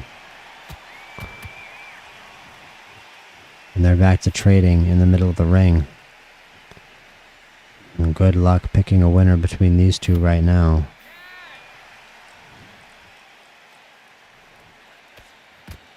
Robinson definitely ready to dodge anything coming in from Armstrong. The punch slipping very natural, the backward movement very natural.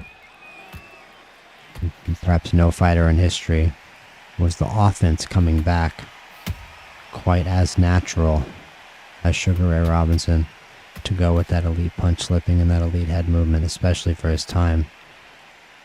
Well, there have been fighters with elite head movement since the beginning of the sport. It's really a misconception that, Muhammad Ali did perfect head movement, but it's not like head movement stayed at the next level or something. I think there were guys with insane level head movement, like Harry Greb, and even to a certain extent Henry Armstrong, although it's a different kind of head movement. There's no real way to approximate Henry Armstrong's real style in this game. He was so shoulder forward. He would just burst in shoulder first with his basically hunched over, and then try to meet you shoulder to shoulder and shoulder frame you, and basically build all of the exchanges off of half clinch shoulder frames that basically aren't really legal in boxing anymore. So I don't know if Henry Armstrong would have had the same kind of career he did today, but he is an extremely competent, forward-moving fighter for how good his record was. It's not very common for somebody who's so willing to get hit to have such a good record, especially back then. I'm not talking about a James Toney good record either. Henry Armstrong was fighting at a championship level the entire time and beating people, and everybody knew how great he was and how special he was the entire time. He was a legend in his day.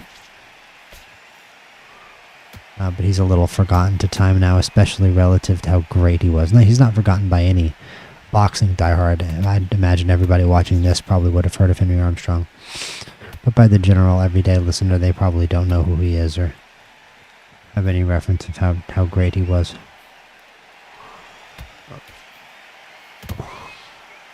But it's not, in my opinion, it's not a long list of men who get put above Muhammad Ali on the list of greatest boxers of all time, and I think both these guys are above him on that list. If I were to make that list right now, there's virtual just in-ring accomplishments.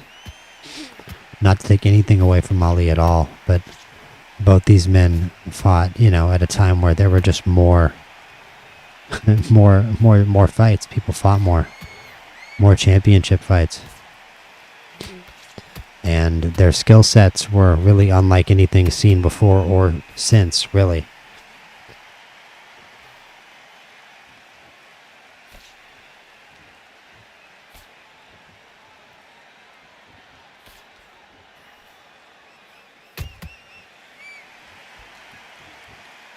But it's, of course, always hard to compare Muhammad Ali with fighters from other weight classes. It's kind of a doomed proposition to begin with. Heavyweight boxing is almost a different sport. Oh, and a big shot by Robinson. Robinson absolutely won this round too. Henry Armstrong is having so much trouble dealing with the flurry of limbs whenever he tries to get inside on Robinson. But apparently his corner likes it, but he's swollen in the face, Armstrong as well.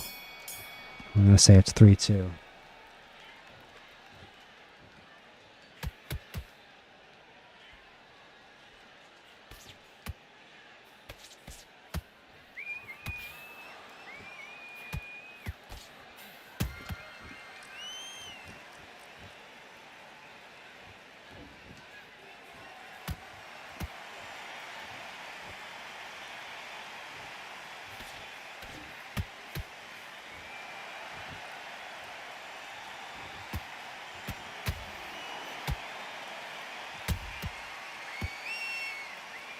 There we go. Armstrong landed some big uppercuts to the head of Robinson, able to get inside. Finally, he uses all of his stamina, but Robinson doesn't make him pay. Robinson needs to step back and find the range for that straight and that cross and that jab. That's where he's really going to be able to start piecing Armstrong up, I feel. But he needs to move back first. He needs to stop trying to trade with Armstrong in the pocket. That could be a doomed proposition.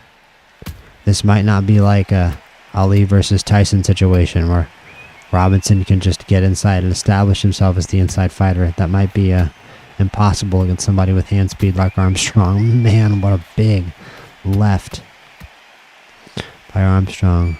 Robinson loads up the body, but it's a huge combination from Armstrong, and Armstrong is head-hunting at this point. And what is he going to be able to get done? He punches himself out and almost takes another shot back from Robinson, but these two guys are both going for the cranium here. 15 seconds left. Shot to the body, big shot to the head from Robinson. It needs to be Armstrong landing those shots to the head if he wants a knockdown, but Robinson is going to survive the round. I don't think it's his round, though. Armstrong did way too much in that round for me to lose it. Alright, they say he lost. I'm wrong about every round. Again, I can see it being a Robinson round. Robinson is tremendous.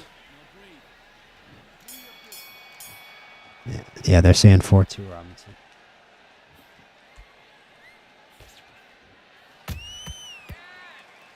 Nice combo by Armstrong. Crazy how he deals with the larger fighter. Nice left hand there by Robinson.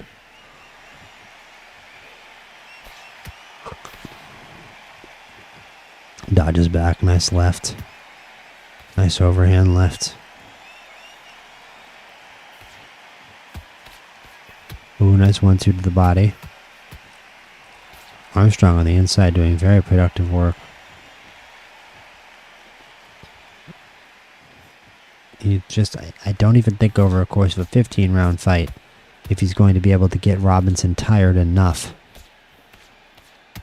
to be able to get a KO. I mean, he can headhunt. He can headhunt, but this has been a much less concussive round until that big shot by Robinson right there. But even then, Robinson now damage to the head, and there you go. There's a big shot by Armstrong over the top. Can he look for more? He's got to find it. He can't punch himself out. He's got a good amount of energy left. The crowd starting to rise to its feet, sensing the damage, but the damage comes the other way. Sugar Ray Robinson with it's just a jab. No, it's not a jab. That's a straight. That's a straight. That looked like a jab. That was not a jab. That was a straight. Right through the middle. And Henry Armstrong is flat on his back and down. Pretty bad in this fight. He's going to get back up. He's got a mountain to climb. And he's down on stamina and being a pressure puncher. That's not a good place to be for Homicide Hank. As it's going to be a 4-point lead for Henry Armstrong.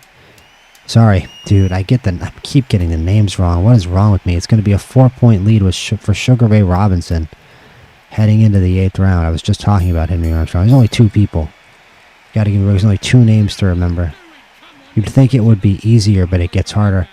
And it's getting harder for Henry Armstrong. Here, too, after that knockdown, he is gassed. He needs to get himself back together. There's not a scratch on. Sugar Ray Robinson looks ready for a fucking photo shoot. He's ready to be on the cover of Playboy magazine. Wouldn't that be Playgirl magazine? The Ring. Let's be real. He would be the Ring magazine. He's ready for a cover shoot of the Ring magazine. He's ready to be on the next MPC Fight League fight card poster. He's ready for his photo shoot with the belt. With a 4-point lead here heading into round 8 after that knockdown. Just as it looked like Henry Armstrong was going to get on the front foot and damage him to the head. He needed to headhunt Armstrong, and he still does, but it's probably not smart having his hands down against somebody with lightning hands like Robinson.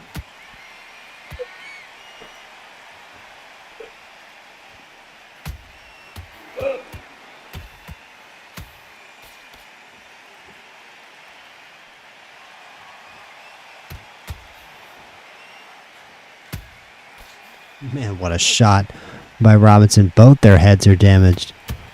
Man, what combination punching by Robinson. And Armstrong damage to the head. He needs to not open himself up. Armstrong needs to not engage here.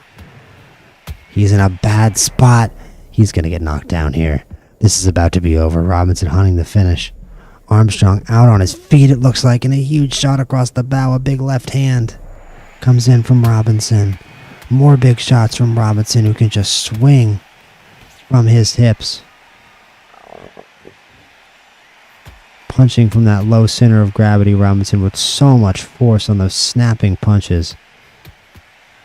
Cracking Armstrong's head back.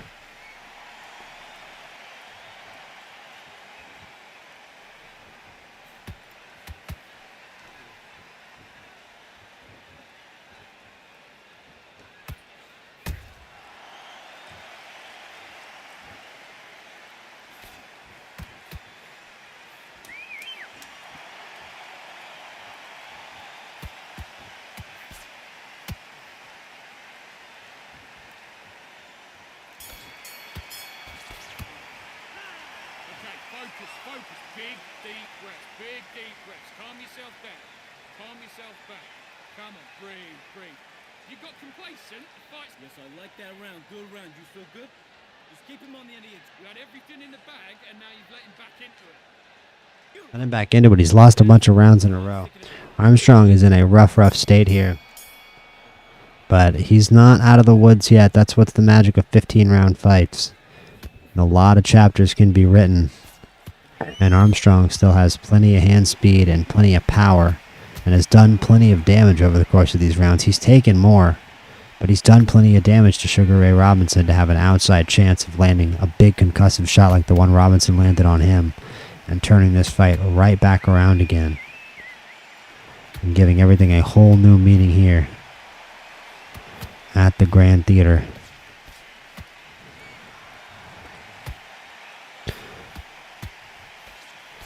I can't tell the difference between Robinson's jab and his straight sometimes. The punches come out so fast and they kind of look exactly the same. It's so deceptive as well. I can't imagine how difficult it must have been to deal with him. You just can't tell where the punches are coming from.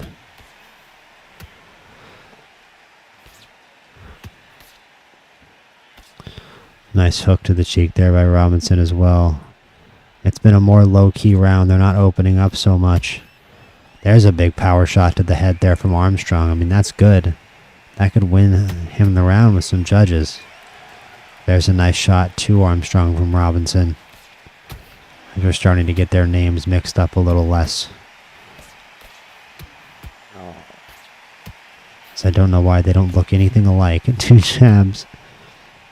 I think it's just because they're like old fighters from back in the day, to be honest with you. And it's like, what, 5 a.m.? I'm tired, dude. But I think we're going to do another card tomorrow. I've got another card written up already for tomorrow, featuring some great fights, some legends. I know Sam Langford is going to make his debut on that card. Let's see who else we got here. Shannon Briggs is going to make his debut on that card. Rocky Marciano, Vinny Paz, Sean Porter, Big Bang Zhang, Carl Froch is going to make his debut. Larry Holmes. And a great main event as well that I think all the retro boxing fans are going to love. As that was a Henry Armstrong round. They give that round to Armstrong. Well, he needed it. But I didn't see Robinson do much in that round, so I don't blame them giving it to Armstrong. And he did land that big shot as well. Another big shot there. Oof, right back. There's something from Robinson, and that's not good. I think they woke Robinson up. And he's back in his offensive mode a little more, and this fight might be about to get real good. I need to change the score. These guys are about to go hell for leather, I feel like, even though it's a 15-round fight. They might be about to lay it all on the line here in the 10th.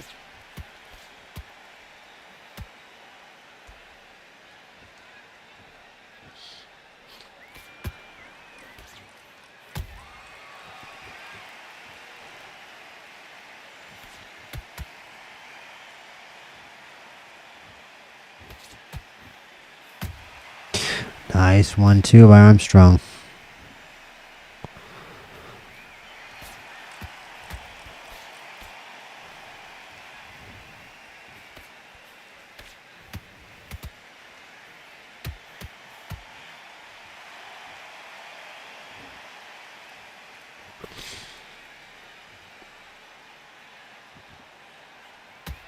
Ooh, nice shot by Armstrong there. This could be another Armstrong round. He's gone back to headhunting Robinson here, and I'm just going to be honest, he's got 5 more rounds to do it. And the stamina bars don't look too different. And he's got Robinson rattled. It's a shot to the body. How good of a gas tank, how good of defense does Robinson have here when he's rattled? We're going to find out. And no additional damage there from Armstrong. He can't find the distance or the range to let the hands go, rather, as Robinson retreats and ducks his head. And it's a big swelling on the right cheek of Henry Armstrong. But that was a big Henry Armstrong round as he answers that one shot from Robinson with a 3-piece of his own. And they've said here, his corner's yelling at him like he lost. I have no idea how he lost that round. He landed the better shots. He rocked Robinson. I don't really understand how Robinson won that round at all. But I guess we'll say Robinson up by 5. I don't really buy that. I kind of want it to be Robinson up by 3. But according to the game, it's Robinson up by 5. We'll follow that. I hate to do it, but it's how the game is scoring it. But I would like to kind of have my own scoring. It's kind of controversial. But,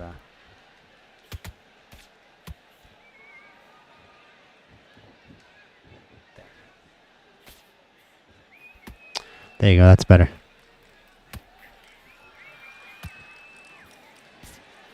He's up by either 5 or 3, depending on who you ask. I have no idea how he won that last round. Damage to the head again, Armstrong. Armstrong shots to the body.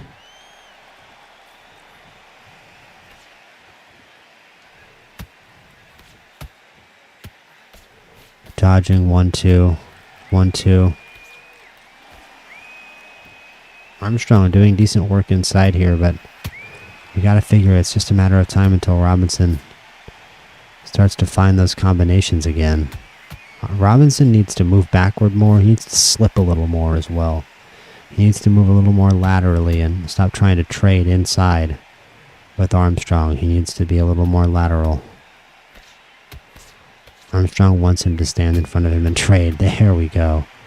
Robinson with a big overhand right, and Armstrong now doesn't have loose footwork anymore, but he lands a nice combination as he walks into the pocket. But his head, still not a lot of health on it, and it's not rejuvenating terribly quickly. It's not good that Armstrong doesn't have loose footwork, and Robinson does. It's not good for Armstrong. He's going to keep taking shots here like he just did. As Robinson looses a 3-piece combo and 2 hellacious shots to the body and a massive uppercut. And that's a Robinson round, no doubt about it. You don't want to lose this fight, do you? Come on. You've let him get back into this. You're better than this, kid. Go back out there and win the round. Okay, I'm happy. I like that round. Good work. Don't be looking at for one, And then we go again. Don't worry about that round. Don't. quiet. He's not getting back up. This fight could get stopped for all sorts of reasons against Armstrong here. He's got a cut. He's got swelling. His face is bruised and damaged. You can see it. He's got to keep his hands up by his face, but unfortunately his game is inside fighting, and Robinson not necessarily beating him at his own game, but it's a simpler answer for Robinson. He just takes a quick step back, finds his range, and starts to pop off the combos. That may be even easier than that's actually definitely easier than what Armstrong has to do, and that's Armstrong's problem. Robinson with hands for days and days and weeks and weeks and months and years. Big shots to the body of Armstrong, and right as I praise his hands, he stops throwing punches. For some reason, fighters do that in this game. They get the other fighter damaged and then just don't throw the punches they need to throw. But, oh, and a big shot by Robinson. That might have been the punch of the fight right there. Did you see that? Spins Armstrong's head around, and Armstrong with big damage on his head. Shots coming up the middle from Robinson here in round 12. Left to the body from Robinson. Armstrong walking forward. Robinson slipping the punches beautifully in the jab from Robinson moving forward.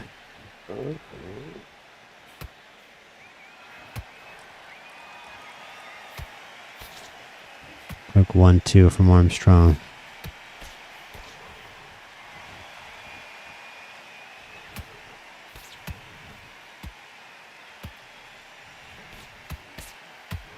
Moving back and away is Robinson. Once again, doing a good job of negating damage here from Armstrong, even in the inside game. Oh man, what a combo from Robinson. He's so easily able to find these combos when he finds that distance. And fortunately for Armstrong, essentially saved by the bell there. And this is dominant stuff by Sugar Ray Robinson. Henry Armstrong is all out of answers, and it's a 7-round lead for Robinson here. And we keep saying, deep in the fight chances are going to get better for Armstrong, but not so. They walk out to the middle of the ring here to start this round, and it might be game over. A huge right hand from Sugar Ray Robinson fells Henry Armstrong, and we may have a new welterweight champion of the MPC Fight League.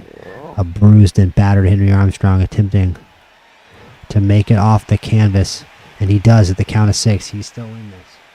I'm telling you, these 15-round fights, they just keep writing chapters. It's like a book of chapters that never end.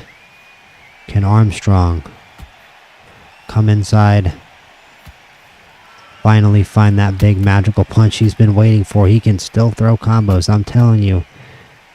But man, when Robinson is at that range, he is lethal.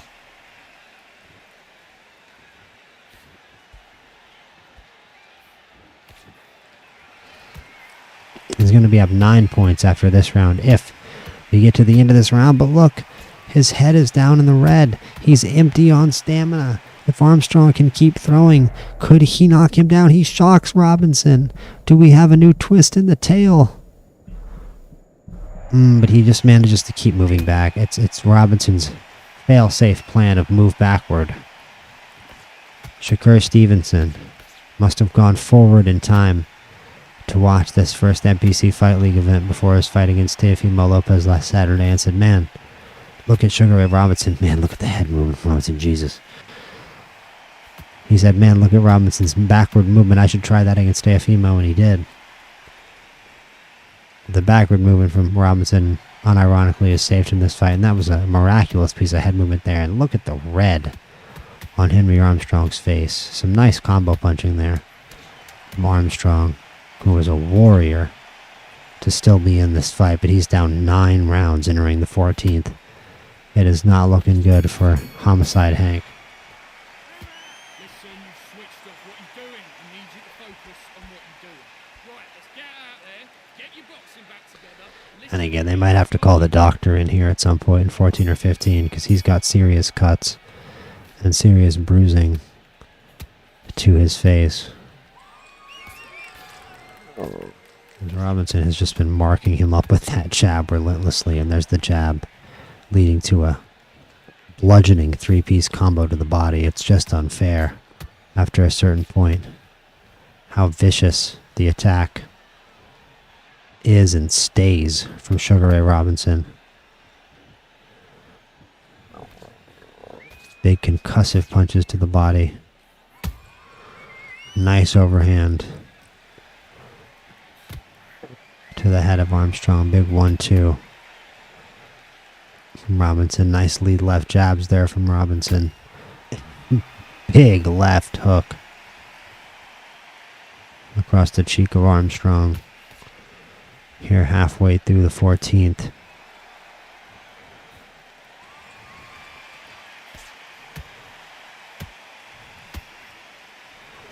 And a beautiful punch slip right there. Another gorgeous move back by Robinson to avoid the offense of Armstrong. A nice overhand right there as well to the cheek of Armstrong from Robinson. Armstrong finds a couple shots to the body, but it's not going to be enough to swing this round, I think, away from Sugar Ray Robinson, who has done the better work. And again, the punch slipping, the backward movement, and the lateral movement have won Sugar Ray Robinson this fight, much like I believe happened in the real encounter between these two in real life, although the fight between these two in real life happened when Armstrong was significantly washed up and past his best. And this is prime for prime, baby, so I mean, this shows, if this is to be believed, Robinson's hands and the immaculate nature of his hands, the combination of power and speed, pretty unprecedented in boxing history. And it looks like right now, Henry Armstrong might make it through this. But he needs to not go hell for leather. He needs to not throw caution to the wind. He needs to actually just prioritize survival here in round 15 and not get KO'd.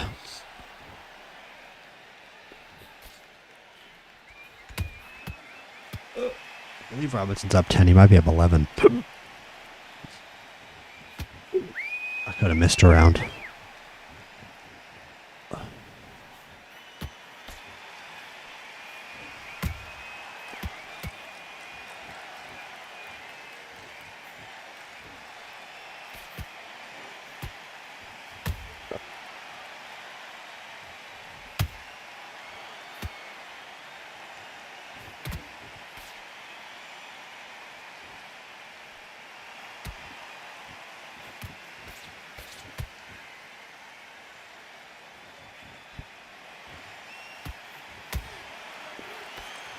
There's a nice shot by Armstrong. Nice left. Not so much energy from either of these guys anymore. Armstrong clearly not wanting to take risks, but he stands in the pocket for all of 10 seconds. And Robinson landing big shots. He's backing up Armstrong, but Armstrong doing a good job protecting his face. And Robinson, not the most ideas on how to crack the shell of Armstrong's defense. But Armstrong still moving forward with his head not in great shape and with his stamina down. So Robinson has a chance of landing a shot and ending this fight here. It just seems unnecessary. You'd like to see Armstrong not take that damage. But this has been an unbelievable performance by Sugar Ray Robinson. Definitely justifying my decision to make this a welterweight title fight, because we very clearly have a very definitive welterweight champion here. And a very clear number one pound-for-pound fighter, I would hope, in Sugar Ray Robinson for the remaining future, putting himself on top of the pedestal here. That's a wide unanimous decision win. The widest fight of the entire night, which is insane considering clearly how talented you saw Henry Armstrong to be. I think Armstrong versus Pacquiao could even be a great fight to make. I think those are both very talented, fast-handed inside fighters. But Sugar Ray Robinson, we're going to have to go to a whole other dimension or a whole other planet to find a good matchup for him inside the welterweight division. He might rule over the welterweight division for a long time yet, but we'll see. We may have to hold a tournament to find a good number one challenger even.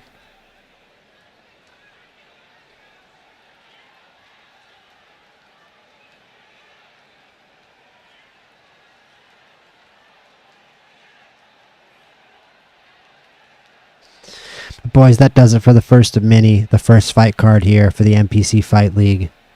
What a night of fights. Nothing but incredible fights tonight. We can go over them all, to be honest with you. Richards versus Toney. Let me get my mic here. Just throw a like, throw a sub on the stream, on the VOD if you're watching, on the highlight video if you're watching.